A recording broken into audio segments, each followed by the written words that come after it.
the point where having my spirit bad. It's like, I think something. People that are, I wish people that can feel like it obviously.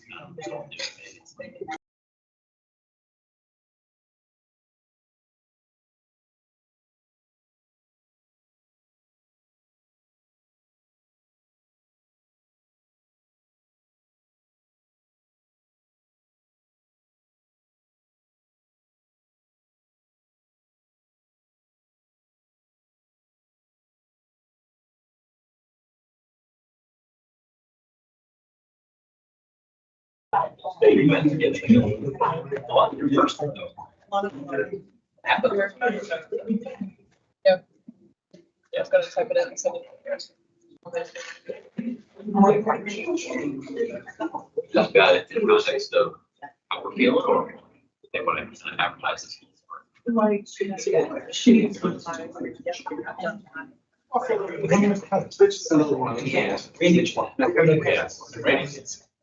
Appreciate you.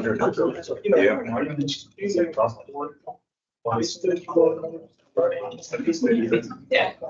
I'll do the license. Would you think putting together kind of third grade is going to do it? We would do like a budget finance 101 for new council members. I'm not good. It's just, I'm not good. We get it. It's just how, all right, everybody, here's a tape. This is what we can and can't. And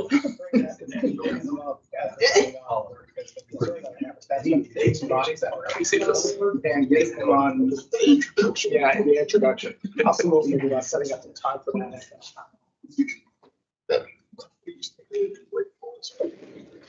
Okay, we're back in session.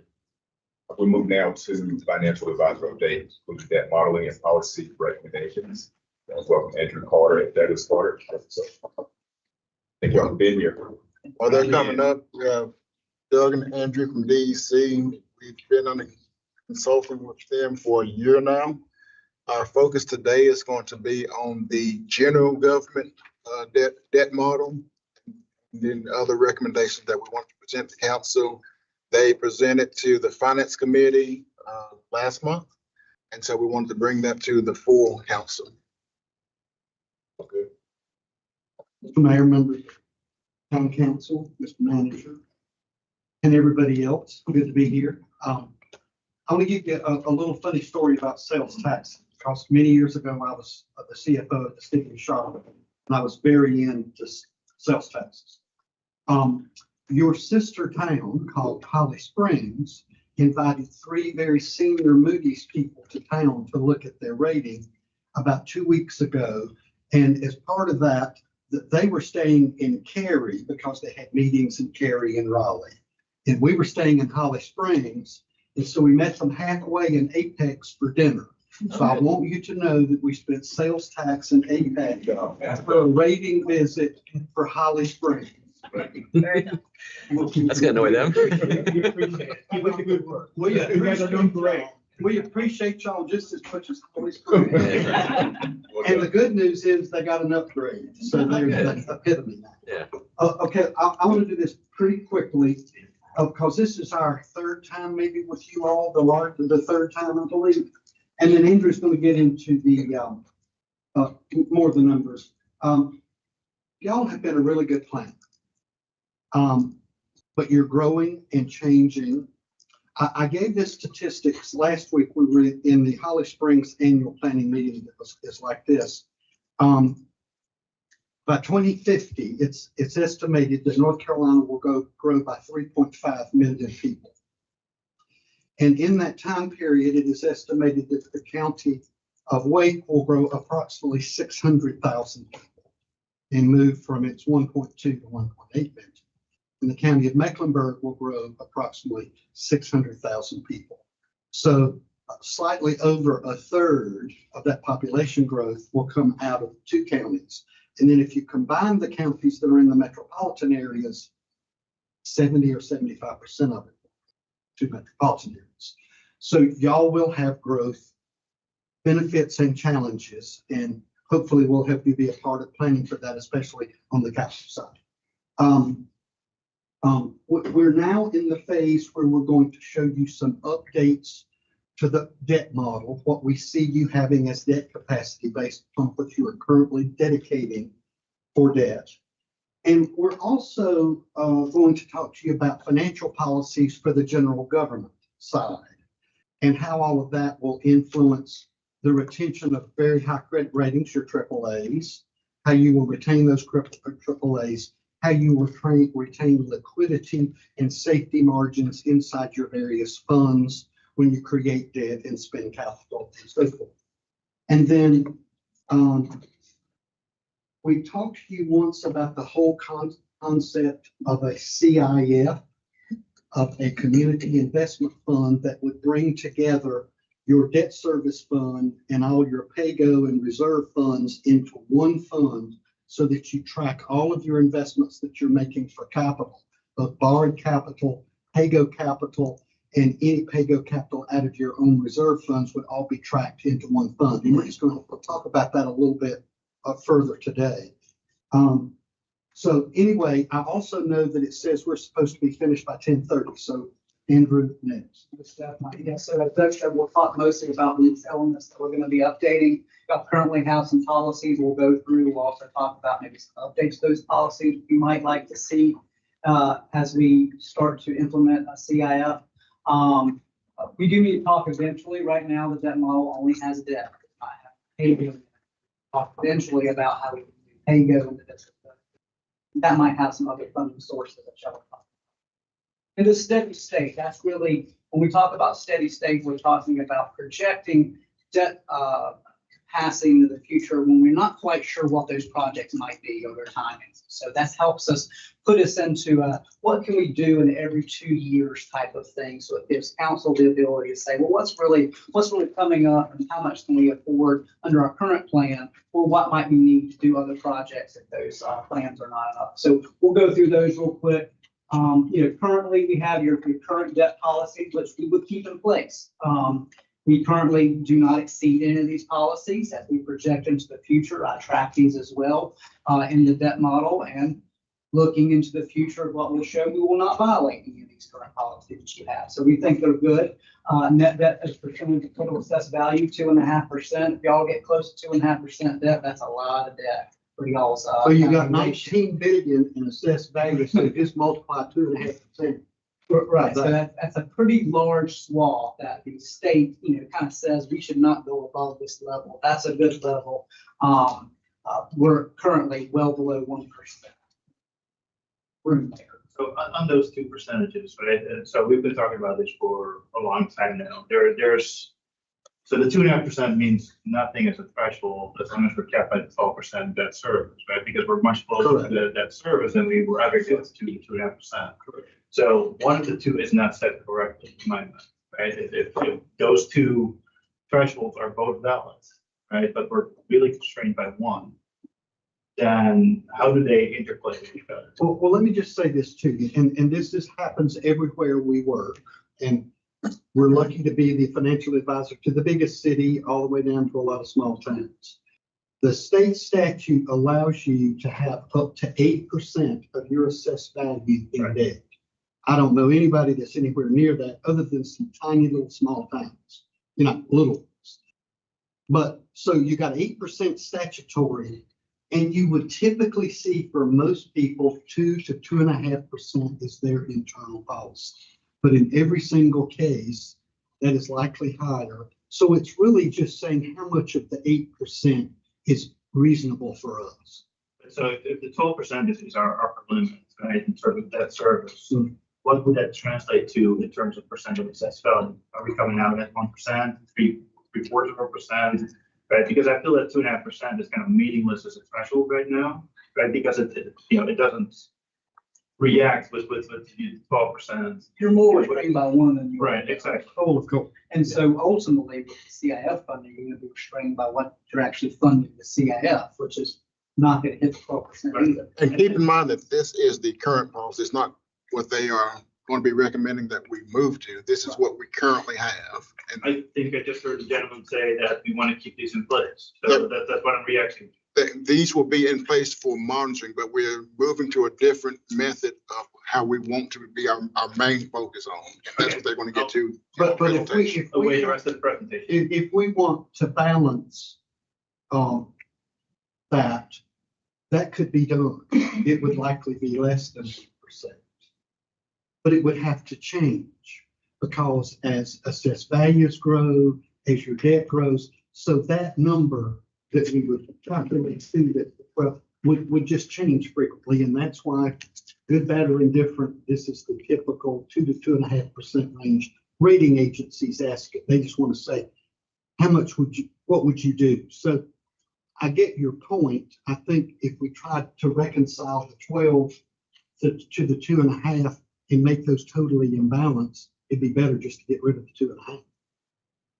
Plus the debt service, they're two different numbers as well.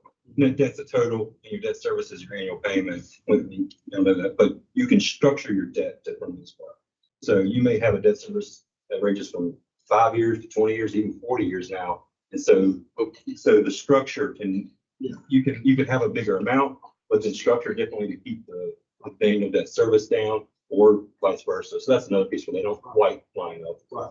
And they measure different things slightly, like net debt as a percentage of assessed value is kind of measure your potential Yes, for debt. your maximum. What you're saying like is your you think it really maximum. bad, Yes. whereas your debt service is what's going on today. So net debt is percentage of what's sort of. And I'm going to say this to you, and we haven't changed it yet because we're trying to do this in steps.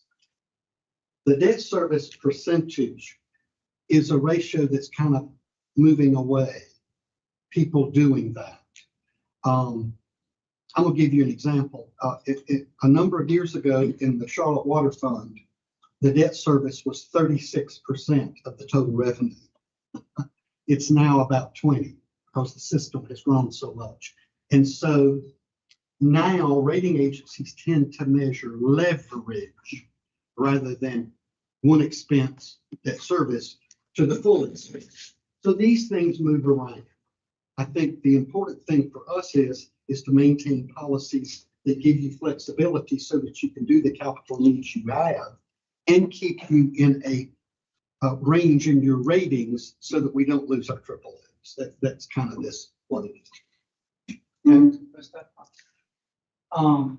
course, the 10-year principal payout, we definitely hit those targets as well. And of course, that's a ratio of all your debt. You have some 5-year debt, you have some 10-year debt, you have some 20-year debt, and all those flag together to get that 10-year principal payout ratio.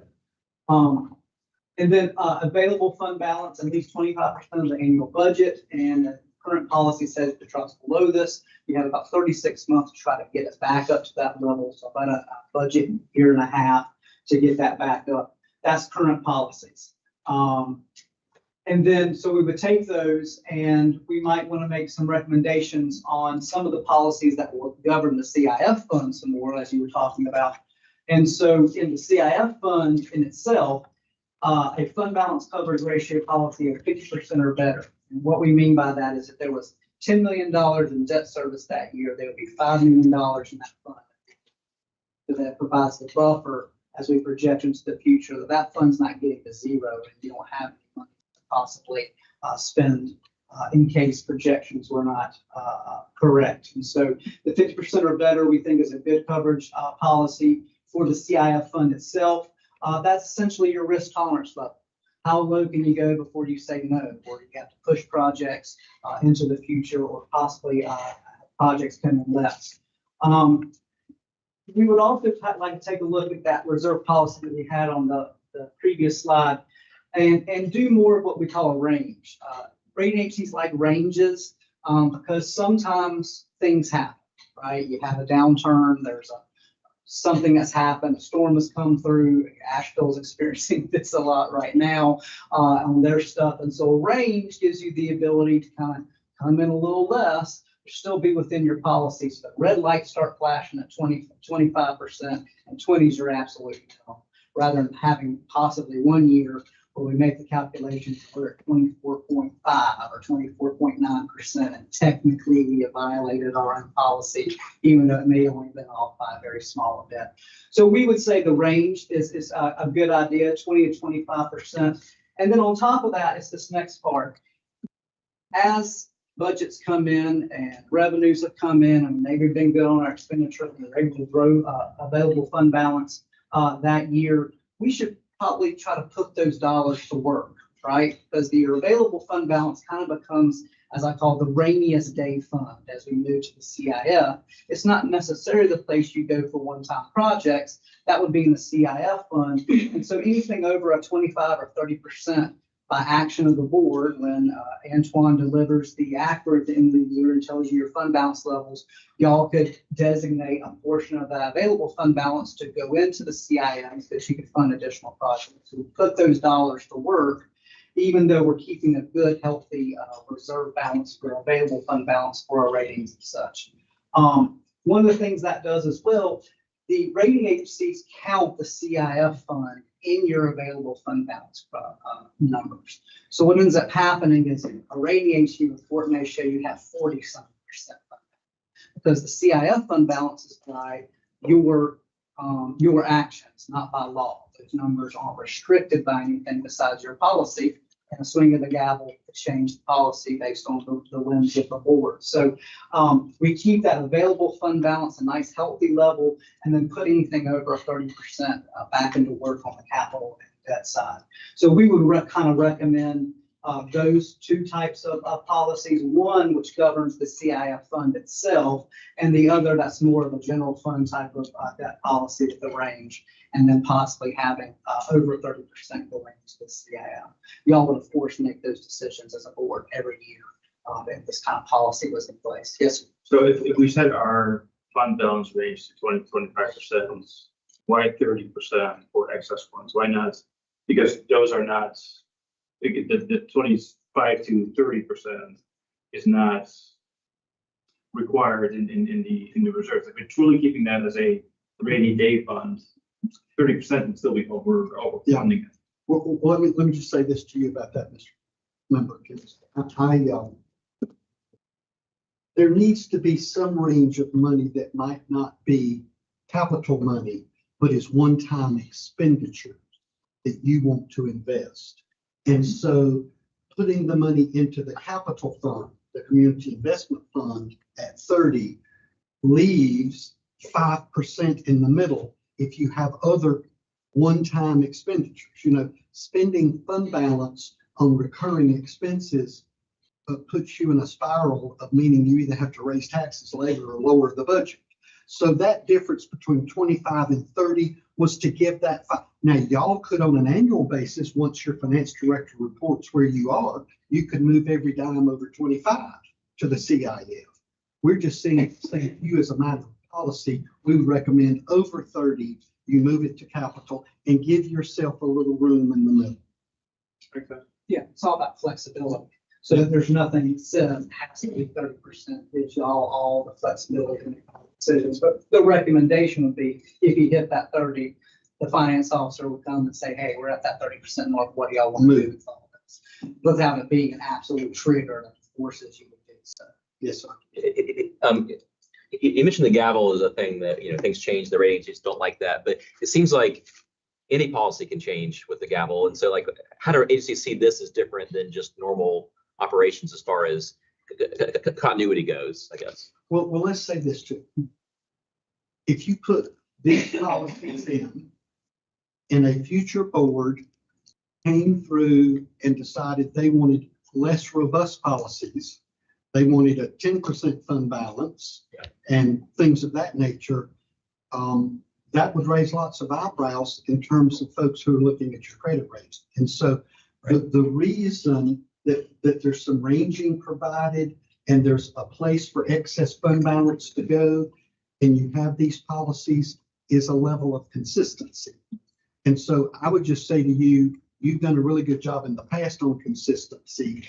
And our hope is that while you might have your range go from 15 to 25 or something, you got to be reasonable in how you put these out to retain your credit rate. And so I guess the Moody's of the world see having like a specified policy as being more steady than more of a preferences of and like guidelines that we're doing it the way we're doing it right now, I guess. Because They like. changing a written- policy is a little more of an effort, I guess. Well, exactly. Or- And in many places, these policies are annually contained in the budget. And so every year when you adopt the budget, you reaffirm your policies. Some people have policies annually reaffirmed separate from the budget document, but many people put them inside the budget document. So, but bottom line is written adopted policies are big for Moody's and S&P. And I think you want to change those, the professionals, consultants that possibly give you what outcomes could be if those policies are changed. If it's not in line with rating agencies and stuff, we'd be able to tell you maybe if we change that policy, there could be some risk to X, Y, and Z with the way they look at it, so that. Okay, the future boards- consequences are clear. Consequences are much clearer. Yeah. And I will say this to you. When you drop these ranges and spend back money, or if you did, not going to, you only get to spend it one time. Okay. It's only one-time money. And that's why from a rating perspective, that would be viewed to say, so you're taking a chunk of one-time money to do something for what reason? And how do you compensate for that in the future? That's why written policies that are reasonable and fair and sticking to them, and especially having a policy that says we're not going to accumulate unlimited fund balance in the operating funds because we know we need to put them to work. And they're not against that. Now, they would love you to have 100%. I mean, honestly, There's some diminishing returns on how big you. I shouldn't say they would love Yeah, it, but right. I'm not against fund balance. Right. So, You don't get plus, plus, plus. for okay, having- cool. Yeah. And then this last point, after we talked to the finance committee, we had been looking at different ways that the CIF was going to be funded. And at first we looked at taking a fiscal year and freezing that number into the future. A recommendation from the finance committee was to pin it to a portion of the tax rate. So 5.54%, I think is about currently what's being put into the fund currently. And so as the penny grows, if it's natural growth, you'll get a little bit more revenues that come in there And more debt capacity. and more debt capacity. And of course, the model only assumes, 3 or 4% natural growth. We are not, basing this on what we think revaluations might be in the future. As those revaluations happen, the board makes decisions, obviously that penny equivalent might change. But you would have a pretty consistent way of funding the CIF as a portion of the tax rate. And that gives us a little bit additional capacity than what we were looking at just before. And we think that's a very good policy recommendation from the finance. Can you explain to me where the 5.54 is that out of the 34% of our current tax rate is what we're spending on debt service, or what kind of determines That is presently what's going into the debt service fund. Okay. If we adopt the theory of the community investment fund, which puts all the capital money in one place, it would go to the CIF, to the community investment. I'm just going to give you an example. This is all public data. Your sister town that we just talked about next door puts 12 pennies for debt service and CIF funding because their capital needs are just extraordinarily big, cost growth, just like yours. And so you guys are not alone in establishing a pennies ratio and letting that go. That's a very positive thing. What I want to add, the reason I like the penny thing is because that ties to what we tell our residents for bonds. Exactly. Say this is this number of pennies this year, and in the past, we originally established that service mode. Before, historically, that was just kind of a calculation. Here, there'll be an actual rate. We tell people every year what the debt service rate is, and it's going to go when you pass this bond, and you raise that number when that goes up. Exactly. This year, it's 6.5 for that bond. Exactly. And it's a big transparent thing. People often ask what happened, it didn't go down. And it wasn't accounted for originally the way this done. I'm gonna give you an example of that. When I went to Charlotte, I'm not telling you how many years ago, because I'll give away my age. The city to this day levies 3 separate levies on its tax rate. It levies the general fund levy, it levies a levy for pay-go, and it does a levy for debt service. And so now people don't get their bills like they used to, but you still get something from your mortgage company and you can know. And I know the manager of Charlotte is proud when he looks at this and basically says perpetually, the pennies that fund the operating fund have not been what we had to change. we had to change it for capital and for growth and capital needs. So your point, Mr. Councilmember, was great. It's great for transparency. And you can say, give you another example, 2 or 3 years ago, the debt capacity wasn't big enough in our home city and my former employer. And so the city raised taxes 2 pennies for debt service. That went on the tax bill and but didn't raise it for operating, it raised it for debt service. And said that publicly, and right there it was. I love this because if y'all have to, and we're gonna talk about adding some new debt capacity in a minute. It's very transparent. Okay. We've only got 20 minutes We left. get 20 minutes, right. So we just wanted to make sure. We want a gold star to finish on time. We wanted to make sure that we, again, Antoine talked about this a little while ago, but the planned issuances that are in the model, these are the only named projects, with sizes that we have in. Everything else is kind of placeholders, the steady state as we talked about. So we've got this $28.5 million for these 4 projects, Pleasant Park, Tunson House, Town Hall, and the land acquisition. The installment financing for equipment, as you talked about earlier, you have some annual equipment needs. And then in 2027, the rest of the transportation bond for $24.5 million. So in the next couple of years, we're looking at just below $55 million in additional borrowing that's going to be coming up.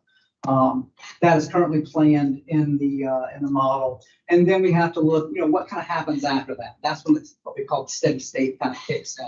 Without knowing projects, sizes, and priorities, which I know y'all are talking about today and in the future, as we get direction from the board on projects and priorities, we can start putting some additional named projects and timings in, and then be able to show what the effects are. And just to clarify, that bottom one is not necessarily, it's not new, like a new vote by the people. It's That was all your just the remaining stuff. remaining authorization from 2021, I believe it was. That's correct. We don't have anything planned necessarily talking about at least new stuff. That's correct. Well, I guess that 2025, the first one's new, but it's limited obligation. We're not talking about general obligation bond, new things. Yes, sir. We might. Okay. You will be. This is just- Not right now. We will be. Okay, we will be. This afternoon.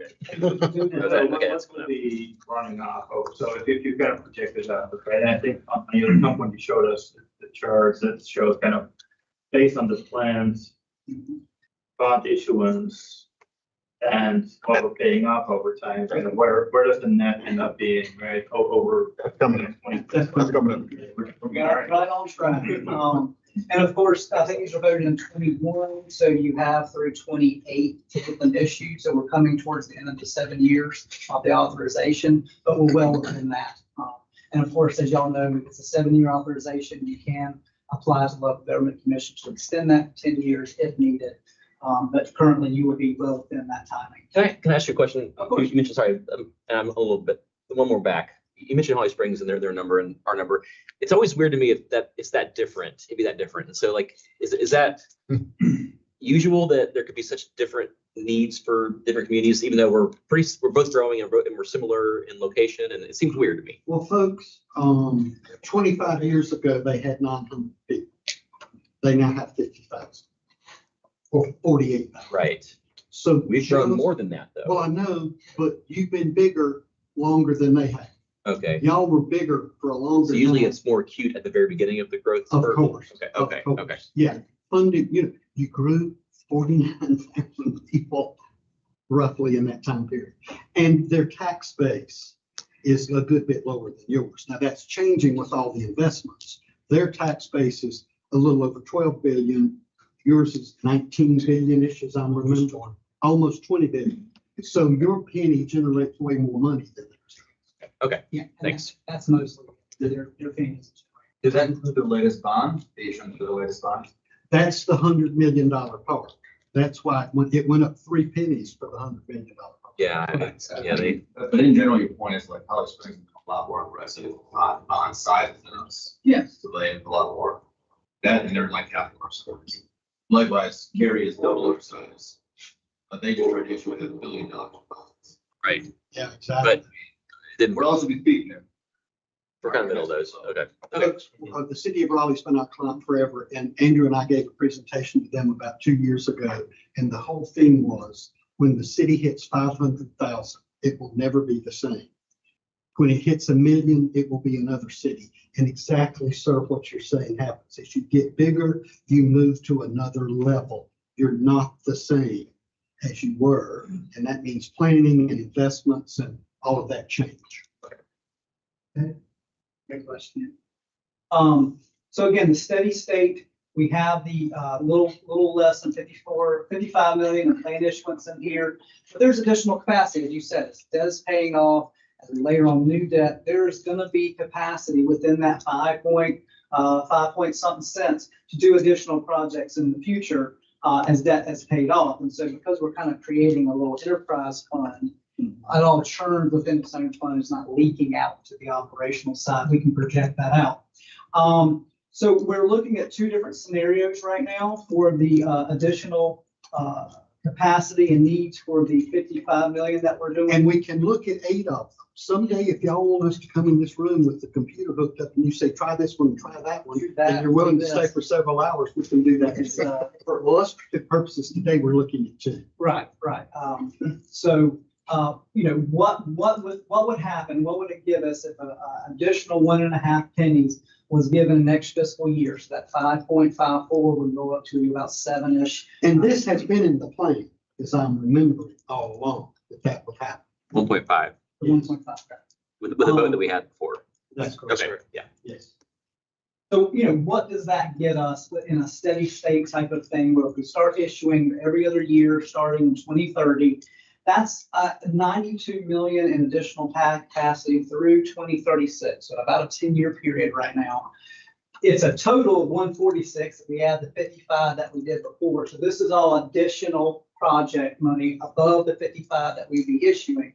And so that equates to about 23 million every other year starting in 30. So that's 30, 32, 34, and 36 to get us to that number. So this is good news, right? But this is all net news, Yes, right? So we Yes, sir. still have the existing debt load underneath that. correct. The one on the 54,890 gets done and you get 92 more. And Plus plus, what right, you already but then there's already the base where we are today. Correct. Okay. Correct. And we don't violate any of the policies that we have currently or looking at in the future. And And this, we have not assumed that the tax rate, that it goes up when you have a revote. Right. We make our assumptions that that this is an equivalent penny. We don't make big old bumps because we can't assume you'll retain the same tax. And then, again, just trying to get this clear, Matt. So we have currently 5.5 pennies out of the tax rates. An odd to number. existing, for existing debt service. We're saying here, we're layering another 1.5 penny in that, so we're going to 7 7 penny. And that gives us basically, the capacity that you're showing here as incremental. Right. Folks, what I love about the steady state, and I shouldn't say this because I'm in the wrong part of the state to say the C word a lot. But that C word that I shouldn't say where I live has had a steady state for 30 years. And the view always was as the city grew, so were the needs. And so that's why there was always that number of pennies for debt service plus pennies to go into pay-go. And so essentially every year when the manager goes to council with the budget, they know what they're going to have in capacity every other year because in that C word city, they vote bonds every other year. So they know every other year how many bonds you can vote without having to increase the tax rate. If they want to vote more bonds, then advisors say to them, together with staff, here's how much you'll have to raise it to make that steady state bigger.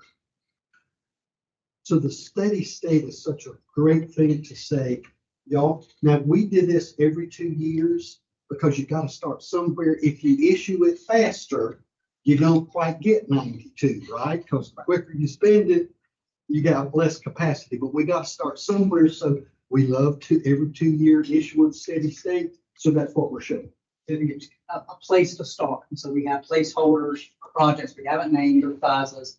But as Doug said, if that changes, we would do a review work of the model and be able to show you. But to be clear, this this includes us, all the projects we've already committed to spend on the main project, say, the next couple of years, talked about. They said we have another 100 million, that's top of that, but it doesn't include all the stuff future in the CIP. Correct. No, no, They no. have names. They're on our CIP. They're just not programmed and scheduled or they're the stuff on the right side of the chart. And the That's what next- the unknowns go. Right, we're phasing this, and y'all are doing a great job in understanding. The next phasing will be looking at the CIP and fitting it into the community investment fund to determine what size the steady state needs to be. And what timing is. Folks, I told you this in an earlier meeting. Interest rates do not run debt affordability models. Now, I love low interest rates. What runs debt affordability models is how quickly you issue debt. Timing and size. That's why steadiness really helps your model and helps the plan. So this is clearly the art of the possible from a finance model point of view. I think our constraint is going to be on staff and staff capacity once we do this. Right? So- Huge capacity. I'm just gonna do it all better. Like, listen, I love to spend $92 million like this as much as the next guy, but like, we gotta have this capacity to run those, that's project mode, right? And so I think that's what I would like to hear at least is an opinion from the town manager as to if we go do this, what does that mean in terms of staff capacity, work in progress on capital projects? Because we just heard we already have 128, like how many more do we want to layer in there, right, before we break the caps back? And I feel that's a council discussion to make that determination. What we are presenting is, this is what you have. This is the finance model, Mhm. right? Now I want to have kind of the staff capacity reality check as to, okay, Exactly. does this balance out? Right? Okay, we have more capacity financially than we have capacity to do with the labor that we have. And it's two-pronged. It's to actually implement the projects, but then it's to run the projects once they're up. And I think you'll see a presentation this afternoon that'll make that point. So I think there's something for discussion this afternoon on exactly what you're doing. Because of that, got hearings to go home. Yeah. With their big parks, people love parks. This also consider the cost of that. Where And one point I would like to make before you close out is by us attaching this to the tax rate, so attaching that 5.4, we were able to save a lot because we had it I think it was 2.75 pennies. And so by us attaching that and growing it with that tax base, it allows for more capacity that way. That way we can really manage it, not have such a huge tax increase just for the debt service. And when you look at the mathematics of this is our last slide, and I'm looking a lot, but we're here to stay as long as you have questions. If you do an extra penny earlier, a half penny, if you just added a half penny, or a half penny in each of these 3 years, right? Another penny and a half is. No, so the old one was, instead of doing it all one fiscal year, we. Oh, yeah, spent gotcha, three gotcha. Fiscal years raising it by a half penny. Yeah, Kind of ease in to get into that 1.5. But you see, you get less capacity and then you're just raising taxes. You 3 years lose, in you a row. lose some capacity because the revenues don't come in, because part of it is, the years where expenses are higher than our revenues, we use that fund balance, created in the CIF to shave that off. So we can keep funding pretty consistent, even though it's doing this on the actual funding every year. And we don't have to change the tax rate for it every time, so we just shave off for consistency. So this just showed that if we don't fund it as quickly, That's right. we lose a little bit of capacity in the future, about 8 million, 21 every other year. We have not as yet, but will, when y'all want, can give you calculations of if you added an extra half penny Yes. in certain years, what would that give you in capacity?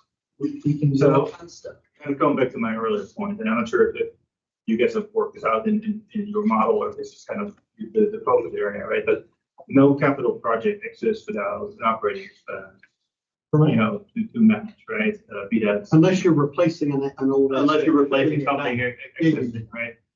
So instead of looking at just the tax increase funds, the community improvement fund, right? Do we need to look at a bifurcated view here where we say, okay, X, pennies for CIF, X pennies to fund the operating expense, right? What does that look like? Because the two operating units Right, if you're building a new fire station, you gotta hire a firefighter. I guess we're starting there, right? And- Yeah, so Right. we'd be able to see that in 3 years when we do the capital, and the fourth budget year, we might have to have an operational expense, because we're building it 1 year, but the firefighters are there the next. So that hopefully will help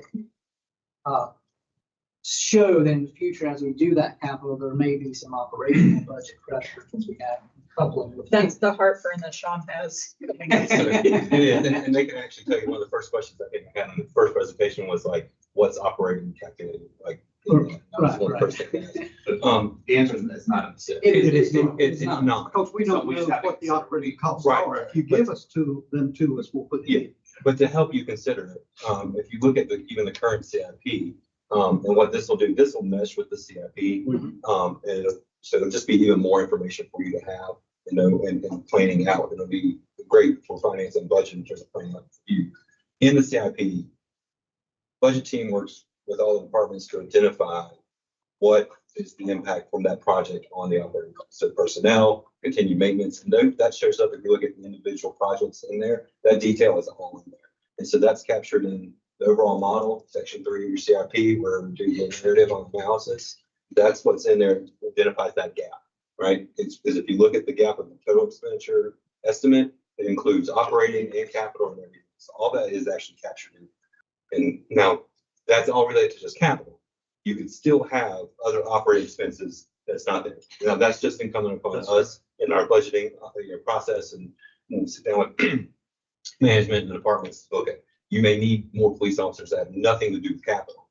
It's just expansion. You may need, more folks in recreation or more folks in HR because, we'll push 800 people or whatever it may be.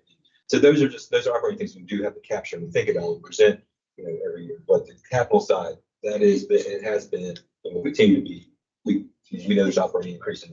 So that showed in. Yeah, so there's kind of 3 streams. So it's kind of your business as usual, right? Like, whether we, for, if we don't do anything else, right? Our current staff, the salary increases, cost of benefits, all that, right? There's an increase associated with that. That's right. And when we break out the capital expenditures, it's okay, here's the capital component, here's the OpEx related to the capital investments, right? Like, we gotta look at all of that, because it's easy to say, oh, it's 1.5 pennies, like that sounds reasonable as a tax increase for the next year. But if we're kind of invoking another, penny and a half. Sure. On operating on top of what's BAU increase will cost us, right? Sure. Now we're looking at a potential tax increase that might be more, more than we want to stop, right? Product Ideal comes out with rates planning. and fees as well. So if it's a parks and recreation in the future, amenity like Pleasant Park, we knew that we would have additional revenues from field rentals that would offset. We knew that we would have. But so it's kind of like, how do I piece that together? Because we're kind of looking at it in chunks right now, right? And so how do I look at this? Especially now that we are. That's why you pay the big bucks. So you will see a presentation that's hitting exactly what you're talking about this afternoon, where it gives you an example. No, it'll give you an example of a park. It'll show the capital investment for a park. And then staff's done their best to estimate the staffing levels to go with that park as well, and put dollars with it. So you'll see that.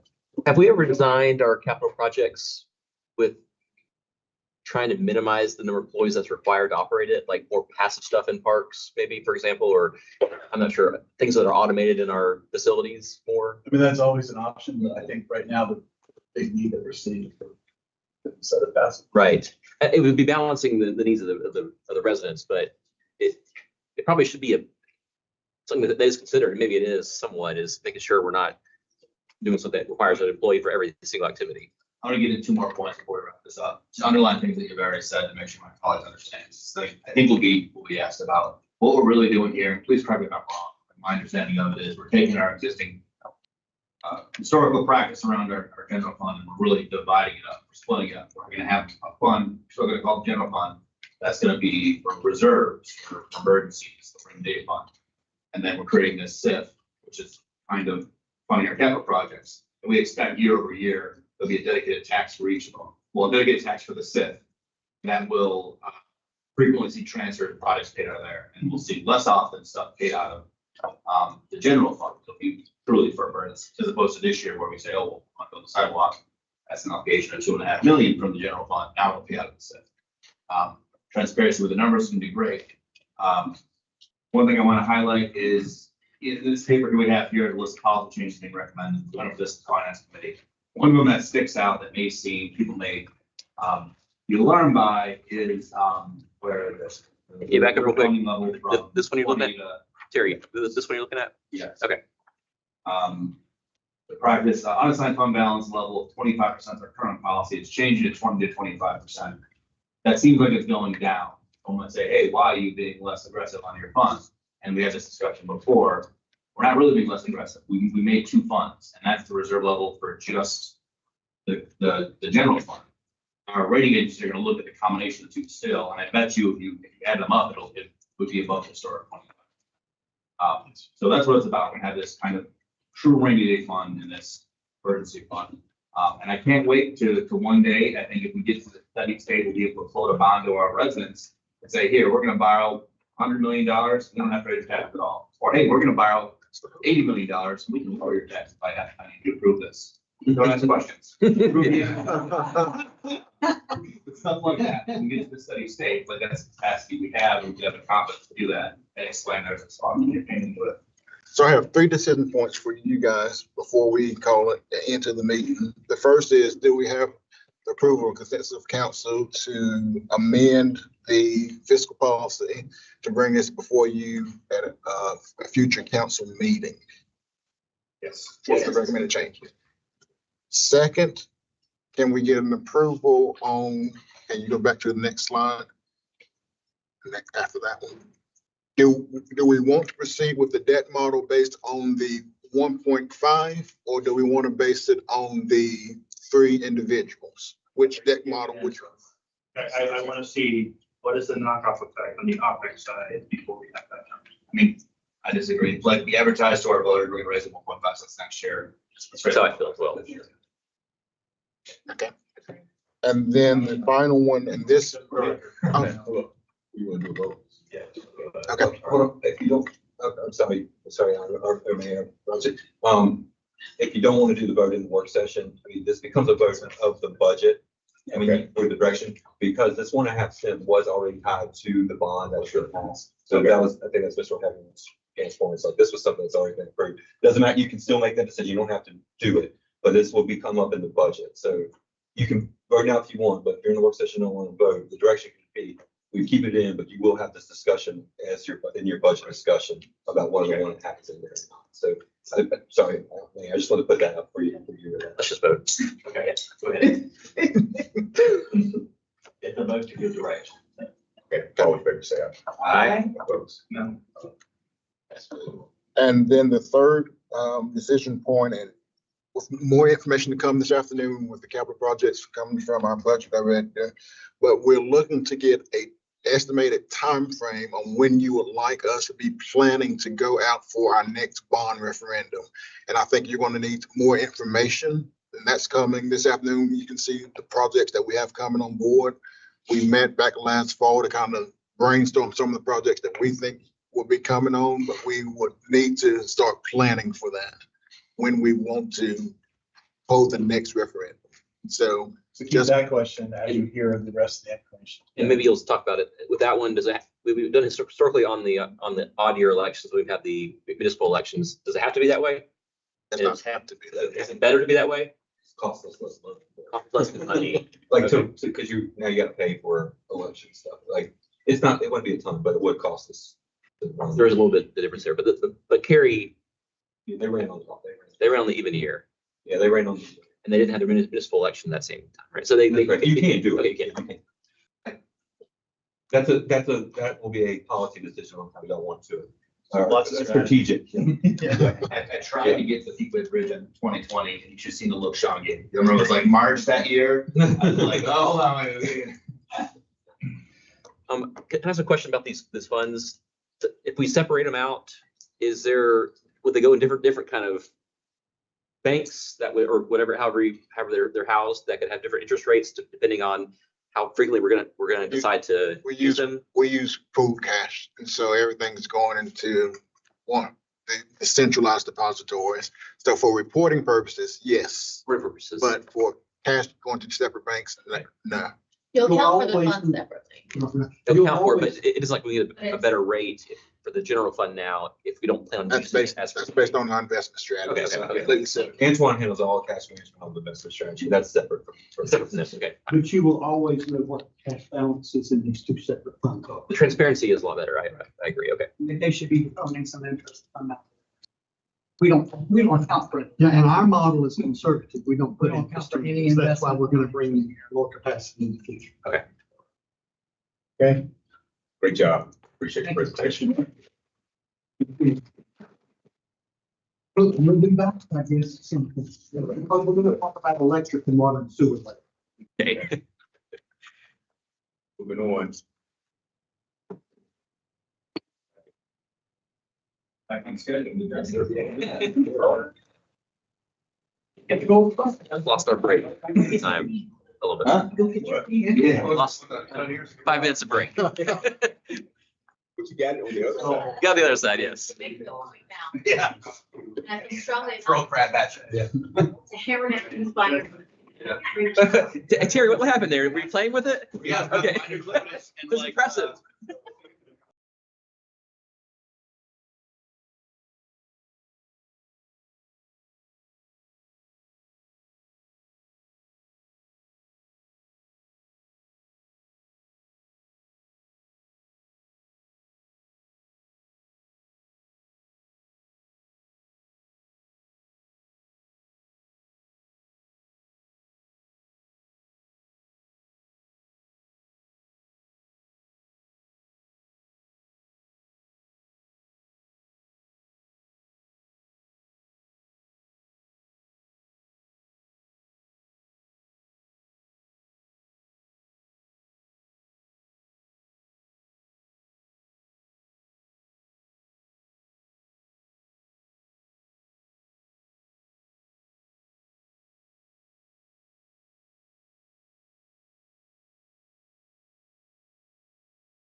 All right. Thank you, everyone. We're back in session. Turn it back over to the manager. Yes, sir. Thank you.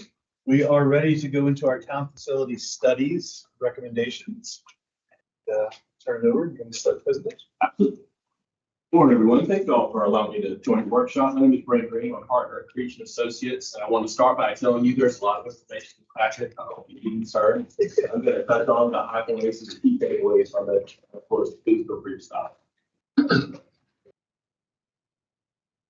Okay, so I'm going to skip over the table of contents just for practice. So this is a study we've been working for about 16 months with your town staff, very talented group of people that you all have, and more of a set of assets in your facilities. So here listed on the left side are the four main components of this study. We have safety, the facility conditions assessment, looking at the actual conditions of each of the buildings, a location analysis, which was to analyze fire coverage and how that can be maintained and improved. And then ultimately facility master planning, which is what you do with the first three. Once you have all of them together, you can overlay it. There were 5 buildings that were kind of identified as primary master planning studies. The building we're in today, public safety campus, which I think y'all are already on the way on, the fire station 3 site. We're looking at the PD, options for the Perry Road site and the road realignment, as well as the public works campus. So when we get to the master planning phase, those will be the 5 topics that we'll touch on. So again, introducing the study, we're going to start with the space needs assessment as the first piece that we'll talk about. So, we have 29 different departments that are spread across 9 facilities in town. So it's a pretty large cross section. Employees, over 250,000 gross square feet of space. And, often the reason that we're here is because there's a deficit in space. So it's to be expected that we're projecting a 31% increase for space needs over the next 20 years. You'll see them all in the forecast that we project across the 20-year horizon. And those are the buildings that were assessed. These are the 29 departments. Again, mostly all of the departments, a very vast majority of the departments. Here are those 9 buildings that are really at 250. When we talk about things, we're going to use a couple of terms today, and we just always take this in so that everybody understands what we're talking about. Net assignable is an office that's 10 by 12. Net usable is the fact that we talk about a lot, because that allows us to put offices together and design a suite that is self-sustaining, that has total circulation, so that we can move it around for planning. So today we'll talk about net usable, and then we'll talk about that bottom number, which is gross square footage, which is the additional requirements to take a building and make it that's your hall and wall and your vertical circulation, all this. So in USF and gross square feet are the 2 primary topics that we'll use when we talk about areas today. Okay, this is really important. So this is an outline of the entire process. This is how it works. So this is really intended to show you all everything that's to the left of that dotted line is sort of what we've already accomplished. So we are not finished. So as you're receiving this information, have a chance to mull over in the coming days, there is still an opportunity for change as you all see fit. But effectively, we did some tasks in parallel. We assessed the buildings, your staff. We did the forecasting work on our growth projections with staff. We did the space needs assessment as well as the location analysis. So we've kind of got all of that data in hand. We've gone through our first round of conceptual design. That's where we are here today. Share with you. So you can see at the end of this, despite how many numbers are in here, there's no dollars yet because we're at the phase where we're making these decisions about go to cost estimate. So how do we deal with staff interviews? This is a very important part of our process because it's the granular building of these programs, which decides how large these facilities and these departments are. So we meet on site with staff. We did that across a number of days here. We toured the buildings that they're working, so we can hear things that work well and things that are challenging. And again, as you would expect, most everyone is experiencing some sort of inefficiency due to the inadequate size or layout, some sort of factor. So we do a lot of forecasting. This is something that's specific to our firm. It's a metric that we've developed in-house over a period of 20 years, where we have a mathematical model that has about 10 or 12 different sets for input.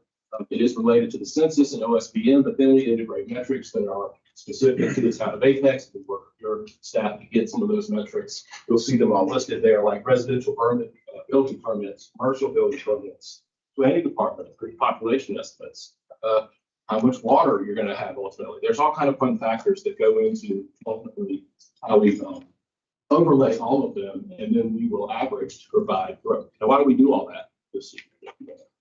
So here is what your projections actually showed out. There's a pie chart. I'm not going to go over it, but 6% is where all of that landed when you average it out. That is steep. And I don't think that's going to surprise any of you all. We work all across the Carolinas. That's in the top 10% of what you're going to find. And so I think that's probably why some of these facility needs that you're seeing are being prescribed. Okay, so that's the metric. You can see there was a low mark of 2.6%, a high mark of 7.6%. And you can see that's where the 6% average came from. We take that methodology and apply it to every single department. So this is how we're right-sizing growth and making sure that we're not under or oversizing as we talk about what a 20-year horizon looks like for a building. Because you don't want to move in a civic building on day one to be full. I mean, these buildings have long lifespans, so we need to at least think about 20 years out. So what happens then is that we take the size of the department. In this case, it was 6 to 7. And then we project in 5-year increments based on each one of those metrics and then average them out. So what this says is if your department was 7 people in 2023, and in 20 years, it will be 10. And that's what the math shows. And we use that exact same approach to every one of the departments that we project their work. Good. The space standards. These are the building blocks of how we do assessments. There are many more spaces than offices and buildings, but we start with these because it's the modular things. We work with them in templates. Our goal is to promote open office where the functionality is minimal to it, but otherwise, everybody wants 4 walls and a door. So we work very hard to work with staff to make sure that we're allocating those office types appropriately. They range from rare sizes, so we might actually have a 4-top to the smallest private office to open office module. So we utilize all of those. They also align with staff positions in hierarchy and roles. So it begins to sort of right size and level set everyone in like positions across the staff. Before you get into the results, can you help me understand the context? Has this been done before in Apex? And are we like at the end of a 20-year ago thing that we're here now? If we've ever had one done, I'm not aware of it. Okay, it's been more just like ad hoc, I guess. Maybe a little bit better than that. Okay. Sorry. Okay. So Mari's point, yeah, nothing to this scale. Okay. So right before COVID, we actually just started based on that study, but it was mainly focused on this. We've done it on facilities. Yeah, Facility space at a time. We've never looked at it across the town. Okay. And the relevance of that is if we're looking at a single building, we're looking at the department that's there, but reality is the building is not a department building. The building is a town facility, and you can move town divisions and departments around. So we need to look at all the facilities, because if we had, a public works administration building, or for example, you've got water resources and transportation in that same facility. At one time, that there was a different group of people in that building altogether. So it's moving. Okay.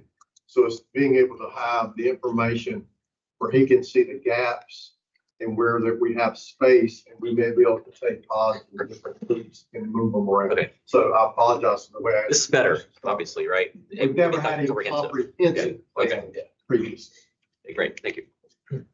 Of course, that's what I was going to say. I think the intent is to get in front of some of these decisions and help that inform capital planning and give you all the time, take to about all about this. Okay, so we were just wrapping up the sort of state standards component. This is kind of the overall program summary. It's given an eye chart. It's colorful though. And as in most things, where you see red is probably where your eyes are going to go to. So I'll spare you. Red is when we looked at the building, if there's significant space needed to align with what our projections showed. So town hall, the electric option, a little misleading, is the exterior spaces only. It's not the building. Then you have the police department, the public works campus, and the water resources administration building. So those were identified based on the analysis as those with the highest needs. And that's really one of the major components that informed our master planning decisions, because obviously you're going to prioritize those projects with the highest need, and some of the studies that we looked at more specifically. So we did have the one fire station, 3 big projects. We got one purple on there, but most of them are in the yellow. And we are going to address those ones that have the highest need. Okay. Program summaries. So we're going to run through some of these, and we're going to look at the facilities that are within the scope of the work. These are net usable square footages. As I spoke earlier, remember we're going to talk about square footage in two different ways. So these are the actual functional spaces in the building that can be used by staff. So currently in town hall, there's 26,000 in use. Our model says today it should be 33, and if you add the 20-year projected space, it would take it to 40. So that model says that there's a 14,000 square foot deficit over a 20-year horizon. That's kind of the cadence and the way that this analysis works, right? So that's the town hall analysis itself. Here's how that same detail projects out across the depot, Metropolitan Fire Hazard, and you can kind of see they range. Your highest one in terms of percentage, I guess, is fire admin, which we're already addressing through public safety project. Then your largest by number is the police department, which we also looked at in detail as part of our master plan. But certainly, again, using this to sort of guide us towards where those largest needs are. All right. While we were doing all of this, we had another team. We worked with a firm called Axios, and they specialize in facility conditions assessments. And they descended upon your staff with like, what, 3 different teams, and we're here for a week and combed through every closet and every building that you have within the scope of work. And there are really, really detailed reports behind all this that'll be in the final report. And I welcome you to read them. But what we did is distill this down into just 2 quick slides so we can kind of try and show you the span of that in a short amount of time.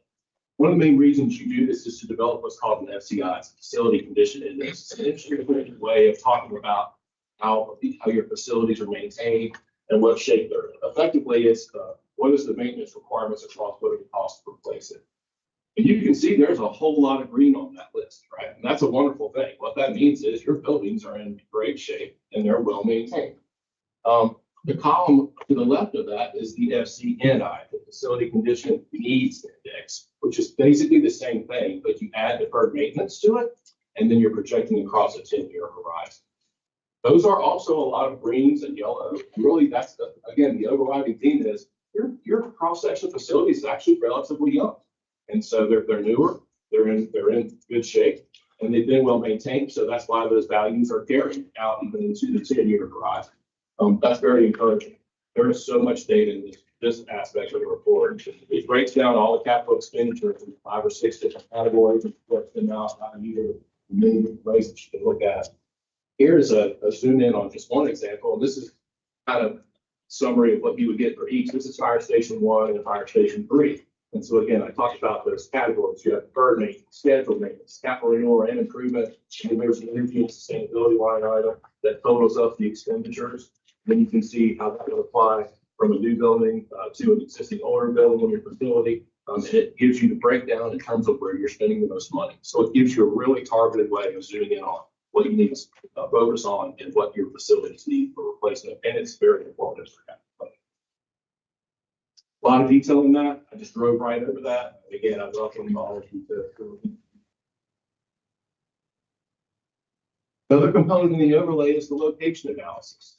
And this is where we work with Response GIS, another one of our partners. He is a firefighter by trade who also is an engineer and developed a GIS database. It's proprietary that you input lots of information into, and it analyzes coverage. And the model is such that you can test variables. Say, well, what if we do this? What if we put something here? What if we put something there?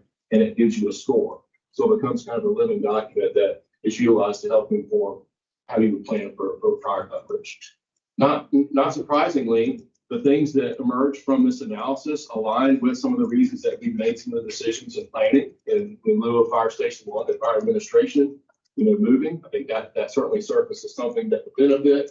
It did not support engine in Station 3 moving away from the downtown area. So again, that sort of informed what all we needed to keep fire. There's a staffing concern that came from that in terms of increasing the minimum staff and apparatus Station 6. And then ultimately, with the location to be determined, the Station 7. But again, remember the 20-year horizon. So this just keeps us thinking about how we're going to be looking at these things when they pop up on schedule coming down the road. It won't be the first time that you've heard about those as a need. Kind of like the facility condition analysis, there's an entire other well of data behind this one. I tried to distill it just into a quick conversation, just in the interest of your time today, so that we can be respectful of that.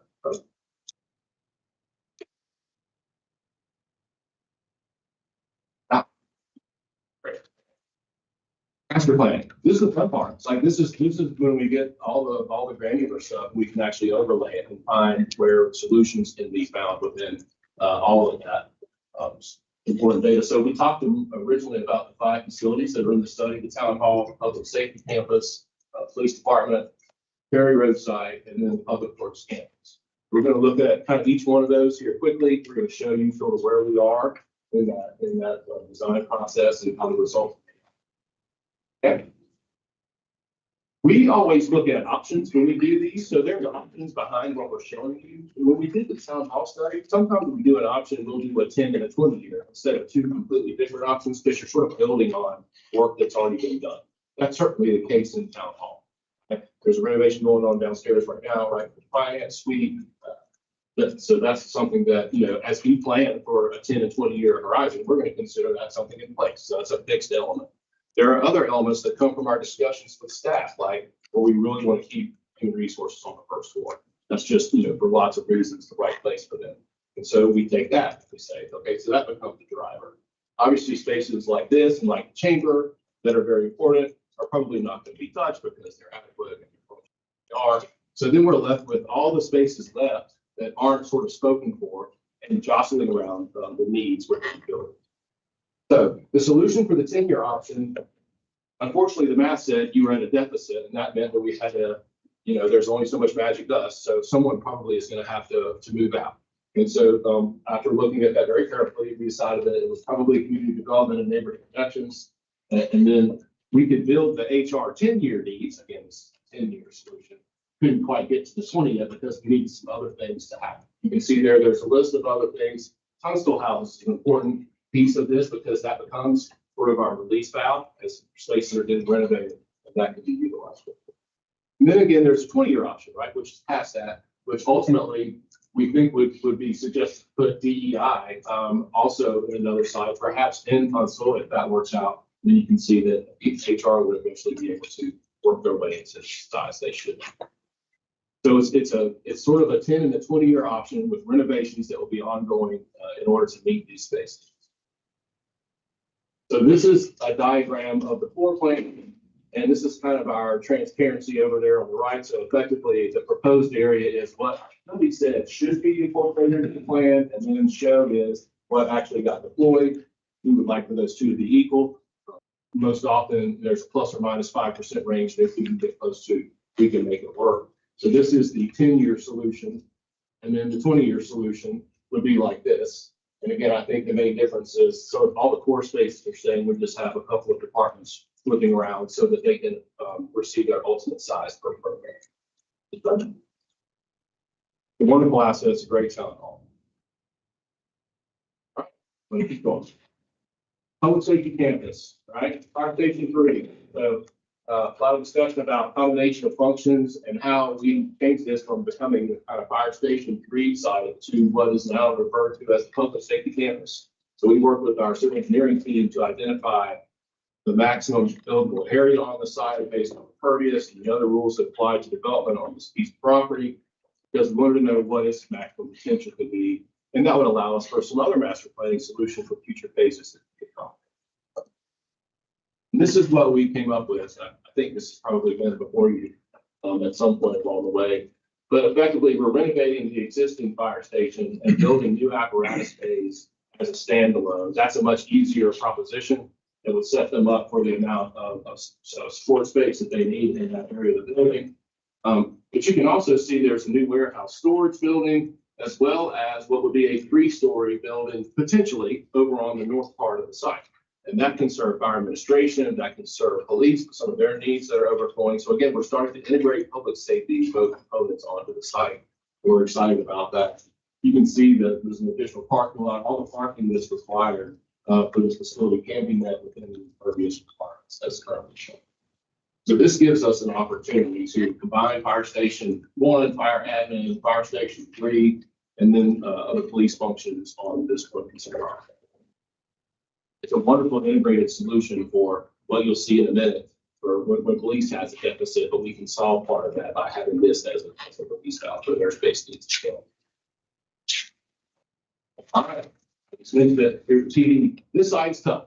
All right, it's kind of hemmed in. It's an urban building. It's pretty close to the street. Property line is right behind it. The parking lot to the left is relatively small. We tried that. It's like you can't really do anything significant addition on that side.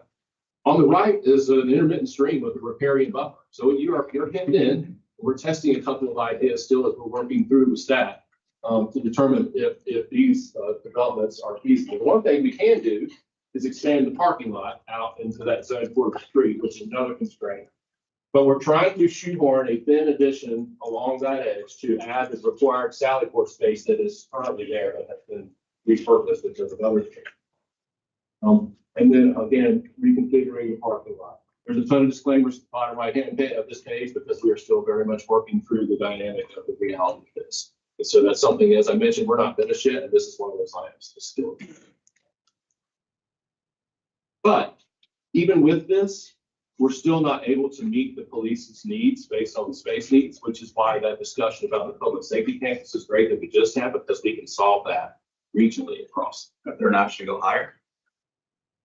No, sir, because it's an existing building. When you get into that, you're into foundations that have been designed for a specific load. So it becomes, at some point, it's so cost prohibitive to prop them, those buildings that you're into building the building. What about, I heard someone throw the idea before going over the parking lot. That's not here. That possible? Over the police parking lot? Yeah, like cover it, put a floor or two there, so you expand horizontally.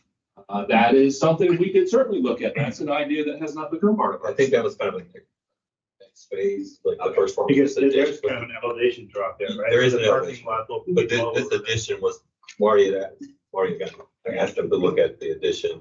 It does kind of come out into that parking lot. So But if you did see that before, that was originally when there was a standard request years ago. It was when Marty Mitchell was here. That was just a conceptual drawing. It wasn't actually any information in it. Understand, Like- absolutely. And Feasibility side to it. I'm worried about, on the police, you mentioned, sounds like the recommendation would be, a public safety campus that's down the road.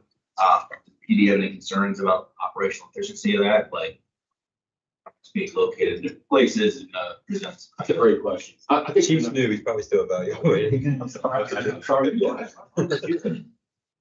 Yeah, not all, no, I definitely don't have enough information to give you a confident answer at this point, but on a philosophical level, the disparate operations and disconnect is real.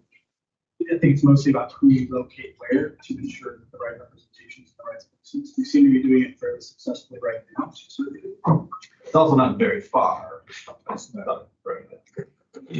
And was structured parking thought about and making the addition bigger initially? We did not look at structured parking on this side. But that's, I mean, again, that's the purpose of these meetings and making sure that we're engaged and do it at the right time in the process. So that's something that there's a magic width to that and, in terms of the dimensionality. So we'll have to quickly look at sort of what that bay is and if it's feasible. Certainly. This is the toughest one by far of all the sort of ones. Does this need to stay in the same location? The bigger picture discussion. I'll seeing a shaking head of no back there from the chiefs. I think there's a slight nod toward we could be looking at a different location based on that. In terms of the parking size that we have, the parking requirements for PD, like, I imagine there's two types. Like, is that lot, right now we have it closed. Does that represent our needs for like non-shared parking or? So basically the public open Yeah, lot is on this side and we would secure everything on Okay, this so in side. terms of secure parking, It's as close as we can get on the site that we have. It doesn't get the number exactly, but it was pretty close. It's less, right? It is less. Yes, sir. It will work.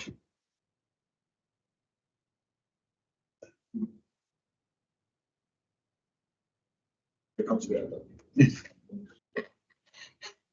And I forgot who asked the question about, does it need to be located here? I mean, obviously, there are a couple layers to that. I mean, if you look at central to our calls, probably not, but historically and politically, that might be a yes. So that's. Yeah, that's the same conversations with the fire station, right?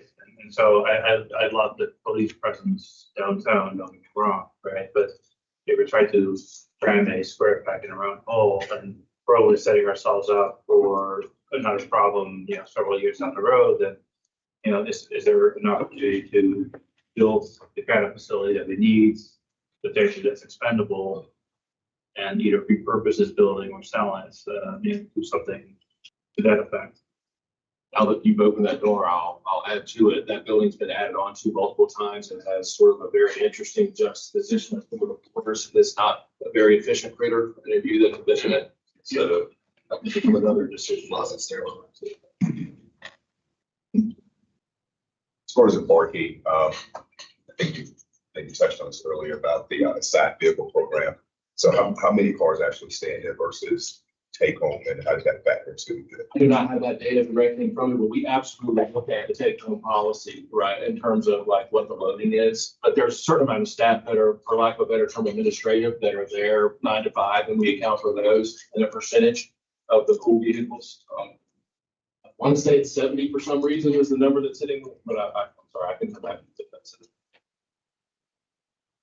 As I mentioned, with the modifications we proposed, I think you were within 3 or 4, but we were close. But that's also because we're unable to accomplish the as much renovation addition. Like, we're just constrained here to get in by all this development. Right. Very good. Okay. So Perry Road is an interesting property. And this is sort of showing it as existing, but this is affected by the road realignment. I think it's been a topic of conversation. So the road realignment is not shown because this is sort of what's on the area right now. But if you all know sort of the plan, I'll just come up here and do it, is that, you know, eventually the road is going to curve and sort of, you know, kind of come across over here on this part of the site. So we were asked to look at, okay, so, you know, what kind of parcels become created when you make that change with roadway? Are they viable for use for the type of functions that are planned there? And after that assessment, I think we developed this particular analysis. So the curve of this outside edge will align with the road realignment that we're talking about for that intersection. And so this has become what we're calling the water resources campus. As you'll recall, we talked about the public works site being one of those that's constrained. It was on our list of studies. One of the solutions is to take the water resources, that's the administrative and the operational component, and move them to this site. They really do kind of work. That we talked about separating people in the other project. This is one of those that works as a regional solution to these functions. They can operate separately. There is planned development across the corridor from this new road, and so we've used the building kind of in an L shape to screen the yard, for lack of a better term. We have a new administrative building there. See, they'll be fronting what would become sort of the main circulation within the site. We'll have a warehouse component to that with a loading dock, cover storage, sort of public and staff parking, vehicle parking. There's also room for an electric substation on that property, which we will sort of formalize. And then also we've discussed a transfer yard with public waste station becoming a part of that site, ultimately down the road, which you can see very easily fits on the opposite side of the site. So this does not completely max out the development capacity on this site. There's still a little bit of room left to wiggle, but it certainly could be easily accommodated on this piece of property. How many floors are we planning here? Those are single-story buildings.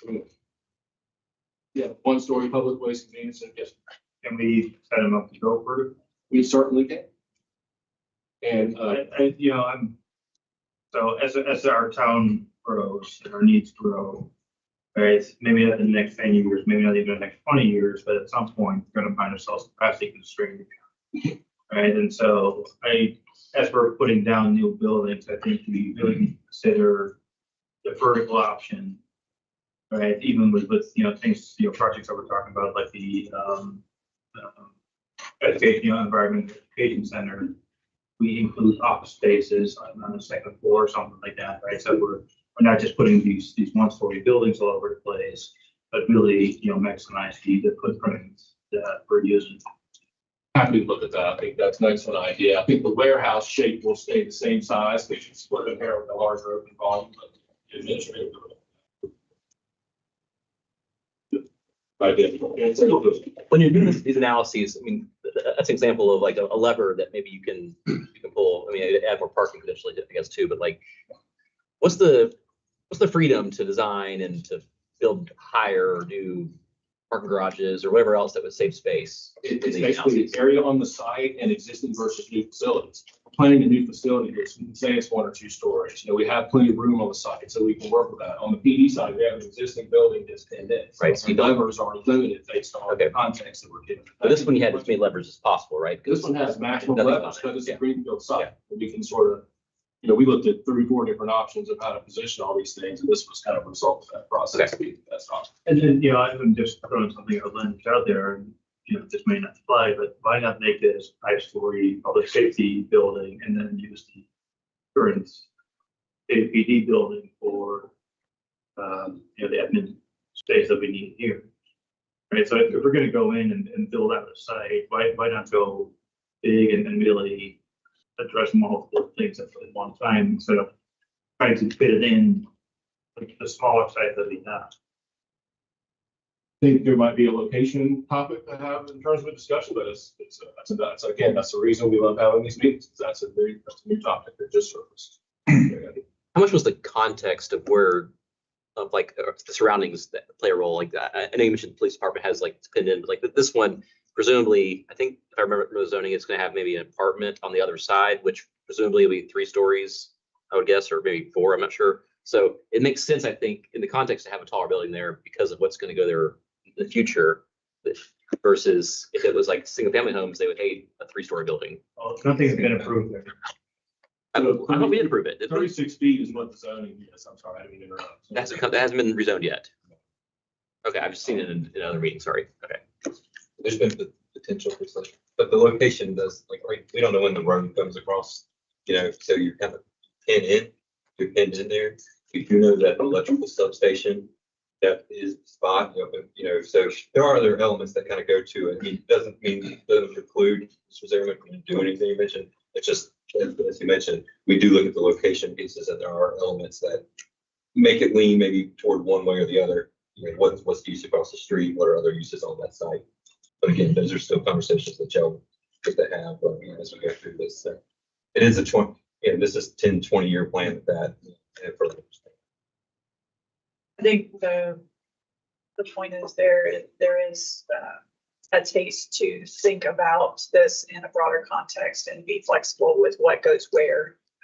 Because we've had this discussion before, like Councilmember Segment said about the fire station. So we can have that same discussion about the police station, and is this right for the town at this time? So.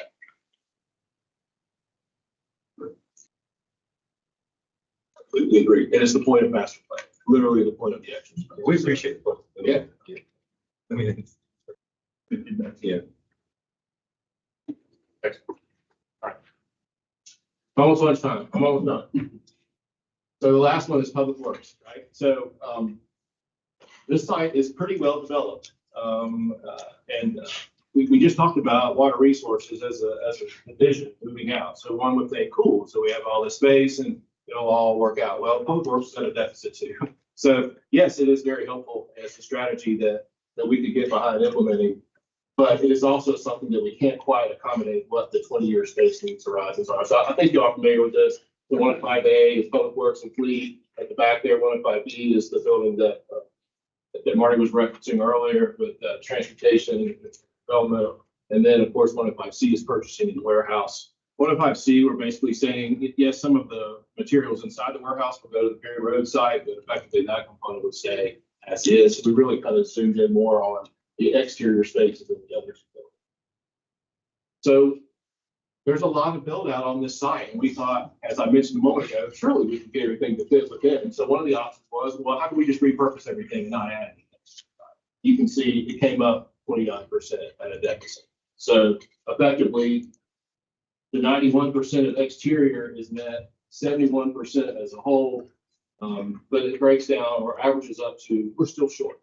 And so we said, okay, we just told you there's a lot of development and development opportunities are limited, but we can squeeze a few things in here and there and try and get that number to be a little bit higher. So we were able to, with adding new construction, get us up to 83%, which is something that's getting closer to, you know, a likable or a solution that's palatable. And really what that looks like at a diagram phase, this one looks a little bit different than the others. This is where we are in the process, and we are still studying this one. So I'm literally, you're seeing the behind the curtain, which is kind of the before we get to the final. So option one with no change is on the left, and option two with adding facilities is on the right. The facilities that we would be adding would be additional covered storage. That is exterior covered components for the type of needs that those departments have, as well as a new addition beside the vehicle storage building out in the center. So really, it's a parking exercise, and then looking at, there's a lot of oversized vehicles that are resting on this side of trailers, and so it's not just looking at sort of 9 by 18 parking spaces. We have a lot of other parking locations. And then, of course, we have all the other site balance. So, yeah, this one's kind of a color exercise that's headed towards the final decision, which this team has not made yet. So back to the kind of discussion point that started this, we move water resources out. It helps us get close. If we add on a little bit, we can get within 17% of what, which would equate to a 10% solution. Look at it in a different. This one's a little different. I'm sorry. It's just a timeline where today now, and so I didn't quite. Okay. Any other questions that I didn't go on the way? So we have to try to understand. So thank you for the opportunity to be here. It's been some great dialogue. Stacey, thanks. We'll certainly take the way. Thank you so much. Any questions? So the timeline is what for you guys? Like, this is still a draft version, I guess. It is. We took draft levels off just because we before you today. It's still in draft form. We have a couple months left. Hopefully we'll be finished. That will include the budgeting piece and all of it. So if we're going to study master planning options coming from today, we're going to need to jump on that so that we can maintain that calendar and wrap up. We want to give you information before the budget cycle and the opportunity. Okay. Right. Thank you. Thank you. Looks like we are ready for lunch. So we're going to lunch now. Back at 1:30. 45. 12:15. Yeah, let's go. Could be ahead of schedule. Let's add a little bit to the budget part. Yeah. Yeah. 12:15. 12:15. All right, 12:15 it is. For question. Question. Yeah.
Yeah.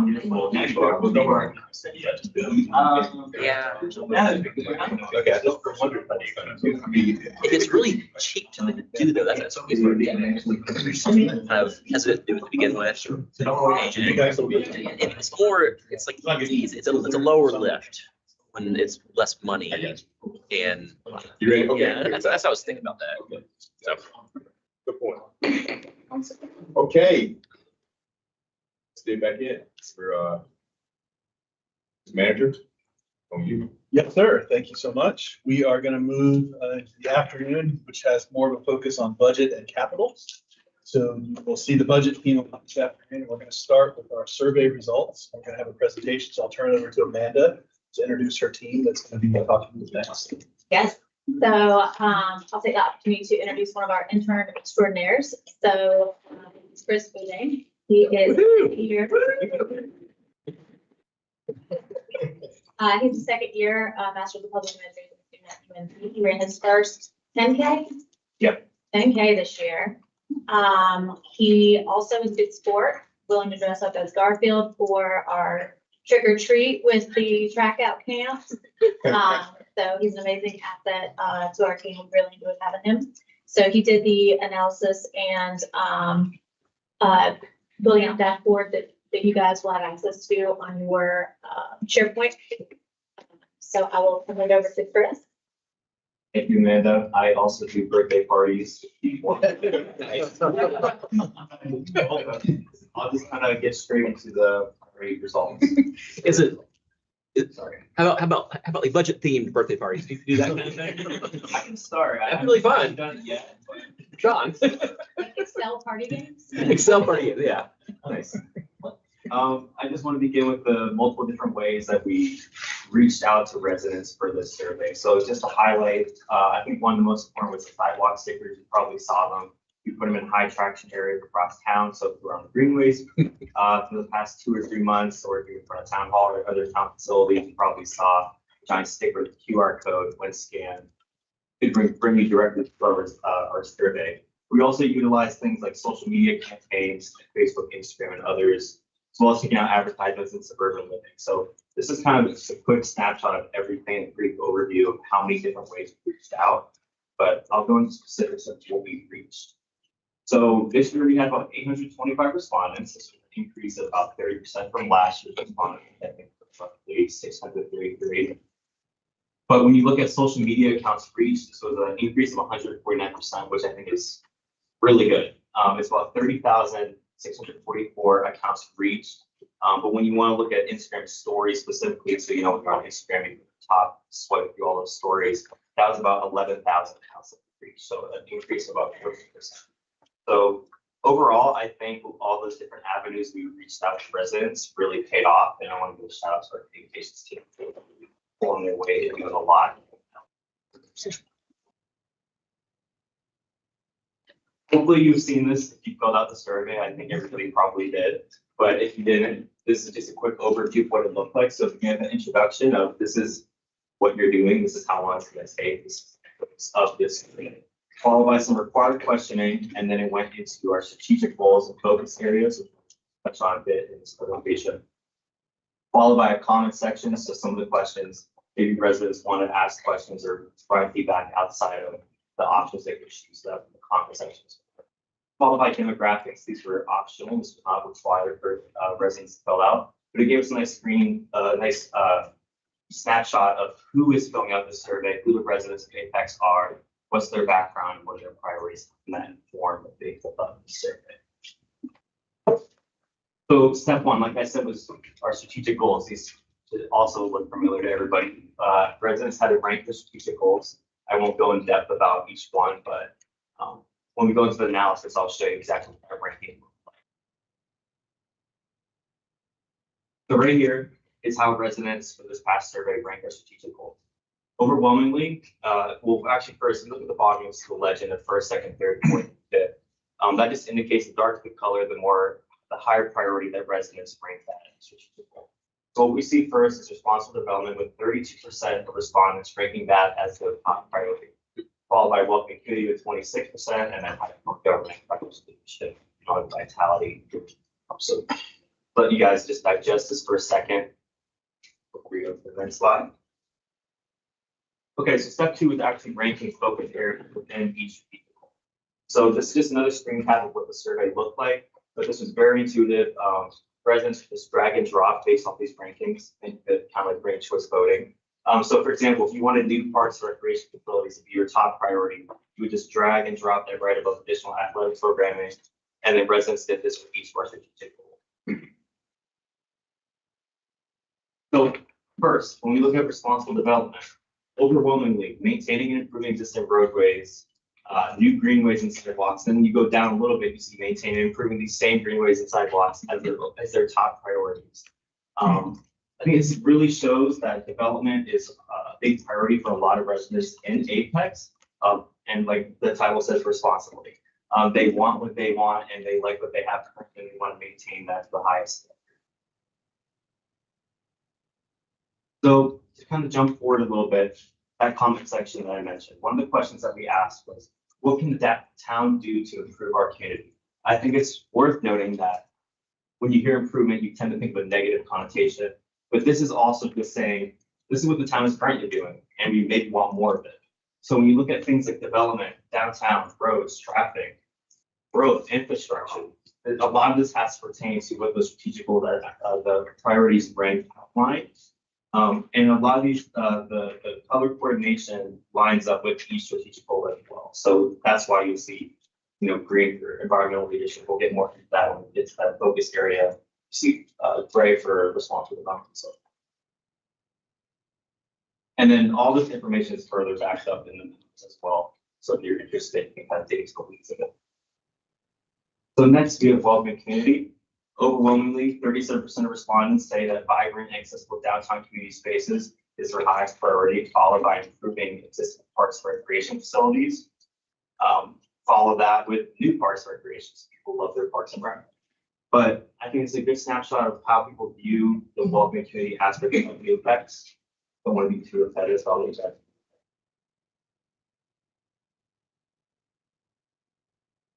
So now for the second question.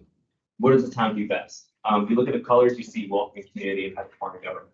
Overwhelmingly, community is the largest word that you see in this. And I think it's worth noting, I think I forgot to mention that the frequency of this word occurring correlates to the size of it. So the more people say community programs, if in a small town, that corresponds with how large it is in this. I think this is just a snapshot of a good representation actually of how welcoming community has been a good focus of the town so far. We really excel that area as well as high performance. As you see with the color coding, as well as with the actual words. We see what is the town do best? South America, shout outs. High performing government. So overwhelmingly, roughly 80% of respondents said they exceptional customer service, community members, having active community engagement and communication are top priorities. I think this is no brainer in some ways. We all want to have good customer service to our residents. We all want to be transparent and maintain good active communication. So I think it's really important. Next, with environmental leadership, we see 36% of respondents with community forestry efforts. I think this is worth noting because earlier on we saw responsible development, we saw more greenways, more roadways. I think this shows a good dichotomy of how these two things can work together. You want that responsible development. That doesn't mean you don't want to have a good place to live. So it's kind of showing two sides of the coin here of development. Also, when you see these large, none of these important to me, 88%, that's just saying, at least one of these or all of these above are important to me. So it's a good thing that we have it on the bottom here. Lastly, with economic vitality, overwhelmingly 49% was expanding infrastructure to support new and growing businesses. I think a good example of this is the Summer Street lot that we just began last month. All the parking in downtown. I think this really highlights the good partnerships that we have with our small businesses. I'll take that. So you can read it, you can have me talk to you about it, but I think a fun little way is to actually interact with the data hands-on the dashboard. So the department put together a budget priority survey dashboard.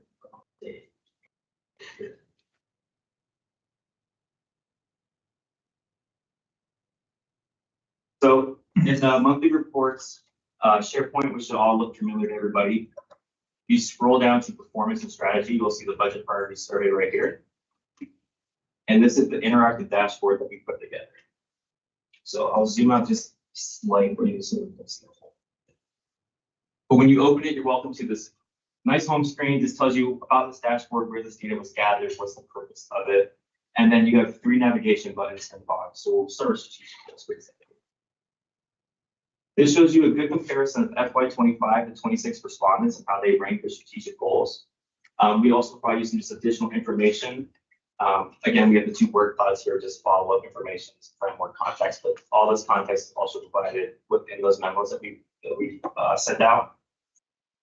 But the fun part of the dashboard comes once you look at focus areas, the demographics. It's all fun, just. It's all fun, but this. So right here we have a comparison of FY25 responses to FY26, as well as an interactive map. We also provide you nice information on this direction. So right here, let's say you're interested in section 12 of town. You click on that, you'll see we had 12 respondents last year, about 24 this year from that portion of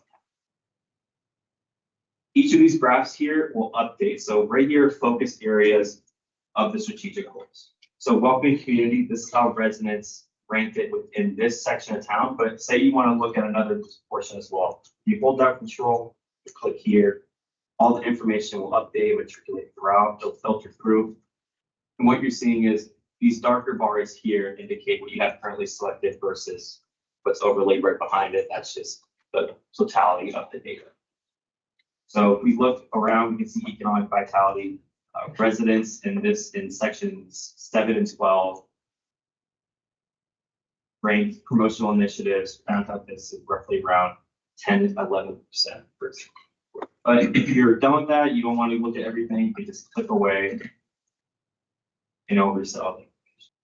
Is there a way, before you go on to the other ones, is there a way you can do a thing where it's like figuring out if different areas have the most different divergent opinions? Because that's kind of showing them together, but like I'm interested in knowing is like one of the 7 versus let's say 3. Those are kind of different areas as far as development goes. Like do they have like vastly different opinions, and what issues are they the most different about?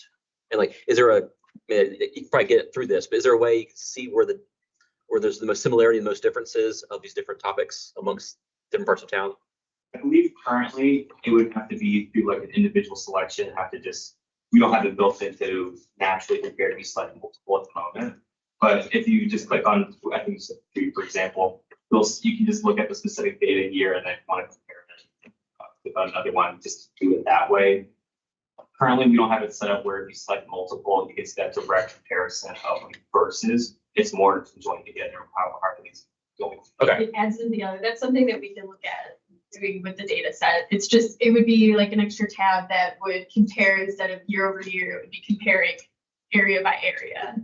Yeah. I think some way to identify where everybody feels the same way and where things that maybe still rank high, but they are divergent would be kind of interesting. Kind of like we have with the gridded projects and those different grids. I think those are, I like the way you guys have done that. And it can be done kind of similarly, I think, for the community as well, potentially. Based on location, or maybe other factors as well. The greatest agreement and disagreement. Yeah. So I'll just jump to our last section now, demographics. So right here, we only have respondents for this current year. We didn't want to include last year's data as well, but functions in a very similar way. Click on a section of the map.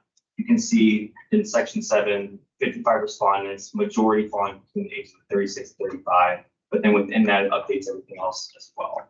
So we know most of these individuals have lived in Apex between 1 to 5 years. Overwhelmingly speak English, they live within Apex borders. But if you click out of it and say you're just interested in knowing how many people have lived in Apex for 20 plus years, you're able to click directly on that and then see how all this functions as well. You can see 118 of these respondents fit within that age range. And again, if you want to do multiples, You can just hold down control. You just jump around whatever you're interested in there. And then once you're done, you can just click off and then it'll reset all. And once we're done, just go back to the home page. And this is where we want. I was also interested in the overall list. Were there places where you guys were surprised by the results from the residents? I think this year, the biggest changes were just in the volume. So some of the areas really grew in terms of having little reach last year to just exploding with numbers. Okay. We give a little bit in the memos about this doesn't make the whole really change their minds, but for the most part, their priorities stayed pretty similar to last year's priorities. I read the memo. Yeah, I was wondering, sorry, I was wondering like, do you think that's because of a bigger sample size, or do you think it's actually a changing opinion in the residents overall? Those changes are. Well, I hope that getting a bigger sample size is going to give us a clearer picture. It's gonna keep expanding so that we can get more information, but it's still aligning pretty consistently here. Okay. Yeah, the percentages changed significantly though between the top two, possible development and local community. I noticed. Right, where there's a big drop in possible development year over year, and that's, similar increase on multiple communities. So it goes to our becoming more on par with each other. Yeah. But I think if you get the location information may be relevant too, because if you have a lot more in the fast growing area, they may be more concerned with social development. And if there's like less fortunately or whatever, it probably matters a little bit where they're located, what they value the most. Actually, I'm not sure the answer why it's like that or not. But could be. I think the other thing to consider too is like some of these areas, if they have less access to the idea that we're having a survey in the first place for whatever reason, and whether that's a greenway close by that happens to have a whole lot of these listed on it, the more they see it, the more likely they are to actually fill it out. So Might be interesting if you look at the geography and put it the survey response per capita base and see if there's kind of a heat map. Like if you do see more participation close to the town, because that's where the stickers are on the sidewalk and stuff like that, then maybe we need to do more outreach to those communities that are a little bit further out. did we have a question about where did you hear about this survey? We did not. That might be interesting. The budget, pre-budget public hearing, I'm sure.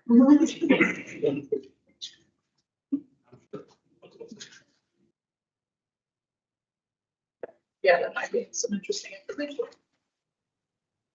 But the increases are really great, so I think you guys should get commended for all that. Great job. Thank you.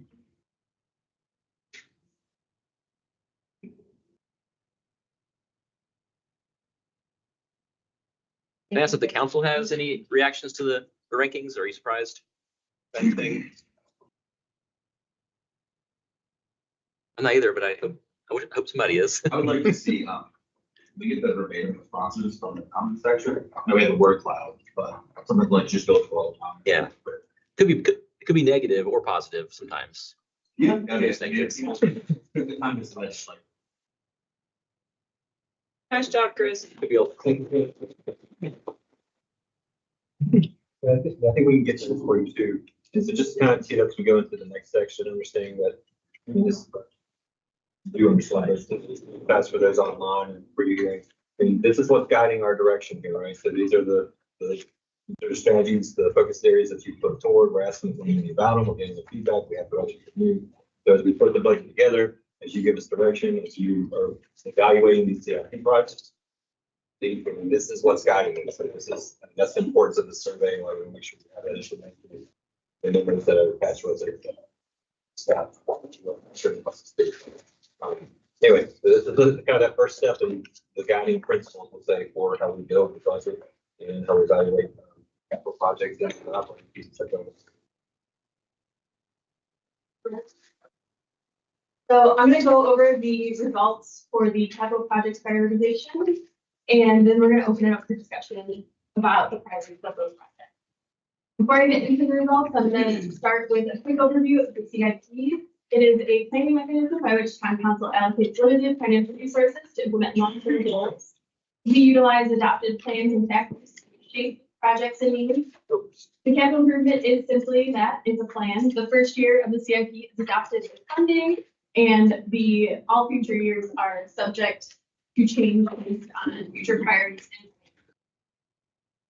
The major objectives of the CIP are to forecast and match projected revenues and major capital needs over a 5-year period. It links the community infrastructure needs and the financial capacity of the town.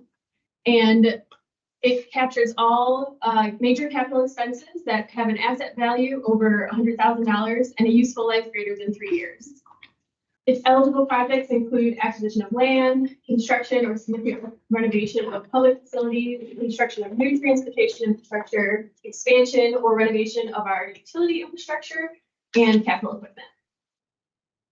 Our CIP is comprised of 8 elements, 5 of which are here in the general fund.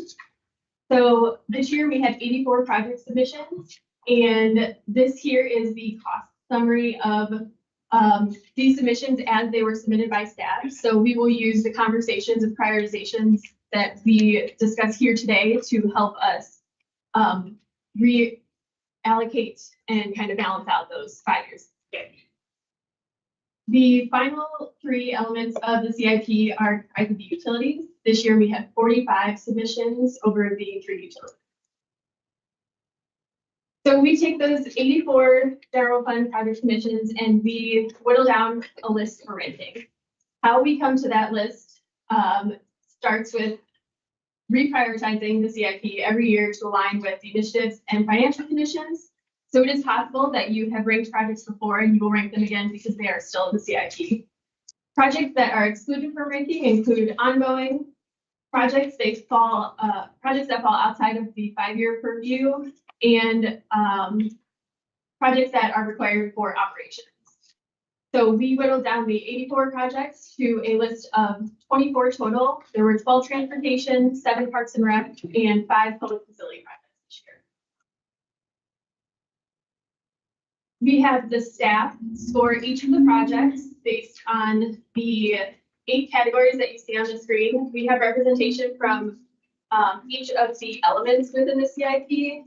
From staff. Each of the responses have a score associated with them, which will give, once you fill out all 8 categories for each project, it comes to a final score for that project. For council scoring, there was 2 parts. The first part was to rank the projects in order from highest priority to lowest priority, followed by then aligning the strategic goals that support that project. So we then take the average score from each group and put it onto a scale of 10. So this chart here shows the council project, the projects in order of council's least to highest priority with staff scores overlaid on top. So you'll see there's some areas that have are very close in scoring and others that are really far. So I'm not going to focus on any one group highest or lowest priorities. Instead, I'm going to focus on the areas where there was high and low agreement on the scoring. So you'll see here that the projects on the left-hand side are projects that both groups scored pretty similarly. The projects on the right are the projects that had the lowest agreement on their scores. In the memo provided to you guys has examples for each of the lowest agreement projects that discusses where staff's score is coming from. So for example, community park trail widening, that had a high staff score because it scores well in the categories that prevent potential safety hazard. It is prioritized in an existing business plan. It expands infrastructure. It serves the entire town, and it improves or enhances the town facilities or. So we give descriptions for all 5 projects in the memo, so that's one. Can I ask a question on the rating? So did I hear you say you normalize everything to a scale of 10? Yes. Okay, so if I see on this list, the council score 5, that means really 3 out of 6 respondents listed that as a priority. So each score was, there's a total score that it could be out of based on where it landed, each project got an average score.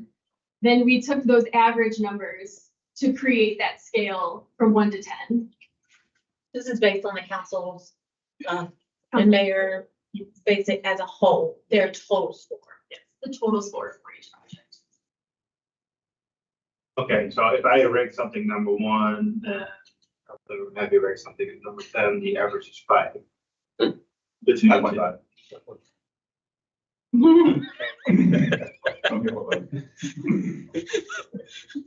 All right, okay, so, but just because we agree among staff and council doesn't mean that those projects are necessarily highly rated.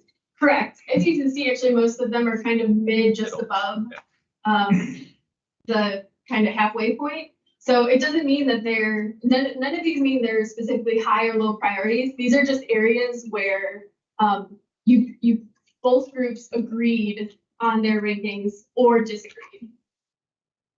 This is something that council has asked for in the past, with the areas where there's the highest agreement and the areas where there is the lowest agreement. So then this just kind of shows what that kind of is. And then part of what we've tried to do, because there's been questions in the past about, okay, well, why would there be this gap between how council ranks these and how staff is ranking them? Well, part of that's because of the criteria that staff is using to rank them to come up with their score. You all are using kind of your own criteria in your rankings, to determine that priority for you as an individual, and then collectively, it's an average of how you all rank that. Is there something about the difference in the methodology of how we're ranking them? I think like the council has a really strong, where you have to rank something in 0. You have to rank something at the top, right? Whereas it sounds like staff is able to individually for each project check some boxes to determine where. That's correct. I think you're suggesting maybe the staff should do the same thing we do potentially, where we actually rank them 1 to 24. Because our way is stressful, right? Because like they're all good projects. We get near the end, like, well, I got something has to get at the bottom of the list, but it wouldn't be here at all if it wasn't. It takes me a while to do it because of that very thing. I have to kind of hem and haw. But I guess what I'm getting at is I think that's why you see charts like on the right, where council has some stuff ranked low. Is it because we? Because we had ranked something low. Yeah. Right? So interesting to that. Trying to think if you were on yet. You tried that We did. and y'all didn't like it. Trent staff doing the ranking too. We tried it where it was, instead of a course ranking, it was more based on a score, like the staff does. Yeah, And we went through it and how the matrix I came out. complained about it. Yeah. So, we did have a year. Yeah, We did have a year where we I like the tried, ranking. where we tried that. And the feeling was, not just for Mr. Gann, the thing at the time, and I can't, Mr. Gann, Ms. Coons has been on, I don't remember the makeup of it because the year where it was there wasn't enough separation in the projects and helping prioritize from the council's point of view. And like when we get to the quadrants where y'all kind of move the projects around, that really helps us actually on priority because you can't do everything at once. And we talk about this, so that helps us kind of space them out. There wasn't enough separation on that, and y'all wanted more discussion on that. And so we went back away from the scoring and back to the force. And I would add, I think, it could fulfill a lot of the priorities, but it fills some of them like amazingly well. Some of them, it's like, it checks the box, but like, yeah. And so I think having the ranking allowed us to kind of do that, where it's like, this is like an awesome project. It may only have 1 or 2 things that it kind of fills in the plan, but it's going to crush it. So we made everything ranked number 1 when we didn't have to put front stuff, right? In some ways, because you can do scoring, but then there are scoring elements that, how do you weight even some of those elements, right? Because from a staff standpoint, scoring could be there's things that staff may or may not score staff's not going to score a political will for a certain project. So there are projects that are guided based off of what you hear in talking with residents, the feeling you get from, from being out in the community, and what you feel is best from, for the community as a collective body, as council. Staff's taste will be a little bit different on that. So that's a scoring element. That's what, have that for both the score. I mean, staff frankly is just not going to score that. That was, I think that's the part of the ranking. That's the ranking serves that purpose of feel like what y'all want to do from that standpoint. Would you characterize the staff ranking as maybe under ranking compared to us, more high profile kind of glamorous projects versus ones that are like really important and maintenance-y and kind of operationally things? Actually, I'll let the manager Jessica handle So basically, when we're looking at staff scoring, like what we try to do is kind of create this matrix and kind of create this so that basically you have different people kind of looking at the same criteria, but interpreting things differently, right? So it's going to be those different things about, hey, is this a legal mandate? And then if this is a legal mandate that we have to do this, is it self-imposed? So is this like the state or the Fed saying we have to do this? Or is it like town council said, like has an ordinance that says like this is a requirement? So then basically it helps to inform like, okay, well, we can either present a recommendation that we change that ordinance, or if council feels very strongly about it, then basically, that we would do this project. So there's different components that basically, and different evaluations for how they do it. Also, is it something that's part of like an existing plan? Is this phase 2? So if we finish design, when we finish, excuse me, I'm so sorry, Mr. Manhattan. When we finish design on the Environmental Education Center, then that's part of it. Then it's the construction of the Environmental Education Center is part of an existing project. This is something that's been started, or a phase 2 of, I think we're on phase 56 of Beaver Creek Greenway. Is it part of an existing project to complete that out? So there's different components that you're looking at, and it's really, you're talking about evaluation on an objective versus subjective scale. So why are we kind of prioritizing stuff that's already in the works? So if there's already an existing project, doesn't that imply it's been prioritized previously and funded previously? So why kind of keep tossing up the same project?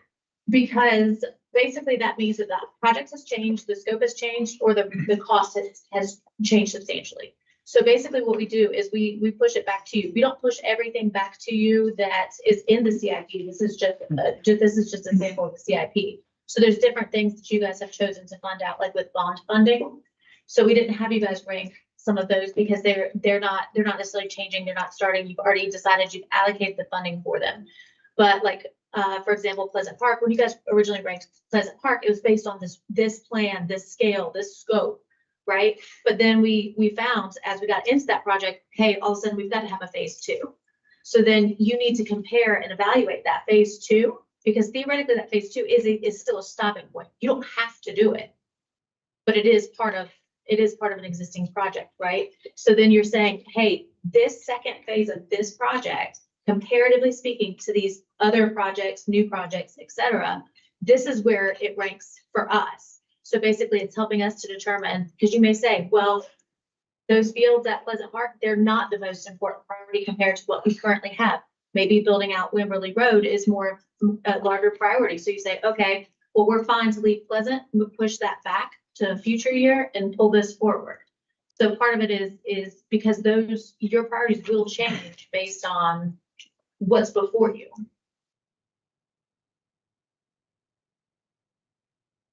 Well, it may change. Sorry, I don't dare speak for any of you. They may change based on what's before you. Create some flexibility in our planning for you, just as things change. I'm just kind of going back and forth. And so I understand what you're saying, and I appreciate that, right? It's also how we end up with a whole bunch of work in progress that doesn't get complete, right? And so, I don't have an answer there. So part of it is we don't put anything before you that we don't have a choice on, right? So if it's something that we don't really have a choice on, like a DOT cost share, we know we have to fund this cost share or something like that. We don't put that to you to evaluate because basically we have to do it, right? So these are choices. So all of these are tied to choices that you all can make. So if it's related to, like capital equipment, expansion, and things like that, these are all things I wouldn't, that are all important, but they are optional in terms of whether you do them and when you do them.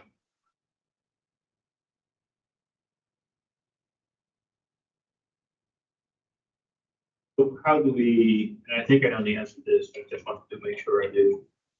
Throughout the year, we approve budget amendment on capital projects. So at what point do we decide this is a budget amendment versus this is a whole new phase that goes back on the capital plan for reprioritization? A lot of that's gonna be tied to cost, right? So as we're doing, because a lot of our CIP is based off of either engineer's estimate, architect estimate. When we bring budget amendments to you all, it's because we're saying, hey, we believe that this is the ballpark for this project. But once it's actually like we finish, and that's one of the reasons why we have started phasing out projects with the acquisition, design, construction through multiple years. And I don't think anybody is on here that was on here back then, but originally what we would do is we would say this is like the total project cost. And so we tried to phase some of those out and spread them out for you all. But basically what we say is here's the ballpark, but once design's done, then we can say, well, we've updated that and it's still within kind of like that range, right? But if it is $15 million more, that's a different type of project, but additionally, it's something that you have a stopping point for. So we said we can develop these things out. This can become a phase 2. But if with the Environmental Education Center, it's not like we could say, okay, well, adding a second story is phase 2, because you kind of got to have that plan. But we could say maybe that's like second story is a shell component that we could build out later as part of a phase 2. Does that make sense? I get it, so like in my mind, like if the project's already started and approved and funded it, and we, start working on it, then the cost ends up being different, we do a budget amendment. But then, like if we scale it up, Pleasant Park, for example, right, at some point we decided we're not gonna do baseball field, we're gonna make it a separate phase, right, even though it was part of the original scope. So, I'm just not sure what the criteria are when we say, stop, right? We're gonna find a natural stopping point and call the rest phase 2 versus we're gonna bring this in front of council for a question. Most likely it's RFP contract. I mean, what we, because a lot of the budget amendments we bring is because we're working on a project. We need to address the budget based on the current scope that's been in the contract. So in that example, like Pleasant Park, that's not what was in the original contract. It was in the scope of the project, of the overall master plan, but it wasn't what we did and then got a contract for. So now we've got to do another bid and contract related to the field of the Pleasant Parks. That can be a. Did that come to council? It was like 8 years ago at this point, but was there, Related to a master plan? Well, yes, the design, when the decision was split up into 2 phases. I'm seeing a yes in the back. Yes, master plan was actually approved by So the council decided to split it up. Well, For sure, 10 million. in a way, yeah. So Remember, to Angela's point, so it was discussions that would have come to you. What happened? So trying to capture, add on to Amanda, Mr. Zegers too. So where we get to every time there's a budget amendment that comes to you, that's a decision point for y'all too. You say, go. So just keep that in mind. But when we bring that to you, for instance, if there's a project that's already started and we're coming to you with a budget amendment, chances are we've figured out, we've planned for a way to accommodate for that change in that cost. Hopefully it's not too significant. Sometimes, and Pleasant Park is the example, we didn't have the money. I mean, so it had to become something different. That's the discussions that should have been had, and we're discussing with council about where we were. And Angela was in the room when we sat in the room. We had the full cost of here's where we are. We were getting bids. We got bids, and we knew what funding we had. The council had been approved, and the next level of funding that was needed, the gaps were too much. We could not find that money within the budget, and so that's when it was presented to council. Was like, when they had approved the bid, we presented here's the portions that we're moving forward with. Here's what we're not. And at the time, I said, okay, do that, and we have to come back to you. So it was already structured. We just, because it was, the construction manager risked for the project, but there were different sections of it that had the money was accompanied, and so it was almost kind of, well, we got this section you can do for this, and this section you can do for this, and here's the pot of money we have, and here's maybe the money we can get or find, but there was still a significant gap. And so that's how it came up to that piece. Okay. So that Makes sense. Yeah. So I will say this, like, in terms of how you guys prioritize, affordability may be a component thereof, and or the cost may be a component thereof of how you prioritize. So that said, we're also happy to change and or pivot and try something different in terms of evaluation based on you all's suggestions. I think part of it is, to Arnold's point, like, it's normal to see most things twice, right? Like, because there's design that we fund, and then construction comes fund. And I guess the environmental education is such a good example. If we funded that for design, now it's here for construction contracts, right? And we can decide to design and not construct it, or construct it in a year or two. It's not an option we have. Yeah, so just, having gone through this cycle for time now, right, like I kind of just same things coming back. Time and again, it's like, okay, like, so designing construction, I understand, but some of the things like seem duplicative, right? And so I'm good. Let's move on. There are also some things that, I mean, this whole process has changed so much in the last 7 years. There are some things that I remember, there was one like late night dredging that was on there forever that seemed to be a fairly high priority at some point in time, but then we never did it, right? And that was, we actually took that off because we no longer get our water from that lake. We also used to have like fire trucks on this list and other things like that, that really staff was better understanding of when that was needed. And that really shouldn't have been, on our CIP for us to determine that, because we're not on those trucks day to day and we don't know how they function. So my point is, I appreciate the evolution of this quite a bit. So. I had a question about the process, and especially I'm looking at some of the projects on the right-hand side. Several of them are at the edges of our jurisdiction.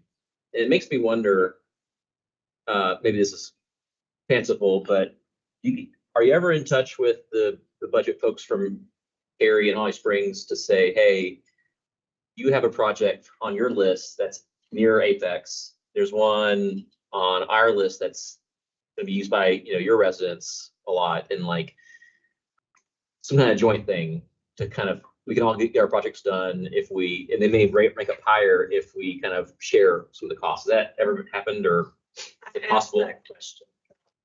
You did? Okay. I forgot the answer then. Maybe there's a different answer now. I mean, we communicate with our neighbors, but in terms of like project collaboration, in terms of an interlocal agreement, cost share, that type of thing, it's usually related to whatever project that is in that team and or administration. It does happen when we do this. I think you see it with staff, to your point, maybe. So for instance, Middle Creek Greenway, we connect to Holly Springs, and ultimately when that comes through up to Cary. So we keep those things are in mind. So when Angela and Craig, they submit those projects, I mean, that's noted in there that there's potential for collaboration with others. But typically the Nana's point, they handle their side and we handle our side when we do connection. But we have had, I want to say we have had successful projects. So White Oak Greenway, that was a cost share with Cary. So Cary, we put in some and Cary did. But we do have those. It's just, stars kind of have to align for those to happen. Okay. We have one coming up with Friendship. There's a road crossing. Sorry. Is it Friendship? Yeah. So with Friendship, we have our portion of the DOT, and then Holly Springs is, and those were conversations we did have. So our planning staff, transportation staff had those conversations. Randy had conversations with their town. So our cost that's reflected in the CIP, that one's not on here because it's a DOT one, but it's based off of Holly Springs is putting in a portion and we're putting in a portion. So we got that information. So we do have those. Okay. They're just kind of out. They are for usually. And I'm just seeing on this list, Davis Drive is one that I'm pretty sure people who are Cary residents use that more than people from Apex who live here. And like, that may be why it's ranked lower, is because we just know it's on the very edge and people, you There's know. gonna be a lot of property acquisition for that one too. Yeah, whenever it gets done. I'm comparing that to Apex Barbecue and Off Chapel. Like, that one's solidly in Apex. A lot of people use it, and Cary probably has very little influence on their residents using that intersection. But it's similar, I think, similarly bad intersection to that one. Maybe that one's a little worse, but and it's maybe harder. But like, I think that's part of the reason why it's so low. And if there was a deal we could make with them, I think it may make us willing to do it more likely. So it'd probably be a lab project. Maybe someday. It is a state road too. I'm always confused by that too in these contexts, but yeah. The railroad. And the railroad, yeah, I know that. It's a commentary, and I just, if there was cooperation, I think we should investigate it and talk with them. If we're not doing that, I think we are, maybe, so that's. I think we do on a definitely on a case by case basis. Okay, There's yeah. probably still line up, and we know, again, Cary, we work with County Springs, some of the grant funding we get is actually due to the fact that it connects in. So, some of the grant funding we've gotten, some of the greenways, that Angela and her team and Greg and Recreation have gone out for it. It's when we talk about the partnership piece, that's how we've gotten some of the grant funding. And they benefit from that too. So The county has an incentive to help us do this, I guess, collectively. Have there been projects that we funded that have been outside our jurisdiction, equivalents to the White Oak and the Friendship? the White Oak's the biggest one I can think of. There's ones that I'm not sure that there's really any. If we haven't done anything, that's maybe an indictment on us that we. I think We're there gonna is an ask for things. assumption though that the opposite happens. So there are things on the edge of our town, there are things on the edge of other towns. Our residents, They don't know. they don't know. You gotta look awfully close sometimes to figure out where you are, and you're on a greenway or whatever. So I think there's an assumption that it is, but Yeah, okay. So then we added a third layer by assigning a score to each of the projects based on the results from the budget priorities. So the residents score, keep in mind, they never saw this list of projects. They did not directly score these. How we came up with their score out of 10 was that the first half of their score came from the focus area that each project most closely aligned to. Then the second half of their score came from the strategic goals that you all stated were that each project supports, and where the residents' priorities of those strategic goals landed. So it was all based on the top priorities within the focus area and strategic goals of the residents. That created the scaled score out of 10. And so this chart is in order of projects from the highest agreement. So those are projects that all three groups rated very similarly, all the way to the end where there is the least amount of agreement. Was the gray just for visual reference, the gray shading, or was that something too? What? Was it gray shading, The chrome. was it meaningful? Gray Oh, shading? it's basically the standard deviations, Standard that's deviations, the okay. scope that we used to create the chart. And so I was just staring at this, right? Like it's kind of things like how can council keep consistently pretty much below both staff and residents? Like at some point you would expect, something's gonna pop out, right? But I think the underlying challenge here is that the three data points are based on three completely different methodologies. Right, so the numbers are not necessarily comparable. We're trying to figure out different ways to present information to you all, and kind of respond to requests for that information. So one of the questions that we've gotten is about how staff, council, and the budget priority survey, that feedback, how that comes, how we're presenting that information, or how that aligns. But to me, the ones I noticed were the bike, Salem Street bike, and that Center Street Chatham Phase 2. To me, jumped out the most, with the residents being really high. For what it's worth. And again, they didn't rank the projects. They ranked categories. They were in categories and then projects within categories. They didn't rank Oh, it wouldn't the categories. They never thought of Focus areas and the strategic goals.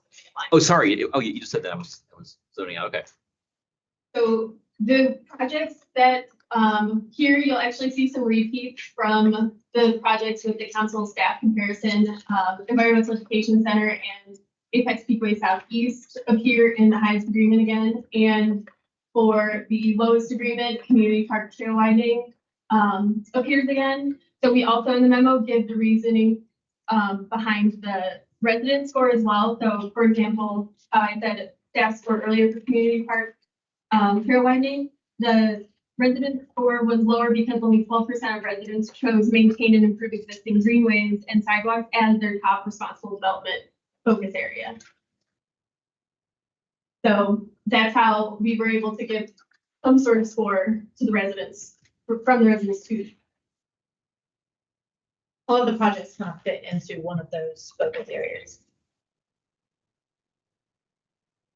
Now we're going to shift gears to the strategic goal alignment. This chart shows the strategic goals that each project supports. So for example, the third one, Tinge Road pedestrian bridge, council members believe that this supports responsible development, and 3 find that it aligns with welcoming community. And then you'll see here, this is the distribution of the strategic goals across all 24 projects. So you'll see all 5 strategic goals are represented. Yes, this is just council now. And so you'll also notice that the top 2 goals, responsible development and welcoming community, align with the residents survey as the top 2 goals as well. So we have arrived to the quadrant. So this is how the projects shook out based on council priority only. So quadrant 1 and 4 are the projects that had a lot of agreement to them. Quadrant 1 is the above average score, and quadrant 4 is the below average scoring projects. The quadrants 2 and 3 are the ones that involve more discussion. These ones had below average agreement on their score. So quadrant 2 is above average in score, and quadrant 3 was below average in score. And before we open it up for discussion, we also asked council what other priority changes that you would like to consider. And the overarching themes were availability of federal grant funding, and then the time on the backlog and the CIP prioritizing getting those types of projects. So I'm going to go back to the quadrant and open it up for discussion on where they've landed and if you all would like to change anything around. One thing I was surprised by this chart is there were 24 items, and I see only there are uneven number of things on the 1, 2, and 3, and 4. Was that a choice made based on kind of where the scores landed? It all depends on so the average score is broken into quartiles, which gives us the first part of the quadrant, right? And then the second part is based on the standard deviation of all 6 of your scores. So because of that, they don't always land like completely evenly, because you might have a lot of projects that have very close agreement where the standard deviation is a lot less or a lot more. So they don't usually end up even because there's the 2 factors that go into consideration. Right. Now I was saying the top and the bottom should have the same number, I think. It's above average or below average. But it's not, it's close, but it's just, there's 2 more on the bottom. There could move 1 on the top and still have it's 12 is the average. Sorry. Commentary. There's like wrong out there. Yeah. I wish we like spent last year to compare and see what we moved last year. So I mean, sure, we can do that. Sure. Bringing up the Environmental Education Center, I'm just curious why it's in bucket 2 when it shows up as the highest agreement in the previous charts that we saw. I kind of took it to be in bucket 1 based on some before. But agreement does not mean priority. So when you saw that was right around a 6, that didn't land at the highest priority in any one specific group. No, but it says above average score, below average reading. So the standard deviation was higher for that than then once in 1, right? Score is probably above 5. We're designing it now. I guess I want to deal with it. I don't know. That means next week, all year. I'm sure how helpful it is to try to quite right now when the time comes. So set that aside for a moment.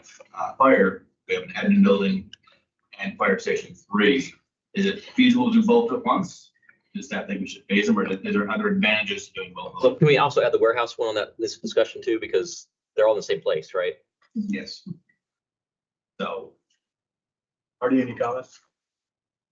So the design right now, or what we're working on right now at that Fire Station 3 site is, first priority was getting the Fire Station 1, Fire Station 3 the functionality of the fire station into that facility. At the same time, they're also looking at the shelter design piece. And then that would be a phased, and they're looking at the design of the site as the whole site. So from that standpoint, all of that's being captured in the current design. I don't recall, Chief, well, I don't think that there's necessarily the money to build. We know we're going to be a shortfall of money right now to be able to do all of that construction. So a phased approach. Yeah, so it can be operational without the warehouse being built. And that being built won't affect the operation of the. Right, so I think the That, intent right now is to design that warehouse along while they're doing the station, but it would be an ad alternate bid. I think that's what they're looking at, correct? No, so the warehouse is part of phase 1, it's also. But yeah, but it's not necessarily, it's going to be set up as an ad alternate in case we can't afford it. Correct, it could be, but just keep in mind the purpose of that warehouse. We close current fire admin in station 1, all those programs that are in those two buildings have somewhere to go that not being designed in the fire system. Currently, we would be designed fire admin, but where we're at now, the building, best building, we got storage, unconditioned space, the unconditioned space, all that's got to go somewhere. So We got a whole, like, stored outside. Like water rescue would be not inside the station, but inside the warehouse. Right, so we're looking to put trailers in that warehouse along with all of our station supplies, uniforms, medical supplies, PPE is stored currently, station 1. So basically they all need to be joined. That's what I'm hearing. Instead of Cost. separate. So what I would offer on that is it's a lot of money. Yeah. And so the priority helps us, to try and for this board. So we try and based on the priority, we want to try and fit those things in there as early as we can. But we really take away from the priorities. We know it's going to be on here. It's not going to drop off. It's going to stay on the CIP, and then we have to work out how it fits in financially. And so the ones in green, we try and move up. We try and do as soon as we can and work it out. But you also know there's been ones in green that we know it's a priority. It'll be on the CIP, but it may not be year 1. Example of that being the Peakway connector, right? For a long time, it was always on here. It was always a priority, but it didn't mean it happened the next year because we had to get a lot of things in place. But until it actually started and until the funding was in place, it needed to stay on the CIP. So taking note that, yes, so they may work in concert, the other, the warehouse and the, then the admin station 3, and we'll design them together and we'll work through. But we may make there may be a phased plan just due to cost. But we know they're a priority, so we'll get to them. We'll make sure that they happen, as long as they remain a priority. But it may not be year 1 that we're trying to put together here, but plan for. So when we do fire station 3, that doesn't mean that automatically, immediately fire station 1 becomes unavailable. And so the storage is not necessarily dependent or needs to be done at the same time.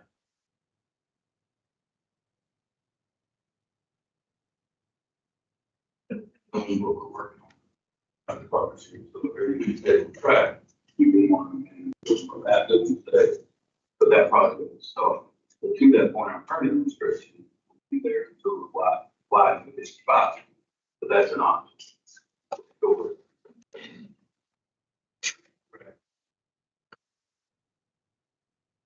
Which in the last step, what I saw was 2030. It's back on, but still got pushed, it's still pushed back. Okay. We didn't pay for that. Yeah, there should be there'll be Some. I don't know what You the. can hold out for more money for that, right? They'll do an appraisal. They'll do an appraisal. Tell them we have big plans to build a huge hotel there. About to build a massive complex.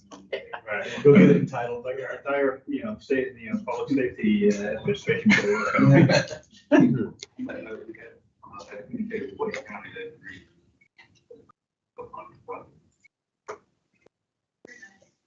Leader in there. Well, and also looking at this list, I ranked like the depot parking lot quite a bit lower in my list just because we have other projects that have to happen before that occurs. So I'm not quite sure why we're pushing the depot parking lot repurposing to happen so quickly when we haven't even started on our streetscape.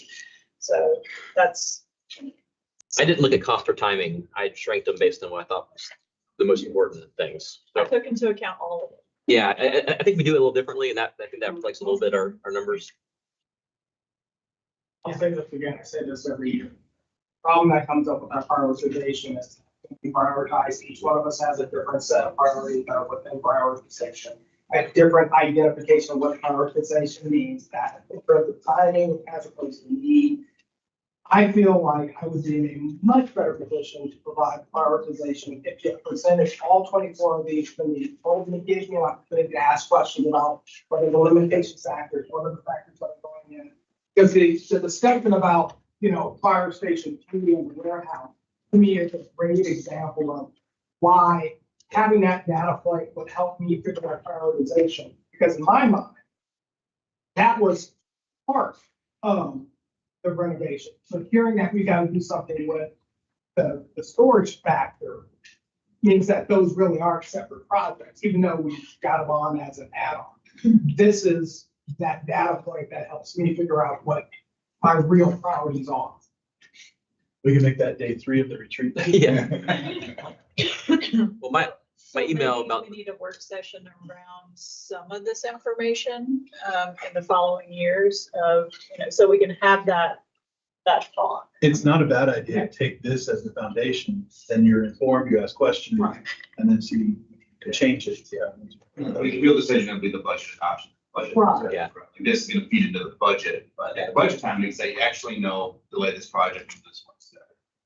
so the counter argument to what you said, though, is having those different perspectives may make it a more cohesive and maybe representative ranking, though, because we're all kind of looking at it from different angles. You could argue it that way, perhaps. Oh, I agree, but I think you still bring those, if we were to, rather than yesterday, which was very valuable, by the way, not saying you should have done that, but if yesterday we had the discussion and, we had Marty Chief get up here and say, all right, so when we're talking about the timing of the admin warehouse, this is what's going to happen. Oh, by the way, Wake County's going to throw in some money. Oh, by the way, we need the warehouse.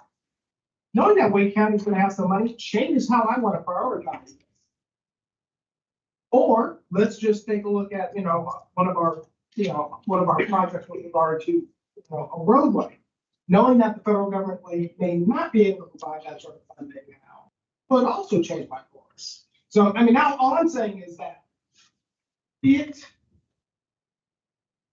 I'm not saying that this prioritization as we currently see it before us has no value. I think we increase the value if we do the prioritization after we hear the argument.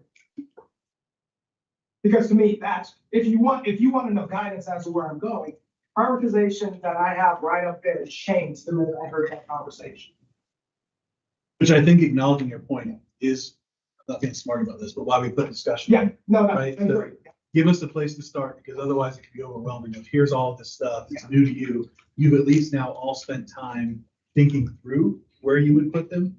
And now this is the discussion where we can change things around, get input, and we still ultimately have the budget adoption, which is the final say. But now it's kind of let your appetite for a little bit more and you want to change them around. Yeah, the part that I always feel like we're missing is, until budget, there isn't a reprioritization. Or at least the opportunity, because I feel like that is where, I feel like when we walk in the budget, I'm still working with this quadrant, and that this isn't a quadrant in my head. we can have an interim step in there. We can talk about doing this survey again after the retreat for you all, right? I mean, weigh in on that budget. I don't want to overwhelm you with that stuff too late, but what would that look like? I mean, we can certainly. So, part of this is, we've said we kind of collect you guys' responses so that you guys know collectively as a governing body where you stand on some of these things, where you are in agreement, and then where you do need to focus that direction to say, hey, you know what?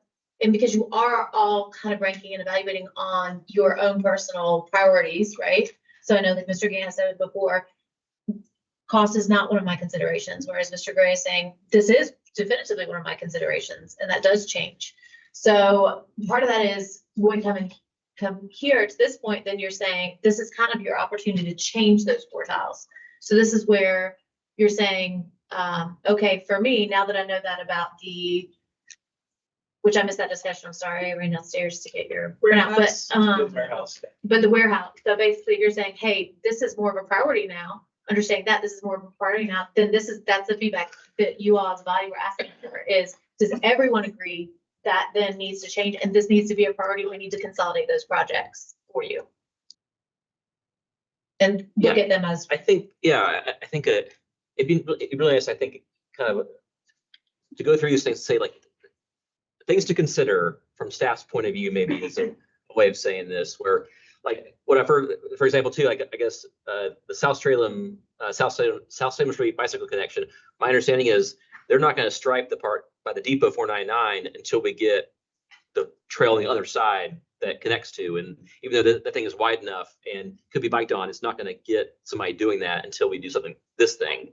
And so that's very annoying to me that like they're not going to do some section, even though it's obvious it's just paint now. And like that's another thing too. I've heard, I'm not sure that's actually accurate anymore or not, but like things, each of maybe our top ones, we should kind of talk about the linkages and things to consider beyond just the description we had in front of us. Or at least things that maybe are relevant for the next budget this coming year, maybe is more important too, I guess. The ones that may make it to the top and get funded this year have the most relevance for that. You guys tell us what you want to see, and then we'll tell you what we would need to do to get the funding to make that happen. So Can sorry.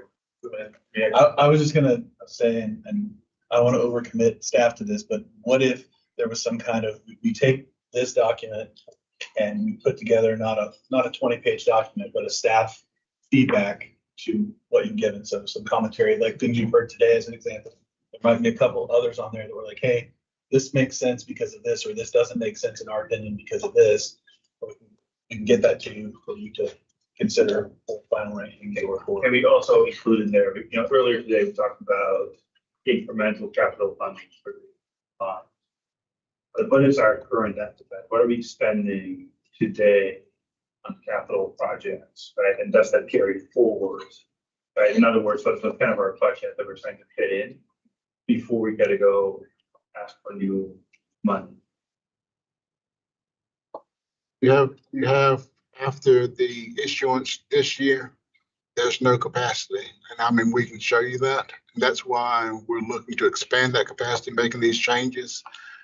Because if we don't make a change, there is no capacity that we have. Okay, so basically saying we have $0 for all of this.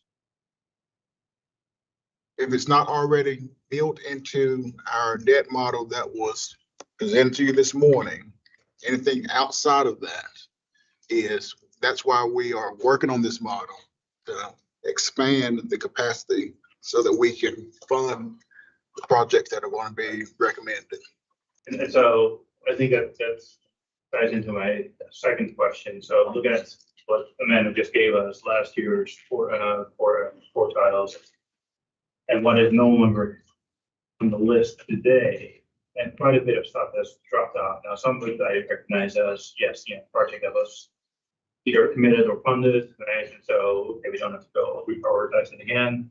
Others, like I'm not sure if it's been fully taken care of, like, Vision Zero is on here twice, like pedestrian signal upgrades. Like we fully funded that program and that's why it disappeared. And if so, right, we've done quite a bit last year to this year. and so- Vision Zero was funded in the operating budget. So we didn't have the Vision Zero projects, and so we've kind of established a prioritization through some annual allocations, basically to get a chunk of projects done annually with Vision Zero. Some of them are like the bond funded projects. So basically, until there's different information for you all to consider related to that project, it's not. Jesse Drive is going to be tied to bond funds in 27. But you know, like there's JC Park expansion. Like, did we do that? Like, I know we put the Frigate pitch. pitch in there, but that was the scope of that's line item. That's bigger, I think. So in the future, JC Park expansion in last year's CIP. Yes. We believe that's not relevant. it's a, We haven't done that yet. No. but it's a future year. Yeah. Because it's tied to, In this year's CIP requests, the funding for the bulk of that is in the future years. So we try to only have you guys rank what's in the initial 5-year purview. it ended up being outside the 5-year scope. This What we looks don't changed. want is you guys ranking and prioritizing projects basically that we have slated for the future, because then there's the question of why didn't we get this project done? And it may be because it's contingent on another project, another partner, you know, and or it's departmentally, that's not the priority, because it's adding amenities in a place or location or part that's not. So it was box 3 last year, so it didn't make the initial cut for the lower section, right? But and again, just looking at the last year's list, like if you look at box 1, 7 out of 10 things are no longer there today. If you look at box 4, curiously, 4 out of 6 things are no longer there today. Some of them got done. Right? And then, you know, for box 2 and 3, we've got 2 out of 5 and 6 done with respect to or taken off the list of things, right? But it sounds like there's some prioritization taking place outside of what we're doing here, right? Because JC Park is not done, but staff decided to move that further out onto the SIP, and okay, there's a change there, right, from last year to this year. Yeah. I'm just trying to understand the data on what. Well, so like Kids Town playground renovation, so that was partially funded basically to look at what that design would take and then what that would look like. So, I mean, that's a small dollar amount, but we wouldn't have you reevaluate Kids Town until we know, hey, here's what that scope of that project would look like and that cost that's tied to it. Because that's difficult for you to say, well, this is still a priority because we don't have a plan for it, right? Kids Town is still on here, so JC Park is not, so. But basically, so there's different things that we, you know, have looked at funding and or to get additional information or phased out, and or if it's tied to right away, if it's tied to easements, if it's tied to like a property acquisition thing, because that changes our timeline in terms of whether or not we're able to get easements, or we have to go through combination. We also, since you guys see the projects that are in the 5-year purview based on departments submissions, after we have these discussions and we have the final placements based on our analysis of what we can potentially be covering based on tax rates and growth, right? So JC Park might have been moved during our analysis into that future year because we physically could not fund that in that 5-year purview. And then this year during resubmission, it potentially just stayed there. So that's why a project like that might have fallen off or got pushed into future.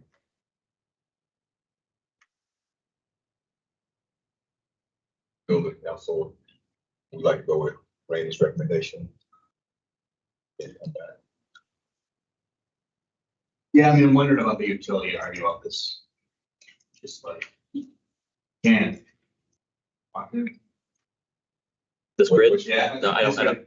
I used to want to, now I don't want to anymore. Like, no, like, My first years, I wanted to. Now, later years, I just kind of want to leave it as is. I kind of like, because I looked at this box and I just realized now it's so oversimplistic what we need projects, right? Like some of the stuff is just, we funded design for Kidstown, we funded design for the EC.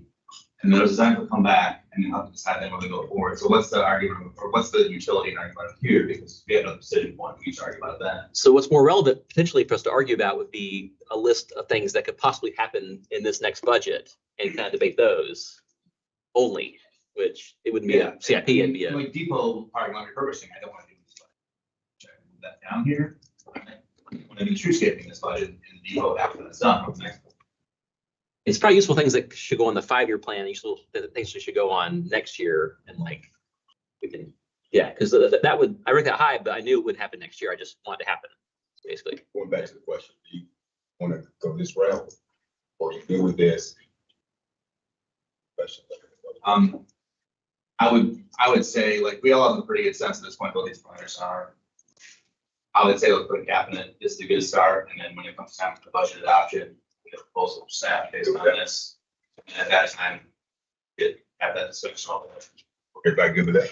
Yeah, may clarify, I think with the budget, when we get the budget thing, I think if there are some options besides just what you recommend, like, you know, a lot of times it's just got kind of a budget, a list of things we're gonna do this year, but like, if it can be more optionally done for this year's budget based on this discussion, that'd be helpful for me.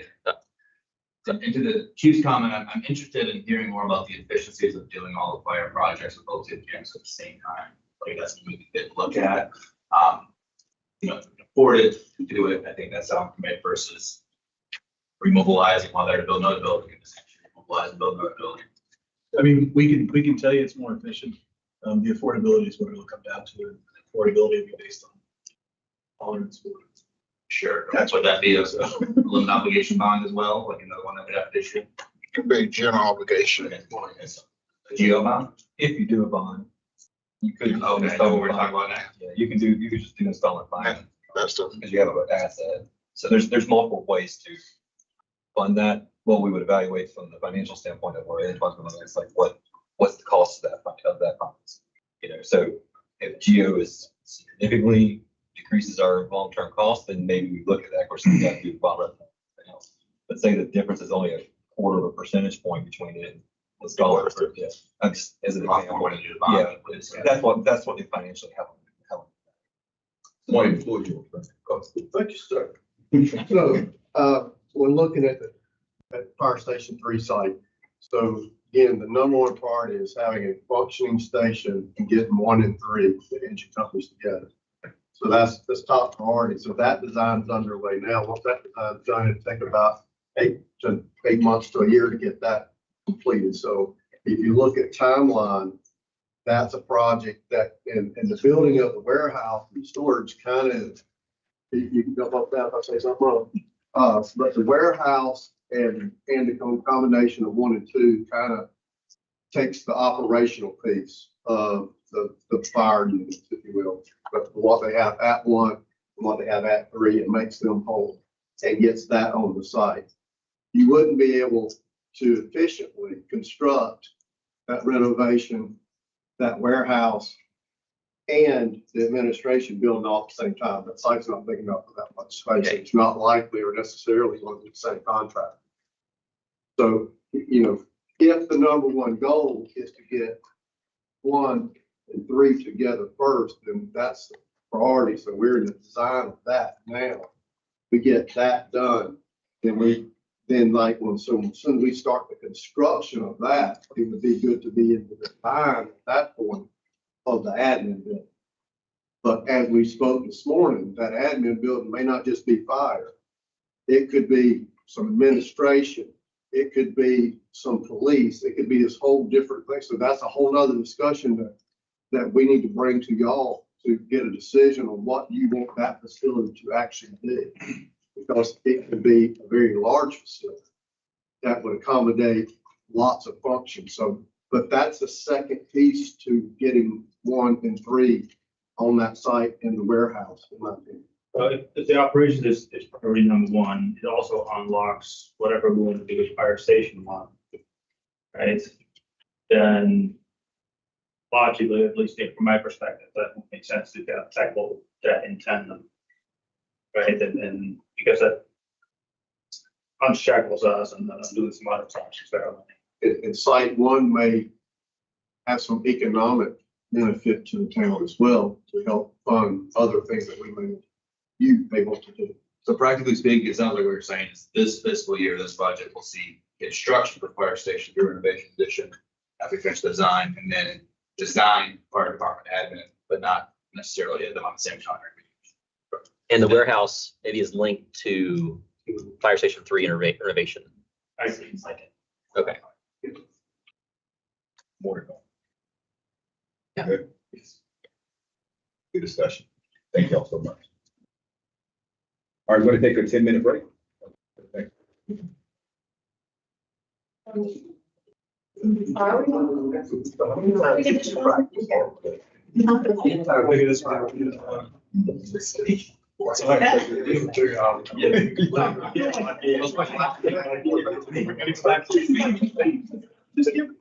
Yeah, we're keeping this.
capital project authorization discussion. And the ranking.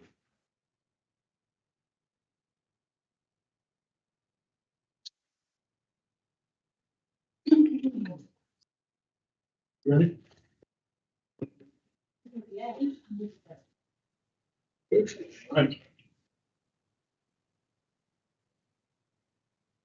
Afternoon. Afternoon. No. So I started my thought process with saying, I love this time of year because I get to think and share with everyone the big ideas that we have and think about the time we're not like getting pouring rain, but luckily it's not right now. So we're good to talk about our capital projects prioritization. That's next. So here are projects that we put in our CIP. Them are carryovers, but these are ones that are either have funding allocated for some aspect of them at this time that are underway and moving forward, potentially design a year, some for construction. So the gamut of what we are working on in our department and our parks planning team right now. So the only thing I kind of just distinguished into some of the questions that we've heard is something like the street rink roofs is a continuation of the street rinks that are under construction and will be opened in March. But this is like sort of the next step we're talking about. We've got funding for design of those facilities, the playground and the roof for that structure for that site. And so it was sort of a CIP project that has sort of reformulated in that area as the roof and the playground where we're already building the rink. So as we do that and we do CIP information, we're doing things like have partnerships become available. Do we have other funding sources? Is there a grant that we can pursue, or do we have a partner like the hurricanes that will come back to us and put in some additional funds or something?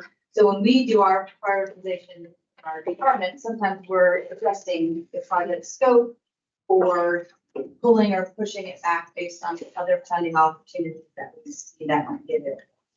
So It's about the grants. Is there a Wake County Parks? I know there's like the every once in a while kind of a thing we apply to with the hotel tax, small projects. Is there an ongoing grant thing too, like a matching thing that they do?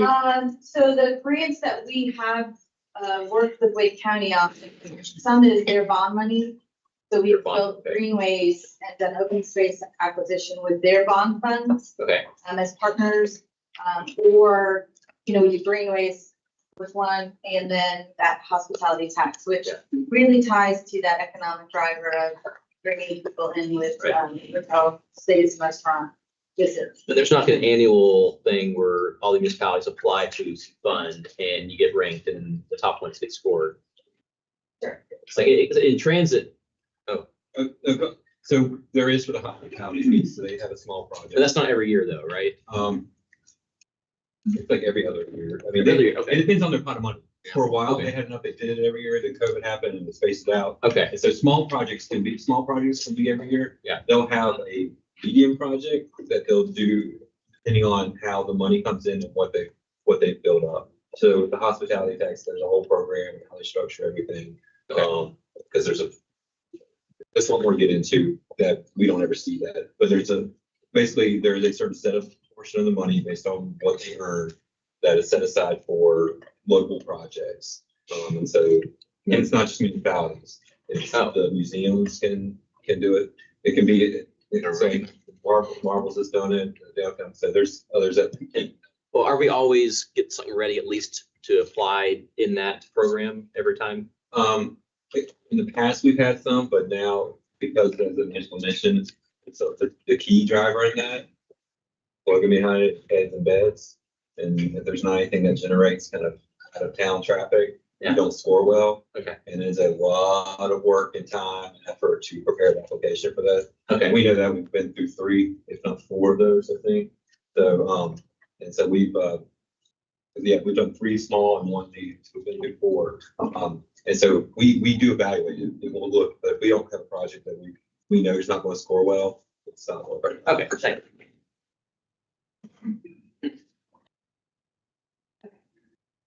So, what I want to do is go through the 5 projects that are in addition to those that we already have sort of either funding allocated, or whatever, that the department would prioritize based on several things. One is our master plan and how the projects that we have in our CIP list implement our master plan based on the feedback that we got from residents and guiding that process.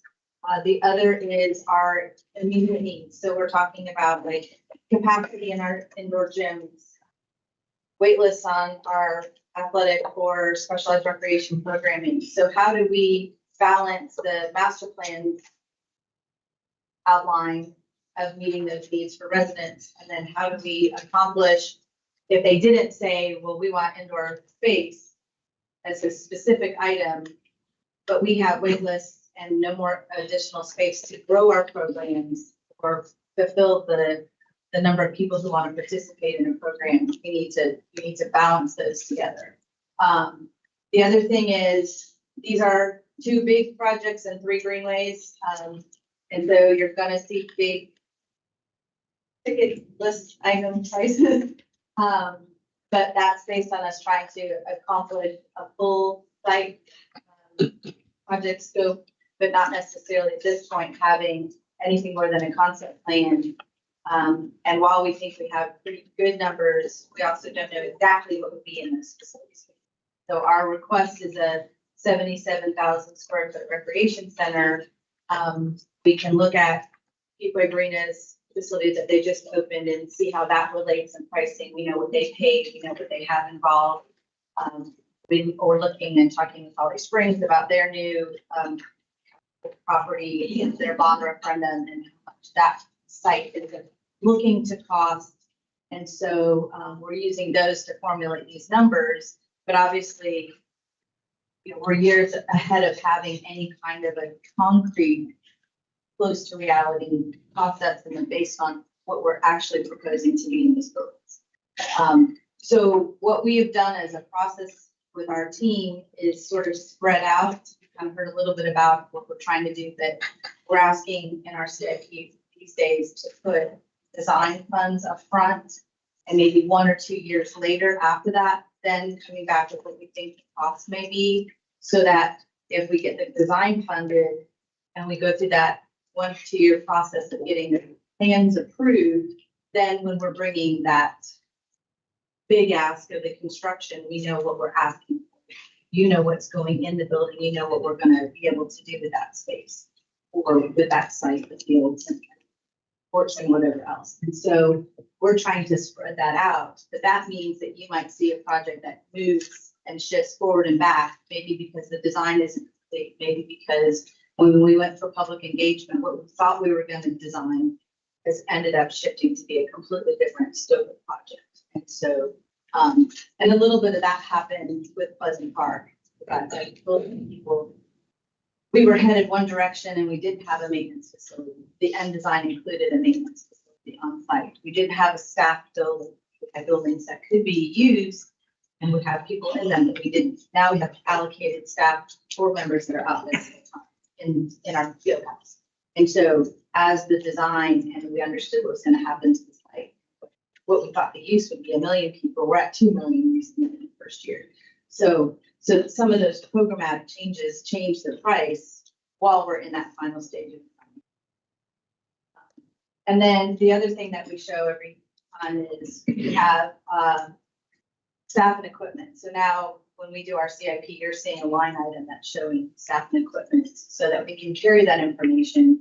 So you're aware that it's not just build the building, design it, but also what we'd anticipate putting into that site to needs to operate, whether it's programming staff, maintenance staff.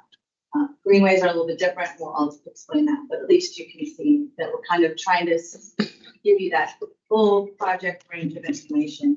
And then we're doing some projections on how many people we think we need based on how we're performing at our other facilities, or whether or not there'll be a maintenance staff on site project like this. Probably yes, all renovation at a park like Kingstown, we're not going to add staff there. And in fact, having the renovation done might actually save us staff time because we don't have to do as much maintenance work. So we're always trying to get all of that information. I probably for this, the 1.2 and the 2.2, expand 1.2, experience 2.2. So those are specifics of the actual, from our implementation and action plan. So this ties to how we fill our strategic goal. So, for example, 1.2.1 is acquire 193 additional acres of property in the town. 1.2.2 is build 39,084 square feet of indoor space by 2031. 1.2.3, develop the existing vacant parkland and continue to provide growing population. It's the reference. Yeah. Okay. Got it. And then the recurring operating cost, is that the net of cost and revenues, or is it just cost? We don't have a revenue picture yet. That's just cost. Okay, because some of these facilities will generate revenue. Right? We just don't know what exactly appropriate with the stage dimension, so we don't have that back. So worst case scenario. Try to get And those are some of like revenue. We have two fee studies. One is like actively ongoing right now with focus groups, and that's for our program and rental fees. So we're studying that right now so that we can see whether or not we can a different sort of model and whether or not it's more revenue generating, what our cost recovery is. And then the second we're going to start soon is our land dedication and study. So that last one we did was 2008 as far as land values in the market and what our so those are other not necessarily revenue sources, but in some ways getting funding. I always am here women, which is probably all the time, but and anyway. All right.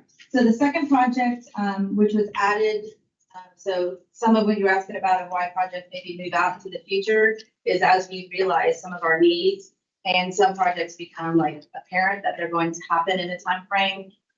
We move those up. So Viridia is sort of in our control, but out of our control. The SD plan dictates some very specific requirements for this project. One is that they provide us with acreage for 4 different types of amenities. Those were the things that we needed at the time that the Viridia project was approved. It included an indoor recreation space. Still think that that's pretty valuable.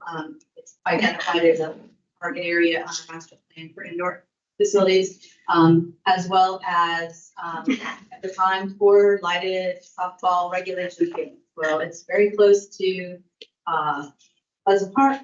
You can see it in the corner. And so maybe that isn't a priority for us because it's being accomplished or potentially accomplished someplace else. But at the same time, they have a requirement to provide us with the land that would be necessary to build a facility of that size.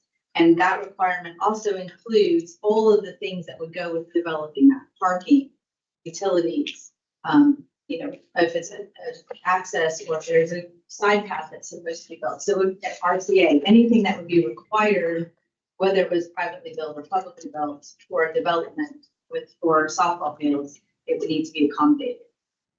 So right now, we don't have all the information from them about where that will be. We have an initial concept plan. I'm showing this for representation because a lot of things have been shifting, but they are moving forward with development. One of the projects that Lennar is taking out of that site has Greenway being constructed as part of it for our master plan. So we're moving this project into being a higher priority because we have limited only Greenway south of US 1. And if the 4,500 to 8,000, which was the max that they requested for residential units, but they're saying probably about 4,500 total, we're going to have a high 4 facility south of US 1. So that's why this is pushed out there. It's a smaller expectation of recreation indoor space. So where I said 77,000 on the other, we're in like maybe 30,000 square foot. That would be unexpected. And so we're working with them. They have an obligation to give us the parks master plan. They have a timeline for when that has to be done. And so we're just waiting to work with them. That has to be approved by the council as a approved master parks plan. And so at the time when we get all that, we'll review it and make recommendations. See that, but that will further kind of help us formulate where the numbers for this would be. We just use sort of the same operating cost. The skinny would be similar scope to what. The only other thing that is it doesn't have to be one site. And so we'll have to, again, improve that, but just so you get a feeling for what's coming in that. With that one in particular, like, I think there's maybe an impression that it was weird that we would build a park for, if it's perceived as being just the residents of Iridia versus a kind of a regional park. I hope we're thinking about, I know we are, but like, hope everybody in the end feels like it's a regional park and not just for those residents, which I think is the case, right? Yes, it's definitely the case. And it would be for, I mean, most targeting south of US 1, but at the same time, you know, anyone who would have access, we would operate all the programming. There'd be no special assignments to people who lived in that neighborhood around it. I just think some thoughtfulness, if we can do it, if we have flexibility with design and also how we're advertising this one will be important because of the perception that we're just building it for them. And it's a lot of money to build for a neighborhood, basically, a big neighborhood. And then the only other thing I probably should share is that There's a lot of people, yeah, I know, but like, yeah.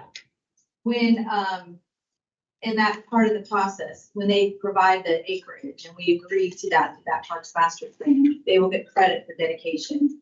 The Greenway, they get credit for construction, but we anticipate that there will be, right now, we're just guesstimating in the range of $4 million of fees that they will owe in addition to that. So there is the potential that they would fund some of the development of whatever we end up installing. They just have to provide us with the space, but they do get credit for that. The next is Beaver Creek Greenway. This is in your CIP, it's one lane, but it's multiple sections. And so what we've kind of done is, again, that idea, we do design and we do construction at sort of alternating years. And we did have a feasibility study done basically from Nature Park to Richardson Road. We have two segments that we're kind of considering, one being through the Nature Park, like completing the trail from where trail ends, which is sort of by where the Environmental Education Center is going to be, and then wrapping it up and around and out the west side of the site. There's some development that's happening that would continue it a little farther west. And then the rest of it would be from that area, which is sort of near Parkside at Bella west to the developments that already have it, which is Buckhorn Preserve and Arcadia Ridge West. And so that's what we're looking at here. We show it as one project number, but we see it as two separate design phases, two separate construction phases, and it would sort of be alternating over the next several years. So just to give you an idea of that, we do have some land that we need to secure as we go west, and we've shared that with our real estate folks, and we have some ideas about maybe ways that we can make that happen in a way that's beneficial across several town departments. So we're always looking for those things. We also think that since it is prioritized by Wake County as one of the primary west greenways, it would eventually connect ATT to downtown. And then, if we have north and south connections that are happening now. So we think from a regional standpoint, this is still a really good corridor, and it's always usually one of the top that we get when we talk to residents about our prioritization of corridors. This gets us to Richardson. This gets us to Richardson. West of Richardson is 2 private lots and Army Corps land. And we have not gotten a lot of good feedback from those property owners that they are interested in discussing.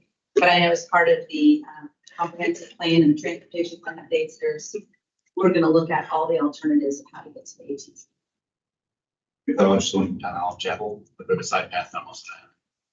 Once we connect into Arcadia, we will be at Richardson, and then they can take the side path where we just finished the Apex West Greenway. So that will be available just on street. So we'll continue to try to find an alternative that gets to the southern end of the ATT. And Wake County's been a great partner in supporting our efforts. And then, of course, we work to them on how we can extend the ATT because they have land that they haven't developed. So Hume Olive, right? Yes, to near the intersection. That'll be a big one too, yeah. That would create a loop system for us with Hume Olive side or street side. So again, we're always looking at how we connect to ourselves, to our partners. Middle Creek Drainage. So we are fast and furiously building the southern section, and with some developer help, we're going to be at Jesse Drive in the very near future. So Sunset Lake Road to Jesse Drive. You're going to get an invitation. We're doing the Great Trail State Day, October 18th of this year. Big celebration with Wake County, Holly Springs to open Middle Creek from one end to the other that we have. We finished a feasibility study that we got a grant for. And so this section that we're proposing is the northern piece that connects us to 1010. This is the link that will then connect us to Cocoa Booth Amphitheater and Regency Park and the Swim Street Greenway. And that ultimately through Cary links us back to Lake Pine. So, and the ACP. So we're definitely thinking up those corridors. This one is all side path. So when we did the master plan update, we had the feasibility study. This is all through Pinnacle Park and the Apex Commerce Center. And so it's something that we would look at with our maybe getting DOT funding because it's partly an opportunity to do some transportation related improvement. So that's our one greenway, second greenway, and then our last is Reedy Branch. This is Kelly Road to the Sweetwater Development at Goliath Lane. This has been on the maps for a long time. It was originally located on the southern end of the Abington subdivision. Our feasibility showed that it is nearly, if not impossible, to build it in that location. And yet we feel like we can do it on the south side of the creek. So that would connect even more community that we didn't have access to before. We have a grant application in for Great Trail State money for design. We're going to use some of our Greenway allocated CIP money to do a portion of the design and then have asked them to fund the rest of it. And that includes all the exhibits to do land acquisition for easements and stuff like that. So we packaged it up. We think pretty nice. That's what the 450 design is. It's a little high because we're using them to also do those exhibits and stuff for reporting.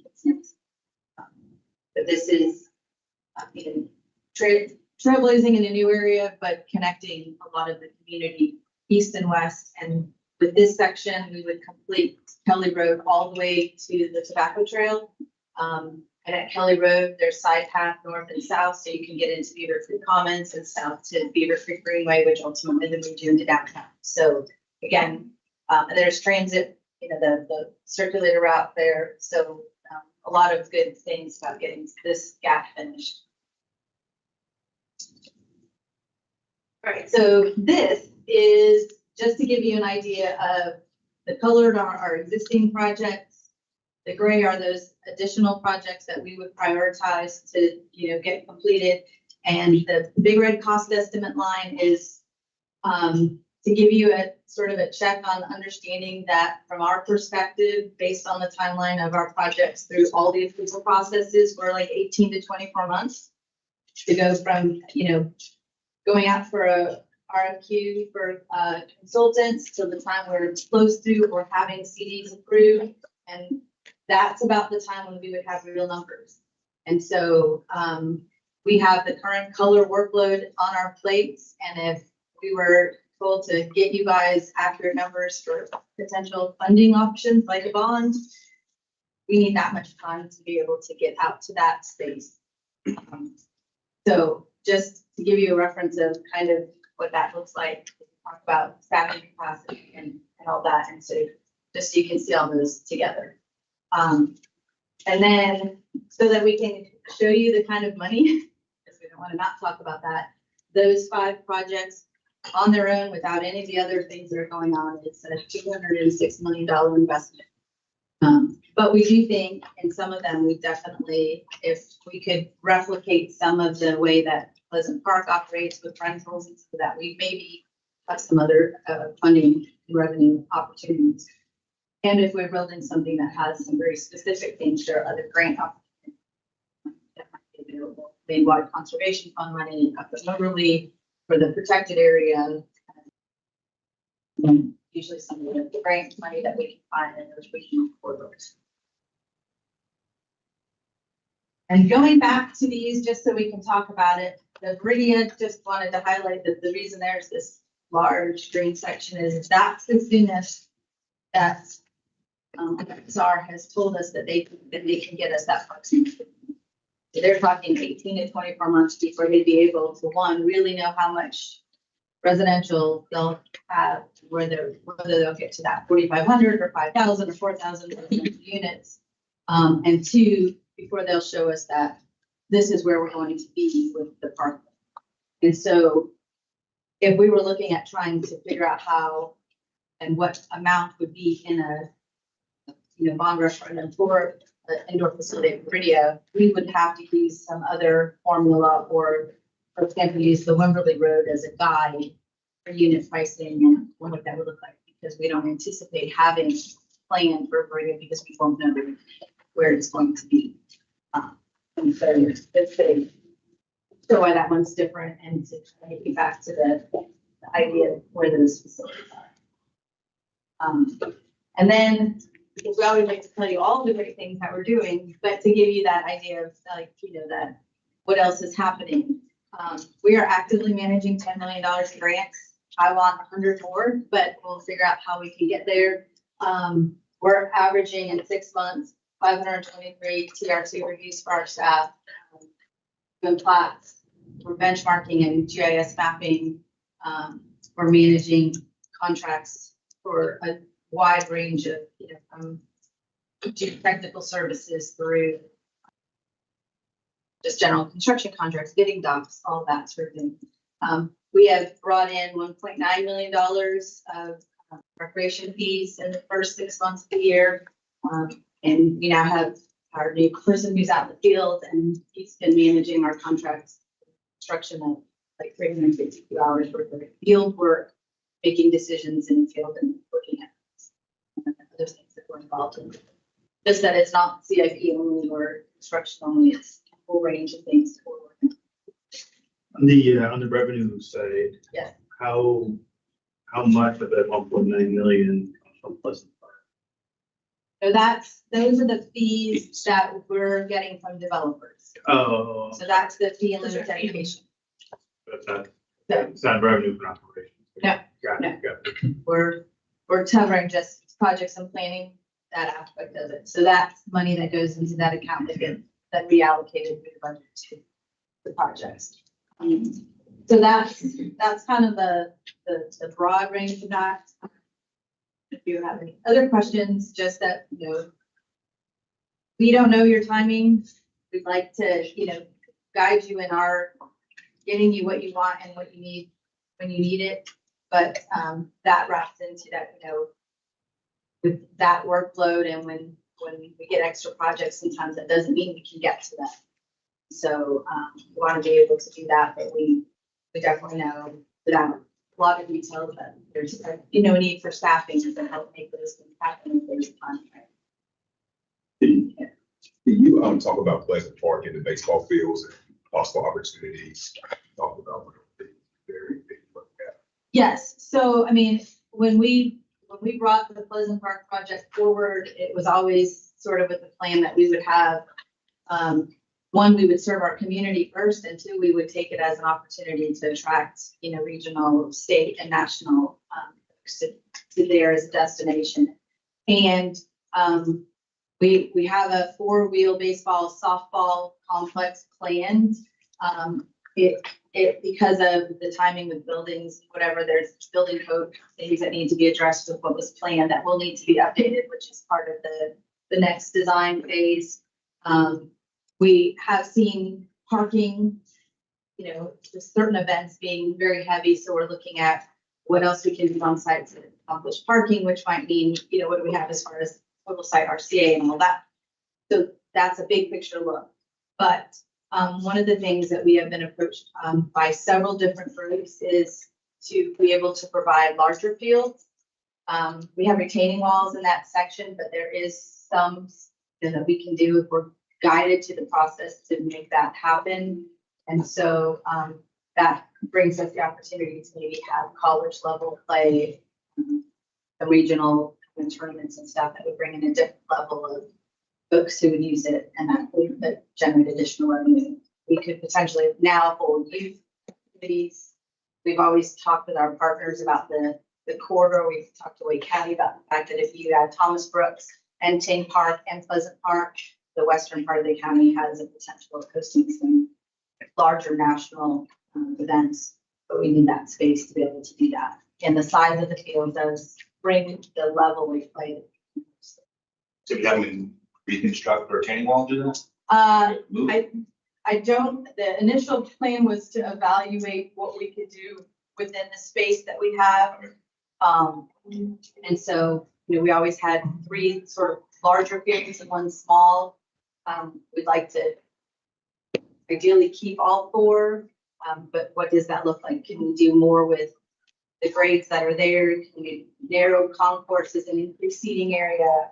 And so with each ask that has come to us, we've sort of said, what would you absolutely need at a minimum? And we're looking at the list of could we provide it? And so as if we're going to have to look at the building for building code to make sure it's current, can we within that space accommodate something, 1 or 2 or more fields that are a larger size? What would that allow us to offer? What do you need to make that happen? What do you need to make that happen? I think we're ready for a contract, and I'll let you tell us. So there's a couple things going on. One, we need to look back at the parking study, look at the parking situation, make sure we got that covered from I said the first thing we're looking at is a parking study to address possible parking needs.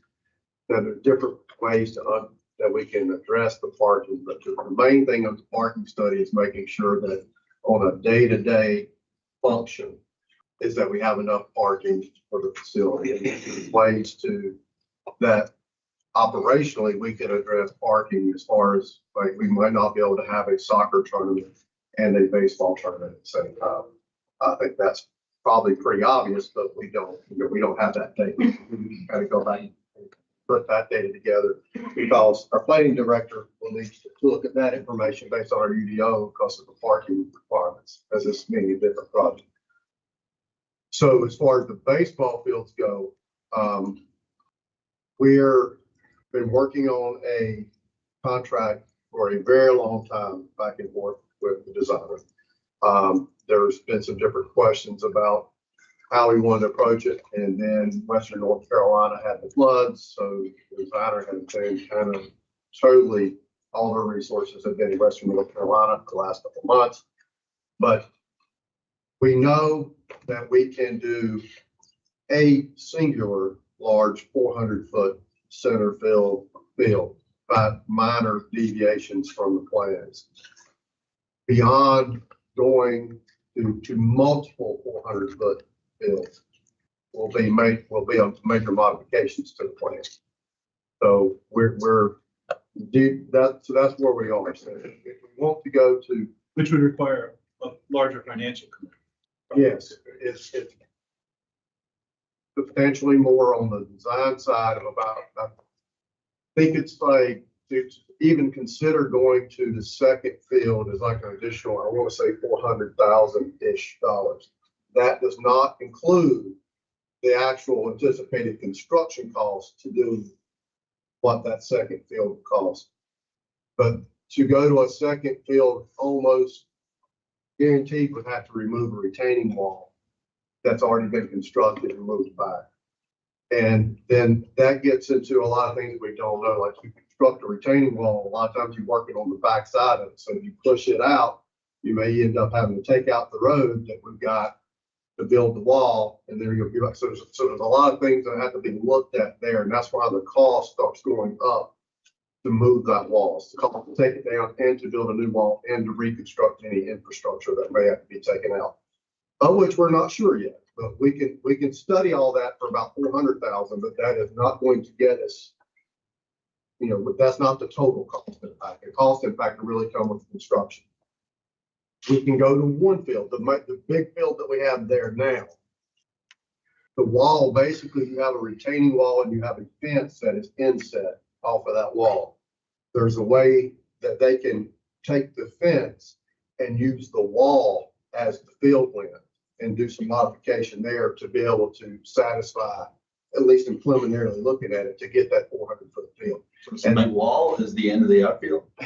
It might not be cement. We can do padding. We're gonna go ivy, get a little bit. Well, they're not gonna go past it, because there'll be a thing there, right? Helmets, it's a signature field, so there'll be design elements to it. But they feel like that can be done as a modification to the existing plan as opposed to all new design.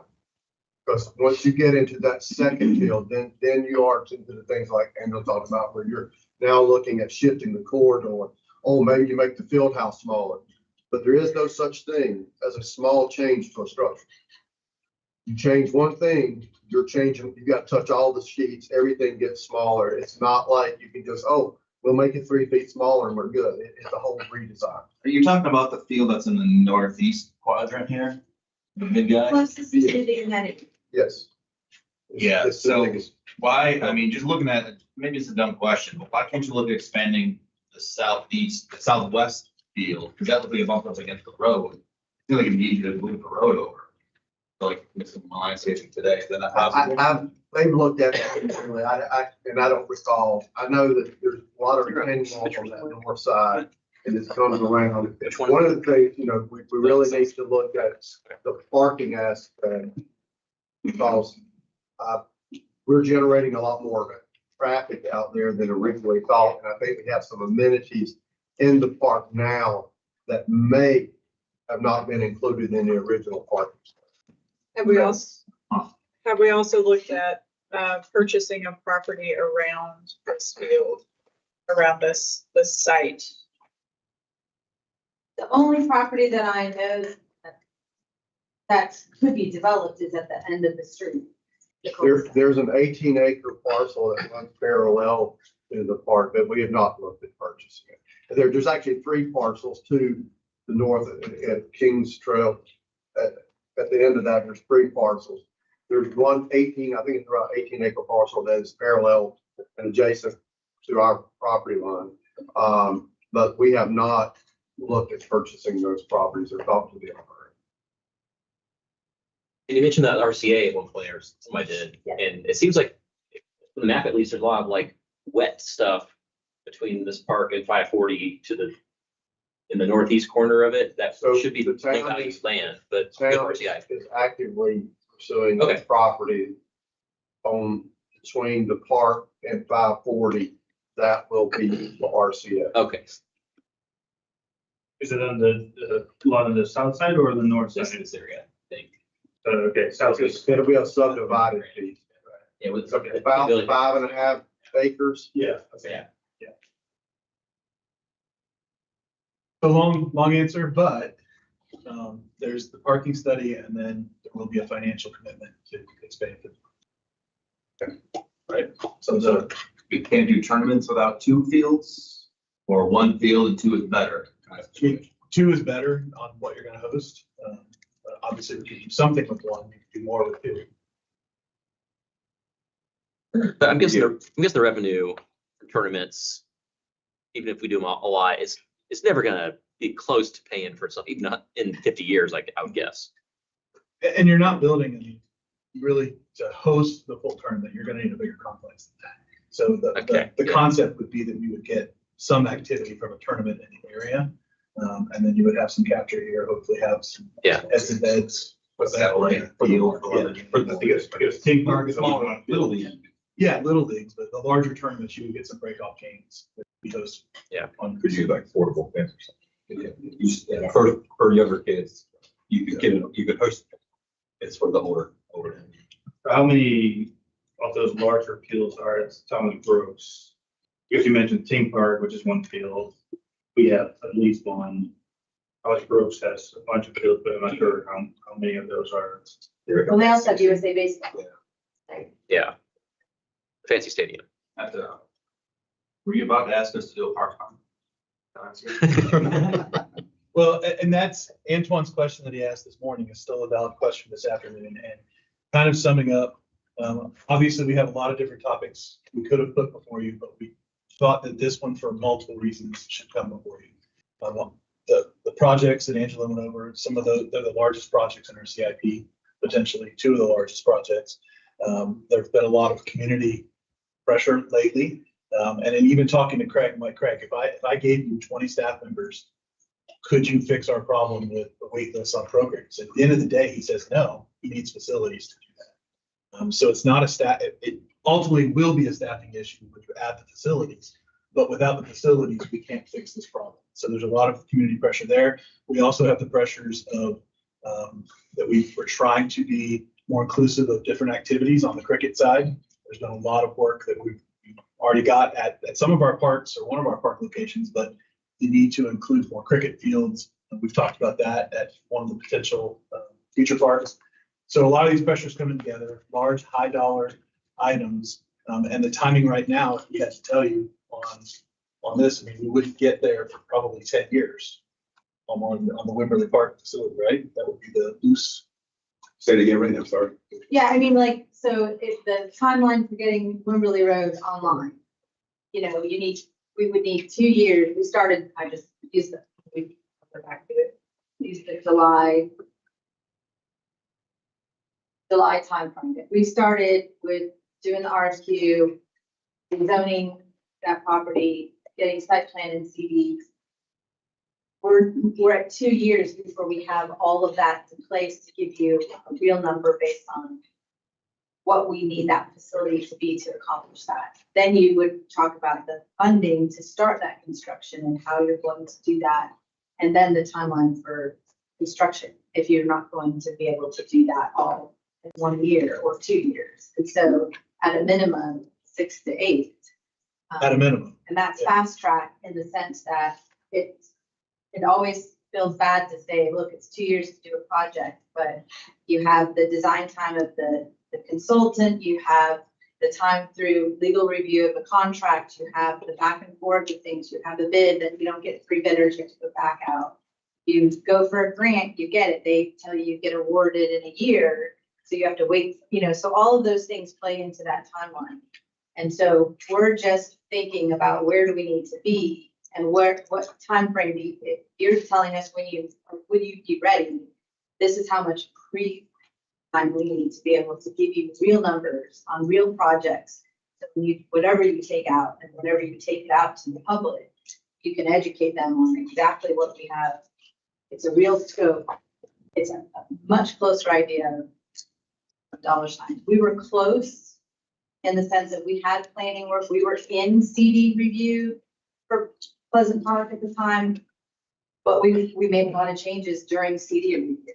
And so those things changed the scope. We also had COVID and other things, but those things meant that that's some of why we weren't as prepared when we were there. This gives us the time frame to be.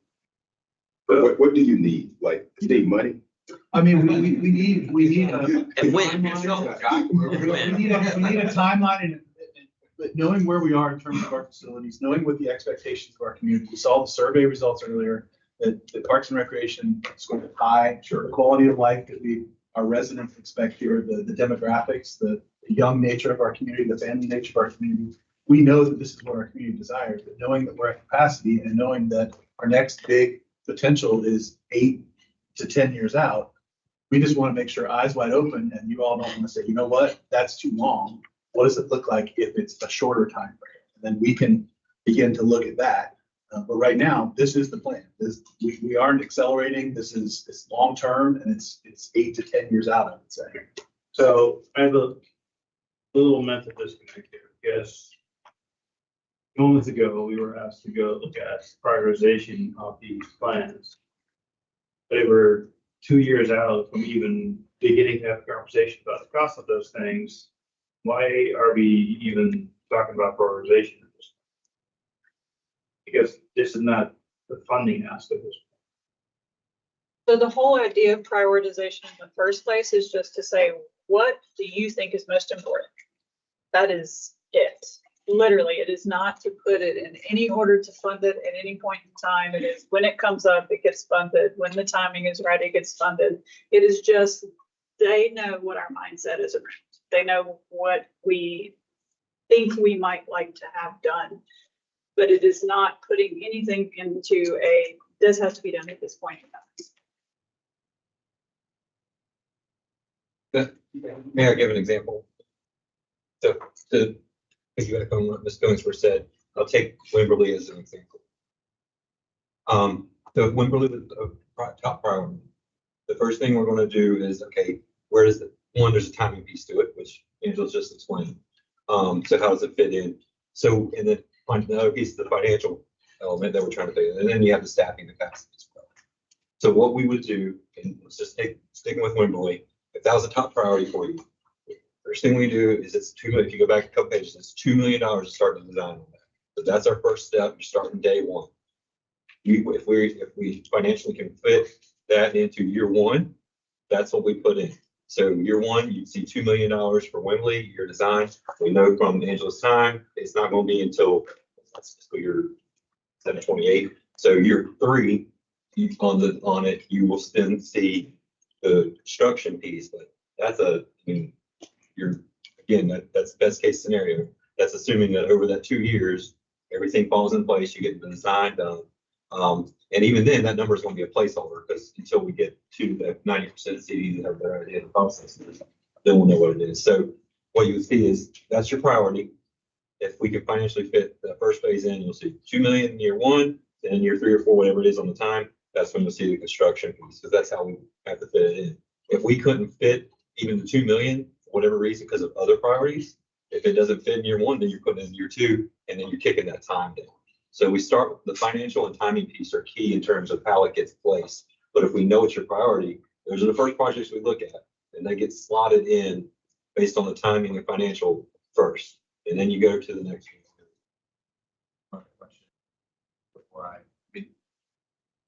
Thank you for the presentation. I think I understand and listen very intently. I think I have some ideas what you're looking for.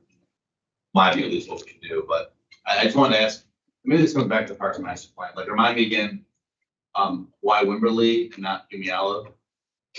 Or the Umeala Farm Park property I've had forever? Might the facility study need more of a need up north than, or is that one? So Olive Farm is not that far away from both the nature park and Pleasant Park by proximity. The second piece is that Wimberley Road is a larger tract, and again, we don't have any other facilities up in that area. It's a larger tract. By the concept of what we put and feel we can fit on that site and the request from residents, it meets a lot of the needs of the town, but also of that area. And so if we can take down more of the list of our prioritized amenities and facility space on that site. But that area also is still being developed actively, and a lot of houses aren't built yet that maybe have been approved, right? Thinking about like Castleberry and. Beside a few larger lots and some areas that are really can't be developed other than really low density residential, it's almost from the standpoint of residential design is pretty much surrounded. There's a few areas, but not much.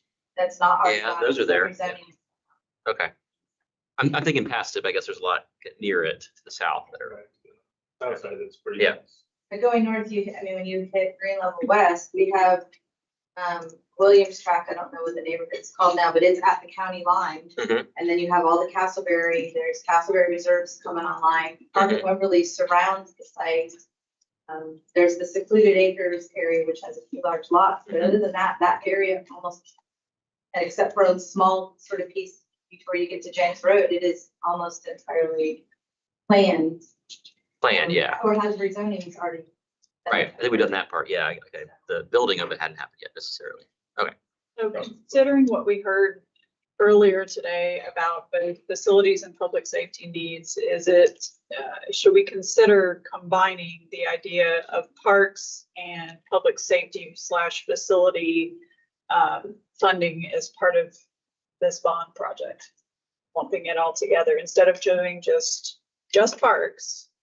Because I know people love parks, but if you have people saying, okay, we just did a parks bond. We do that. And more than likely, the recommendation would come that you have a facility bond, like what the ballot would. Separate bond orders. Yeah. You had two bonds, which meant two votes on the ballot. You have a rec and. But you could, I mean, you still, in terms of our financial models, and probably fact. Do you think you need a geo bond facilities too? And we talk about someone financing. Because it doesn't look like a cheap price tag. It would make sense. If we're going out to the market, if we're trying to get them to the public to vote for the referendum, covering what we need at this point. And if we're going to put it before them and let them make the decision, do we want it? And What's if we the want, rough price tag we need for a geo facilities bond? say again, How big would the facilities bond have to be? it depends on the project that you decide. The public safety. We have, you have a capacity of $96 million right now, as of this morning, without any additional increases. Marty's got some of that. No, I'm talking to myself, I'm adding some math, but I don't know, I don't think we have an exact number on the, Tim, do you know on the facility, on the campus, you know?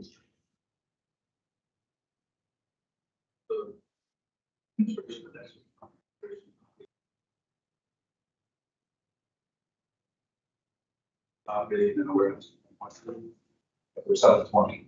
Yeah. But those are That's what goals that are still, Yeah, that's where we're starting. Not- I think that's probably starting at that point. yeah. I would imagine do a geo bond for. That's, I mean, I think, yeah, I'll say said too, if you're looking at a bond, I mean, you're going pretty big at this point with the capacity we have. So, it's what the mix is. And as we do the financial piece of it, I think the other piece that is important is, yes, we're trying to get to a steady state and build that community benefit fund. It's all, which is supposed to help us maintain the tax rate, depending on when you do that, you know, what other tax increase may be needed. That would still be needed for the financial, in the financial modeling. Come back and say, you need X amount, and have a covered recreation, and nothing for it, you know, we still know what that is. I just draw the planets in my head and I would see what face you make when I say. Let me know. Cover your face, Sean. At least I cover our face. Are you talking this year? Are you gonna mention this year for one, or are we talking about the future? We'll find out. Oh, yeah, okay. Yeah, not this year. Not this year. Okay, so I would say 99.9999 million parks bond in 27, backwards from there. Because it's less than 100? Yes. Okay, yeah. That's good. And I Like would about a say, car. and I want to see, so Viridia, just forget about it, that's gonna get in 6 years. The other three, I mean, I would like to see us pay go for the design of all of them and just be able to come to the public with actually fully shovel-ready projects. And, I mean, they don't all have to be done at once. I would say for some of the smaller stuff, is there a possibility that we could actually get to work on, you know, and these are all great greenway projects, we'll love greenways. Us actually completing these greenway segments would be massive. Like, this has been a discussion for, you know, forever. And these last chunks, Reedy Branch, someone asks me every couple months about it too. Like, people haven't forgotten about Reedy Branch. Beaver Creek, we're upset what we have today, but to go further would be awesome. So, where was I? Oh, yeah, start on, I mean, pay go the design, get it shovel ready, and we'll do the bond for the 4 projects and try to get under 100 million. And hopefully that's enough time to work on some grants to offset design costs too. I know you mentioned it. The magical thinking, but that's kind of what I had in my head when I saw it.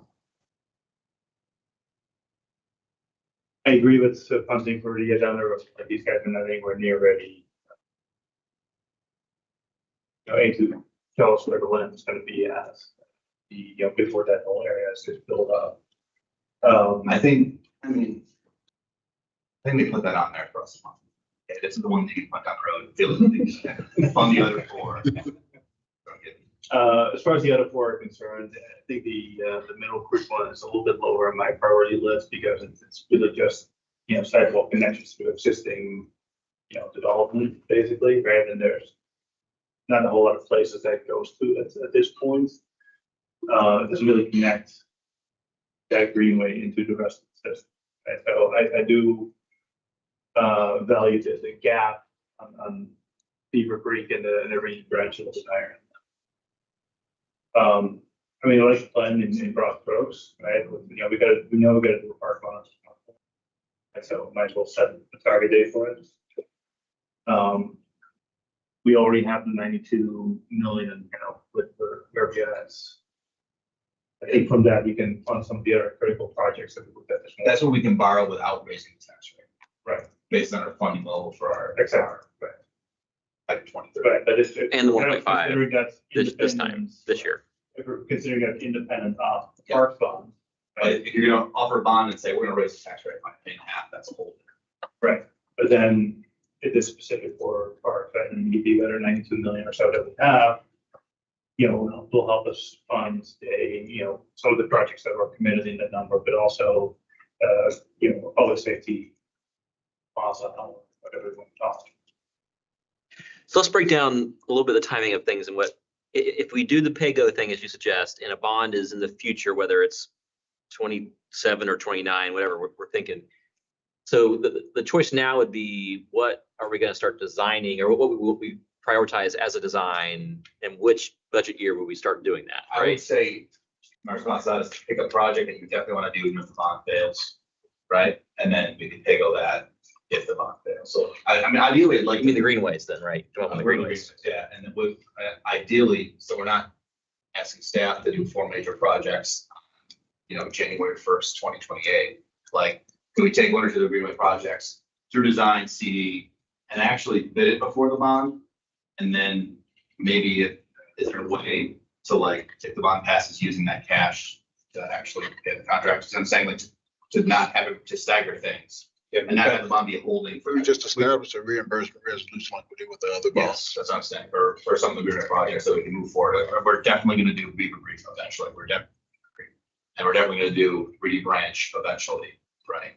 So Those are all 3 in this 3rd grid. I'm not sure if that matters for this conversation too. About we're gonna do, I think our intention is to do everything on CIP eventually, is what I'm saying. Like, eventually, we're gonna do it, it's just a matter of time.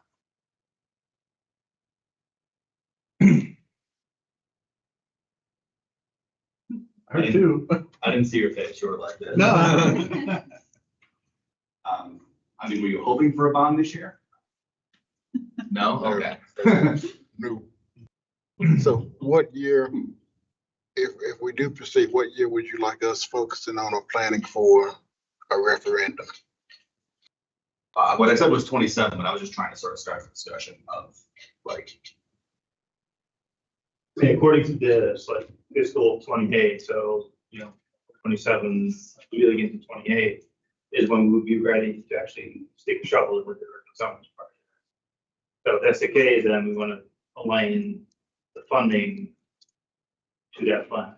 Hold on, can I ask a question? So, is the goal of staff or desire of staff to have everything on this done before we do the bond, so people know what's going to cost So more exactly? giving you this timeline was to show you that if we were approved to start design on these, any or all of, besides radio, we'll take radio out of the discussion. The other 4 projects, that we should be close in, say, March of 27. Well, you're talking about that budget year, and if you went to a referendum in November, we could get you numbers that were based on approved plans or nearly approved plans on the case of one revision in March Okay. of that year. We need to have the design started July of this year. this year to have a bond of that size that cover these things in 27. We could potentially go the design. Grant opportunities. That's scary, like, it's swingable, right, to do design for all these. Yeah. It's possible. If that is the Her priority. leg is shaking. It's been, First of all, my leg is always shaking, so don't pay attention to that. That would knock out other projects, potentially from that first grid though, for this year at least. It would knock out some projects. It would delay the projects, right? I don't think it has to.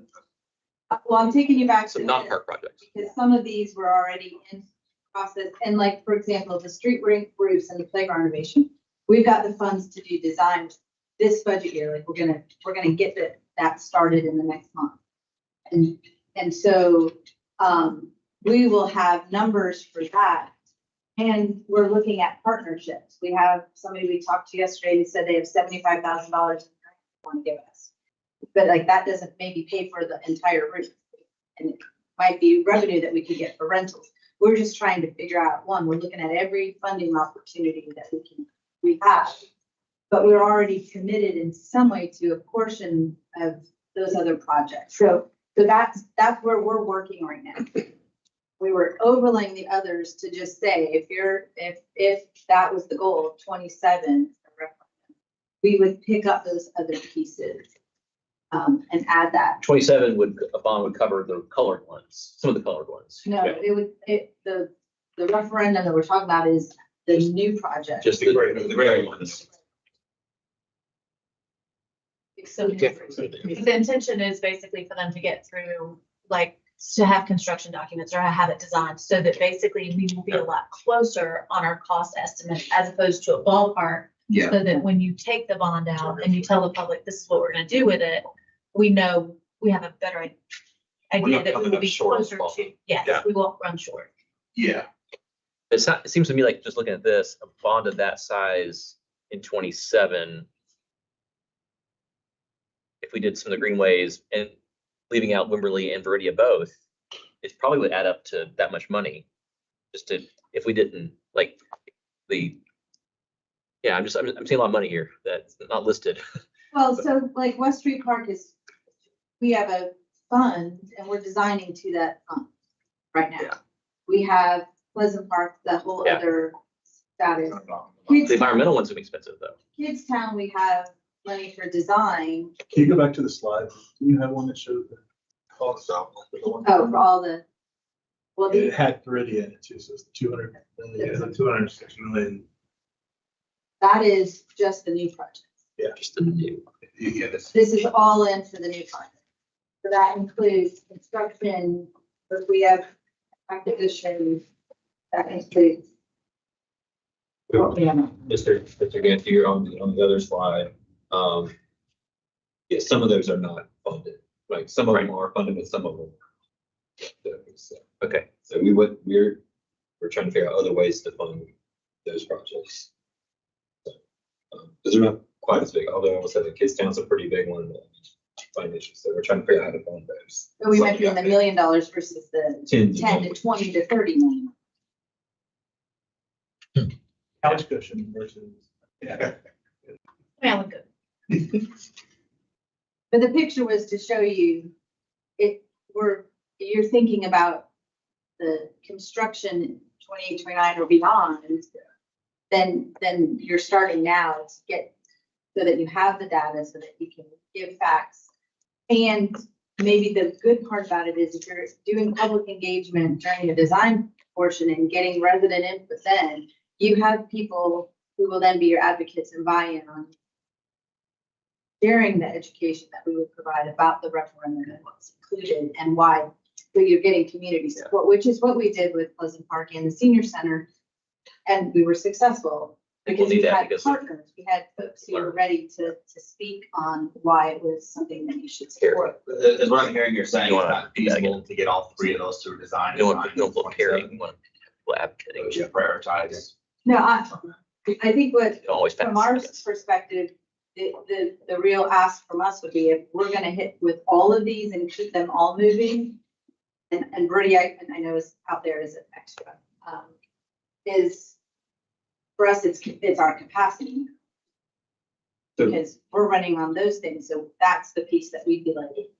So what I'd say is you've already hit on one point, and I appreciate that you recognize 2027 is the earliest you feasibly can have a plan. So I appreciate Angela doing, that's the time piece of it. So we start thinking how things get programmed.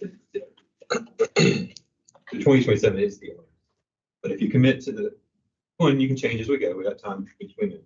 If you want it, if you're serious about a 27 timeline for any of these projects, Daniel's point is you're starting with the coming budget.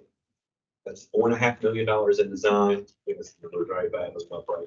$4.5 million in the design for those projects.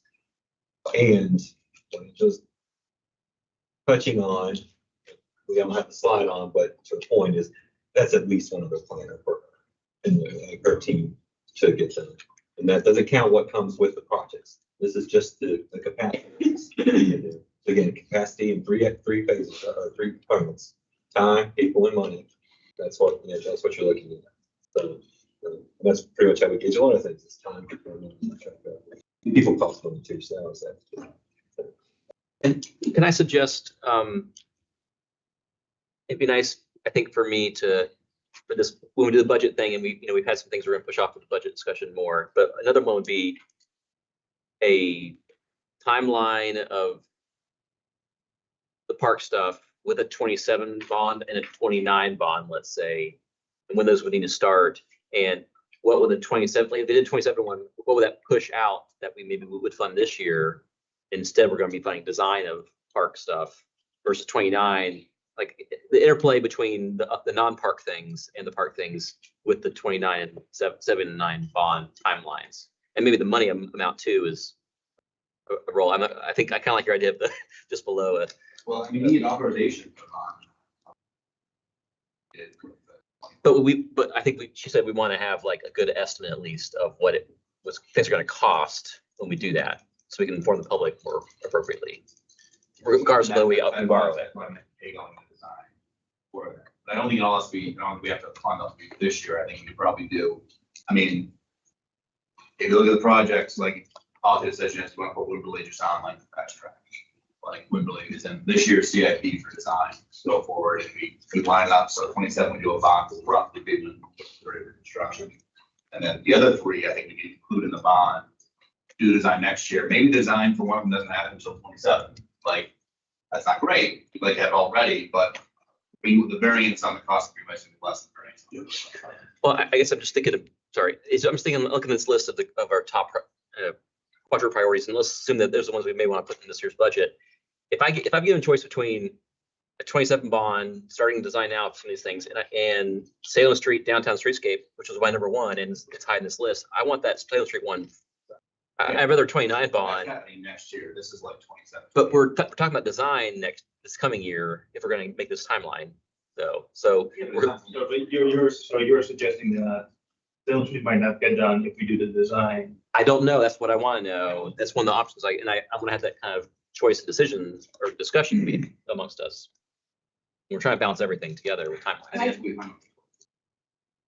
Okay, Reedy Branch, we're not asking for design. We've given you the amount, but we already allocated 250 of our other funds that we have.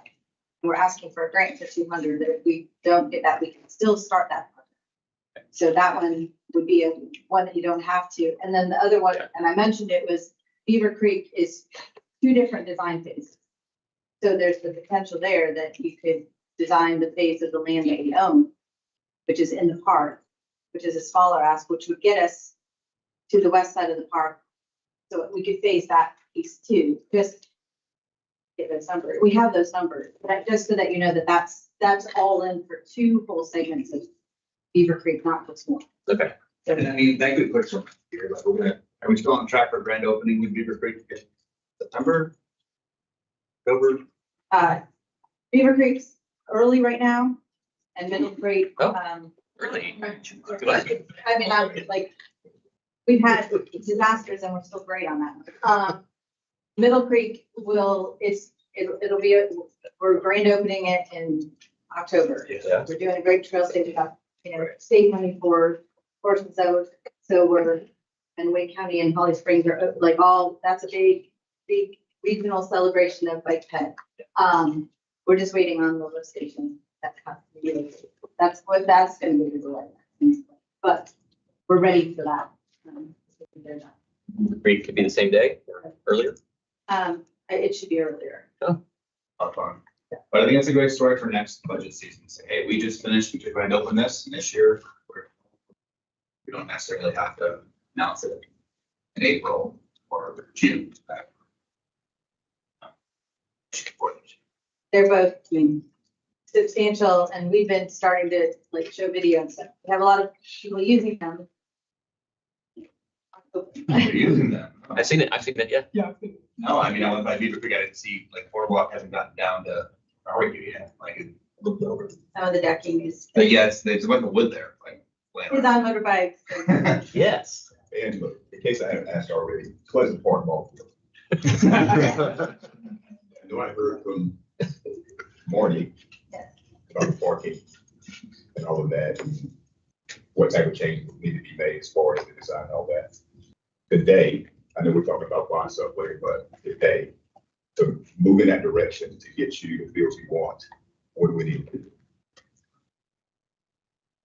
I think, I mean, for us, we're working with Daniel, who's managing that project, but it's getting that direction for the contract. Getting that time there. The parking study is significant for us. The reason the parking study is kind of, we're moving, after getting in it, kind of moving that to the front end, because we need to look at the parking situation as designed.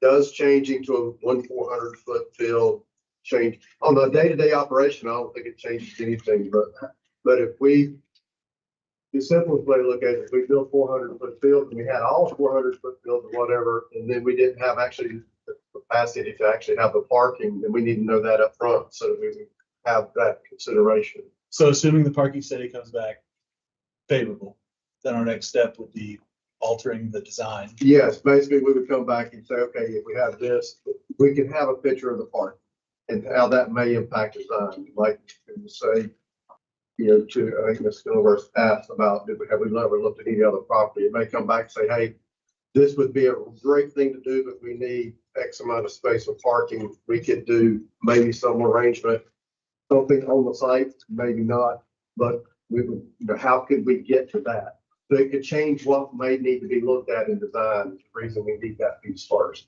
Okay. But like we're looking at doing some overflow parking, if you will, in a field area, well, that cannot be counted as parking. But as on everyday parking, but it could turn out that we could look at some other formal permanent parking potential. That's at the next budget meeting, we talk about. What's the timing on the parking study?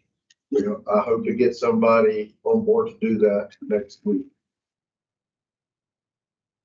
That's. Yeah, just. Next year's budget, right? This year's budget or next? Sounds like next year to me. So basically, what decision points do you need from us based on what's happening here? So pulling back, if I may, from that discussion, I was going to make sure Antoine and Amanda get your comments, make sure you are clear on the thoughts from council. I am 27 and 29 with a focus on Parks and Rec. Having separate round for that. On top of the current capacity that we have that was shared with us this morning. So showing scenarios of 27, 29. Including park stuff and how it interacts with the other stuff, I would like. If we can. Just do 27. I'll offer.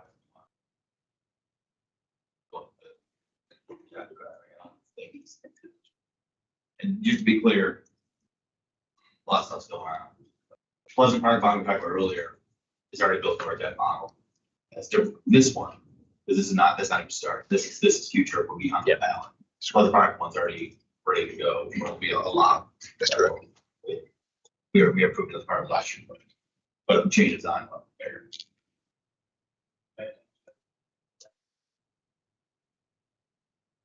No, digesting. Okay. How close are we to what you want?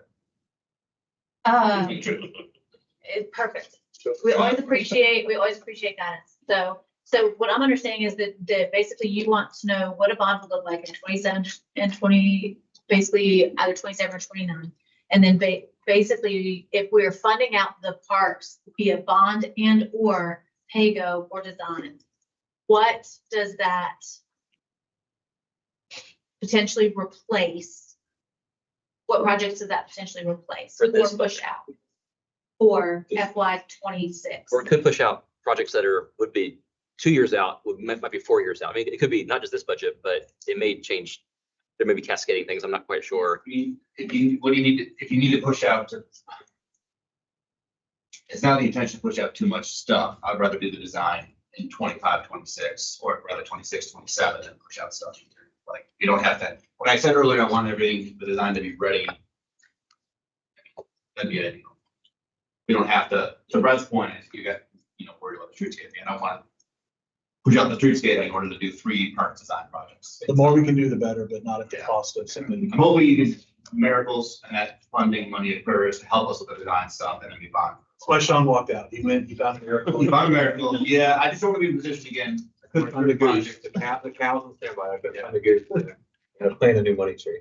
So for that, to follow up on what Amanda noted, the direction, we appreciate the direction on the, and that's what we were talking about where we want to get and what Antoine posted earlier. So knowing kind of looking at a model for 27, 29. But really, it's kind of what this is what our CIP process does, right? Is we get direction on what's your priorities and where you want to go, and then we can see how it fits in and share with that with, in this case, the implication of doing the design of these projects. What does that mean for the downtown? What does it mean for any other project that's listed on that CIP? And that's what we work to fit in based on your priorities. Now we're hearing your priorities on potential for bonds. So we had to get clarification. This is designed to do a bond. One, it's a significant amount of money, and there's other steps in it. That's a big decision from council to do the bond. So that's what we need to hear in terms of get our time where you are, get the time. Is there an appetite to do the bond? To do a bond at all? If not, then basically that changes. I mean, I think we've got the information we need in terms of where you are, what projects you're looking at, and the timeline, and we can start to model those out from there. So. And also, I mean, to re-engage with our consultants who went home, in terms of that model would look like to add. Yep. I mean, they said we had 100 million, 2030, this would be every dime of that. So this probably would come with a tax increase. We have to say, and what would that be? We would share this with them, and they would help us model out what their long-term impacts are. What we're excited about with this is we're starting to mesh that in with the CIPs when we do it.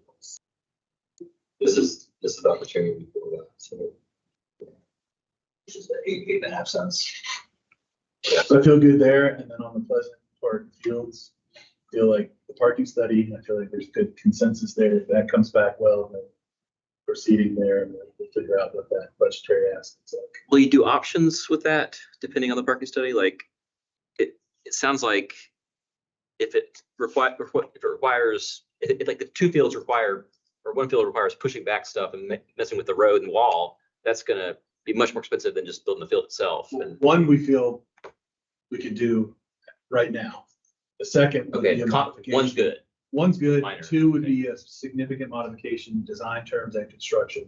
And that's what we would have to come back and say, hey, we need to find $1 million+ potentially on the second. All right. But first, we feel pretty confident about it. Parking study is kind of just before even making that decision, just so we know kind of what we're dealing with, making sure we've got the right parking numbers and this requirement of planning. Thank you. Great job as usual.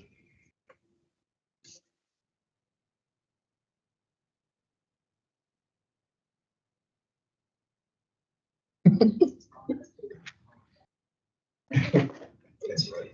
How would you like to proceed? Because I think we've got to change the plan. We've got to change, yes. Yep, this will talk. We're gonna postpone the second half of our team building. There is gonna be a survey, I believe, that Ruth has asked to complete, and she's gonna do some follow-up work with us. So we're not just gonna leave this alone and forget about it. We're gonna do some work with it. It felt like our time could better be used than other management this afternoon. I ask also about these charts and how they're gonna be, is it gonna be part of her thing or is it Yes. separate? Yeah, she's gonna pull this together with us. Talk about that. Okay. So, Mayor, if you're good, I'll move into, we wanted to just take a few minutes to talk about future work session topics. There were some ideas about what we could talk about here versus what we had already scheduled for work sessions. So Alan's distributed what we have planned for upcoming work sessions. That way, if there's something missing, we can start to pepper it in. February, which is our next February 18th. Most of these were at the request of multiple council members, but we've got safe routes to schools.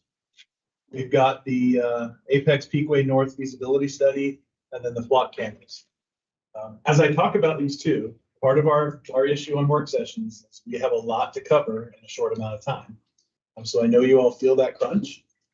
So keep that in mind. We're trying to spread things out, but our topics are growing. And we only have so much time in those work sessions unless you all want to consider alternatives to lengthen the work sessions, the frequency of the work session. If not, this is what we need to get covered in that amount of time. Can we talk about Terry's idea? I would like to be around a couple times. I haven't heard all of your thoughts on that topic, like curious. I would like to hear, what I can say as far as staff, as far as like the workload, what the amount of volume of things that you bring out, or is that delayed? So maybe I can finish going through the topics. Okay. And then we can come back to the And more context to this one before you get going. Are these mostly council ideas or is it staff or how's that mix work? One of these I would say was staff for February. Two of them were at request of council members in conjunction with stuff we're obviously working on as staff too. So they make sense from a staff point, but they came at council member request. So at some point we should talk about X. Okay. We're looking at March 18th. Those look staff driven. S-line mobility hub, feasibility study and affordable housing. Okay. Those are staff driven.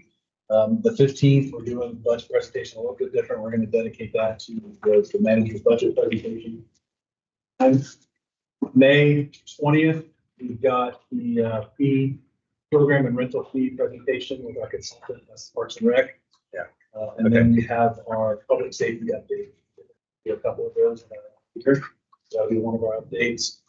Then June, we've got the facility naming process, and this has come up from a couple of different council members, but also some community requests. Address the potential naming of facilities. I mean, what that process looks like, and we've done some initial research on that and putting into place policies on, you name conference rooms this way, you name buildings this way, you name parks this way, just getting an adopted policy that dictates. Right. And then an update that was requested on the language access plan. I think initial was presented. There was a commitment to do a follow-up. This is meeting that commitment on a follow-up on June. And then I'm showing August, we got economic development item there. I don't have a whole lot of detail on that one. Mostly staff driven is what I'm hearing. Okay, thank you. So that's what we've got. There's one in November. That's the second public safety item, but we'll start to fill in the rest. But those, if you mentioned a topic that's not reflected, now would be a good time to bring that up. Or if there's something that you thought of now that you want to bring up. We talked about having more updates from staff, like from different departments, right? And so, although there's specific topics that may touch on different departments, I'd like to kind of see this be more of a general update, you know, like what's going on in public works, right? We talked about the trash program 6 months ago. What's going on there, right? Like what's you know, what decision points are needed, or what have we done since that conversation, and you know, how do we move that forward? You know, public safety, nothing against public safety, but you know, we hear from them twice a year. But the other departments, we don't do the schedule. Yeah, and I would say we should consider this in conjunction with our committee process too, because a lot of our departments bring updates on items through that committee process, which again is not to full council. And so that's partially for you all to grapple with. on things that rise to the level of a work session bringing full council versus those things that are a lot of department driven that go through the committee process. It's something that- not negating your point, but just adding to it. I think that's a mechanism where a lot of the other departments do get heard on how those. That brings up another point of how that committee structure is going to shape out, what the reorganization of that committee process looks like. Will be important on how we bring things forward from departments. But they're mostly individual issue driven updates, not overall department, what's going on updates at those committees, in my experience at least. So. You know, I would say that that's accurate, but I don't know. I mean, if you're talking about like a department, like the monthly reports kind of thing that we put out there, but presenting those is maybe what you're hinting at, or. I'm not sure I'm hinting that. I think the surveys suggested something like that. Maybe, I'm not quite sure if that's a use of time necessarily, but it was something like that. I felt like the feedback we were getting. I think that if we end up going with Terry's suggestion, that is something that would be good to see is like a departmental update. What big projects are you working on? What big things are happening within the department? What changes are coming up that we may need to keep on the radar? You know, those types of things. I think if we keep the schedule as it is, it's going to be a lot harder to do that. Well, we can also look at the council meeting agenda as part of presentations routinely have, you know, the department's director provides an update, not necessarily on a single topic, but more on, hey, here's what's going on, right? Here's my work in progress, here's what's coming up. You know, here's what got done. Here's what I'm struggling, here's where I need your decision. Whatever. Need to be adjourned at 1 a.m., but. Yeah. With so much volume, I said. Plus level of detail is going to be higher at these things than it would be ever at a council meeting, I feel like, in that context. Also, And honest discussion. the discussion seems to be more or less where the council needs to Stuffy. Just a quick question on, going back to, Councilmember Happy's recommendation. As we're here from maybe planning with rezonings and the volume, that matters and schedule. Main issue is that annexations will take 2 full months to complete because you have to have the public hearings that's held for those. And so that can cause a serious problem for rezonings that are in the county because they have to be rezoned and annexed at the same time. So you're going to have. Try to clarify, like my intention, when I mentioned converting a council meeting to a work session, sorry, but relevant. My intention would be to still do it with consent agenda. Like, Yeah. so there would be like a 5-minute. Yeah. So then we need the contracting to authorize, okay, stuff like that. We'd still do that and then go to work session. Okay. You mean consent / brief public hearings like that? It'd be on consent. Yeah. We can do that. What Diane's saying is you have to set a public hearing and have a public hearing. Oh.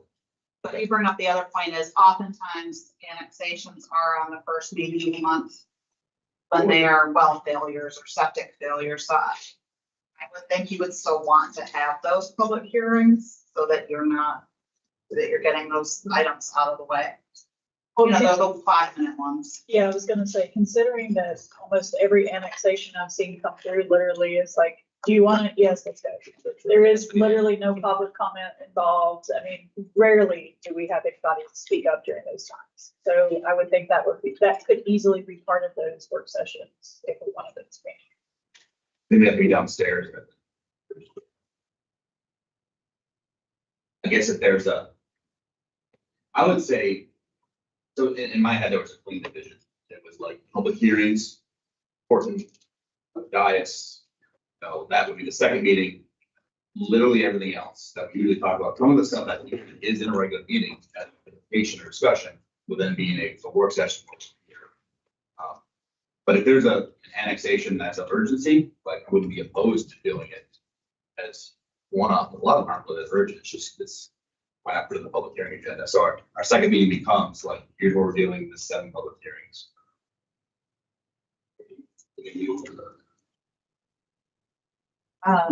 Yeah, I mean, not with the concept overall, but just kind of making sure that we set it up appropriately so that,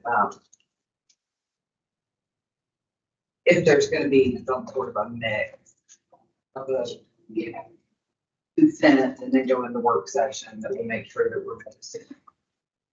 And that's sort of thing. And then if you want to add something, again, it's gonna be a regular meeting, so just trying to think through.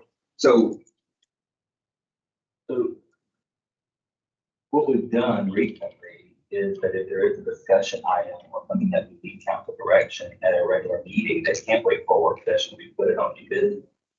It's been discussed. Is that not the preferred approach? Because it just, that's what we've done recently. And is that not so helpful? I think those items can be at the work session as well. Well, to get to the point of not having to do additional notice and figure out where we're meeting at, can we just add it to the first meeting of the month and make it a new business item and still have that discussion? Okay. I guess I don't understand the concern that you're saying, Laura. Isn't a work session just a meeting that has different notes? And we don't wear ties? In this legal meeting that we're having right now. Yes, but it's only. And once that tie though, I feel like. I always wear a tie. It mattered to him. But I mean, but in terms of speaking of the notice, like it's still, I mean, there's two things. There's the terminology of what a legal meeting is, and we would still have two meetings. I'm not saying that, but I'm saying, you know, kind of informally, like we divided our meetings into work sessions and meetings. And my observation is that the work sessions are often more productive. And we get through more stuff, we have more open discussions with each other. And where our formal meetings, it feels different. And I think work sessions are more productive. And basically what I'm trying to say is like, this is the Holly Springs model that I've seen. And I've looked at that, and to me, I think it has an advantage. Can I say something from the Holly Springs perspective? Yeah. Having just come from there, they changed that model because of staff burnout, because we were meeting every Tuesday. And then you have the planning board meetings, you have advisory board meetings. And so, and the staff is expected to be at all these different meetings. And so the timing just wasn't there. And so they voted right before I left, they were voting to reduce the number, because they call them workshops. So the second Tuesday was just that workshop meeting for business items. And so that commitment that you're asking on the staff to prepare every week for something. I would just be I'm considering. saying removing a meeting, replacing with work session should be the same. But here's the trick. Like I think some months we could actually drop the second work session, put one more session enough. Some months we need two work sessions. It'll be like today, like our current calendar, we have 3 meetings. We have 2 formal meetings, 1 work session.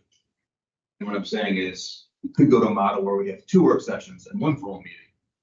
And some months when things are going really great, we just have 1 meeting and 1 work session. So it's not my intention to make more for staff. I imagine it would just be what when we come to and the formality which we speak on the topics and people are able to engage with us. Staff is able to sit there. Maybe it might be easier. I imagine sometimes this room might be more comfortable for people to talk to us and get that kind of feedback versus when you're setting the lectern and we're all up there. We're, the questions we ask may be different. This kind of conversation. Usually very quiet.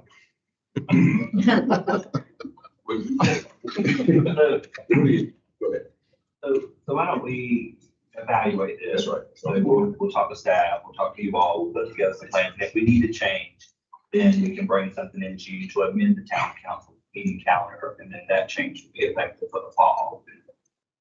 Does that work? In the meantime, is it worth looking at making the work sessions 2 hours from 3:30 to 5:30? There's you don't have to. 3:30 is 3 o'clock, that doesn't work.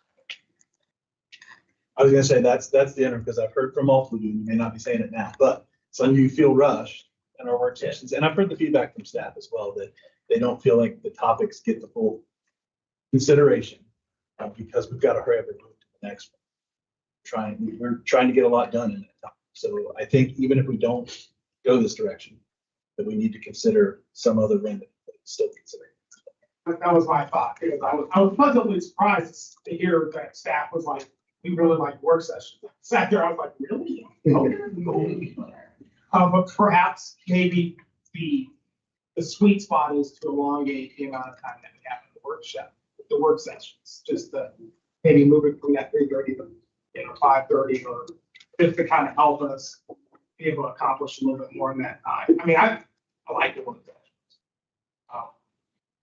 They can be, I feel like some of the topics that are driven in there are, some topics that I'm like, oh, I really don't want to talk about it.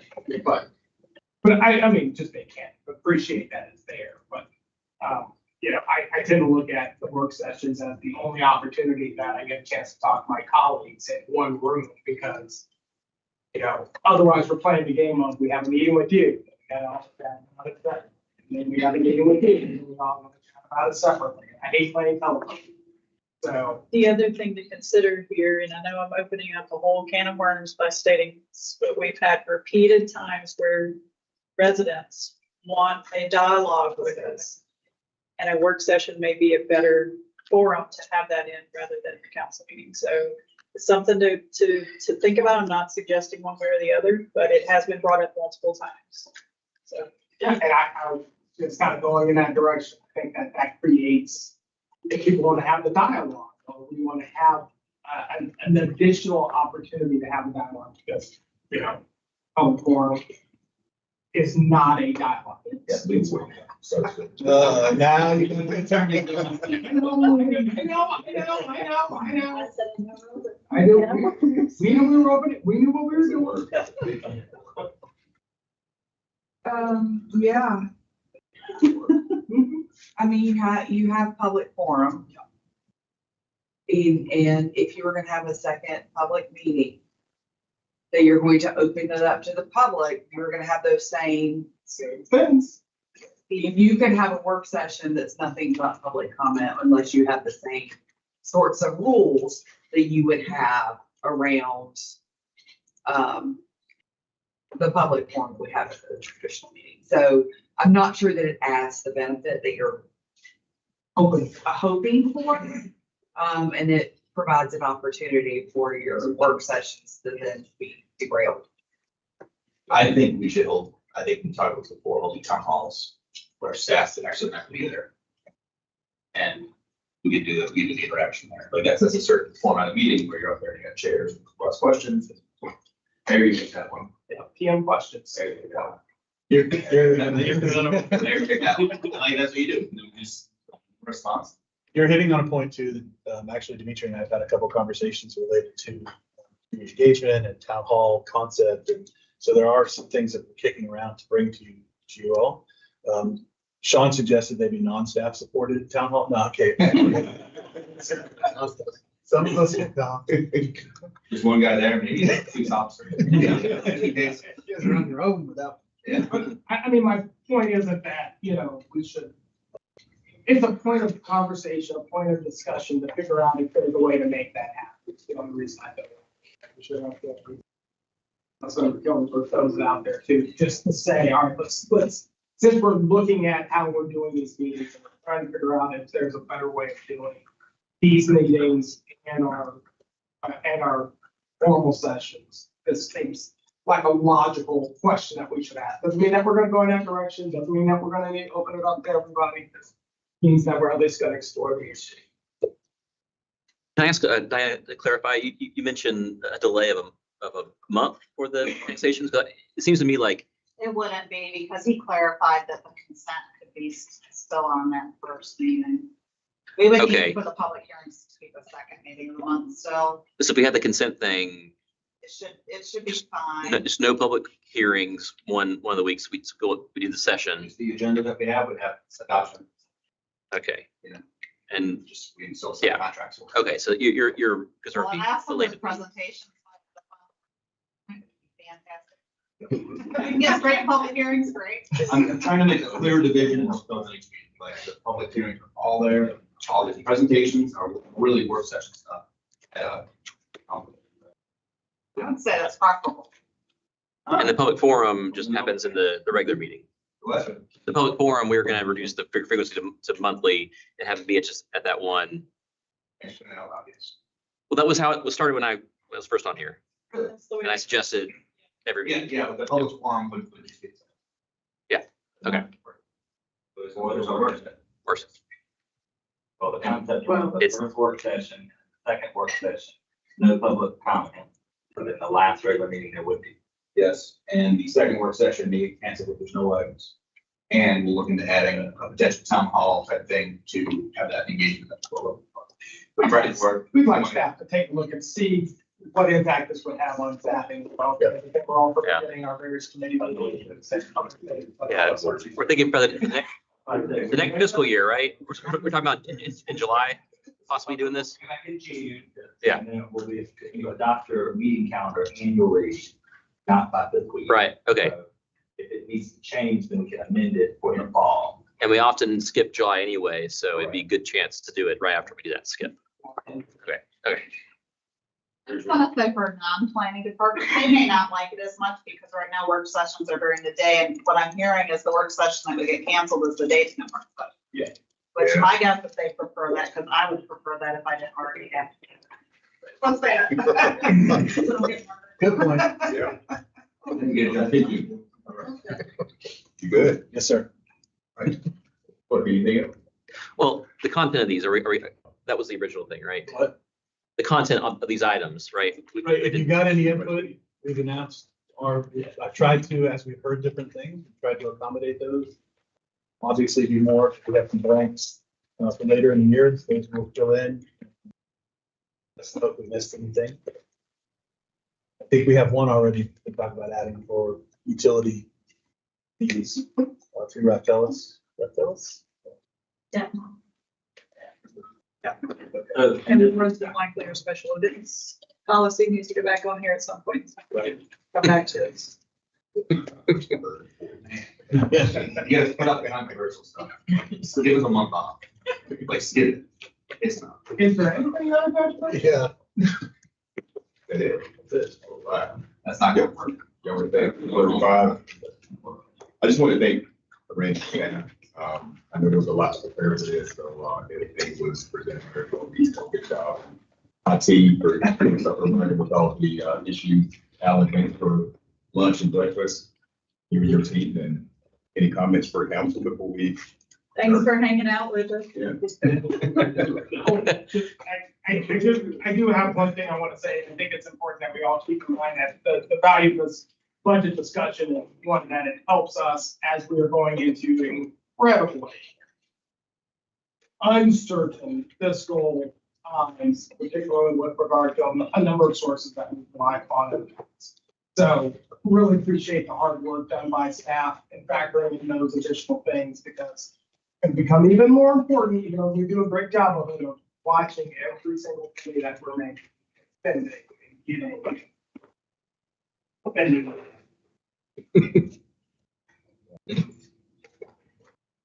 Next budget meeting, we're going to have the award for asking most questions to council. Oh, please. I know who's gonna win. Congratulations. At that point, it's just a participation trophy. Questions are good. That's the ones they just.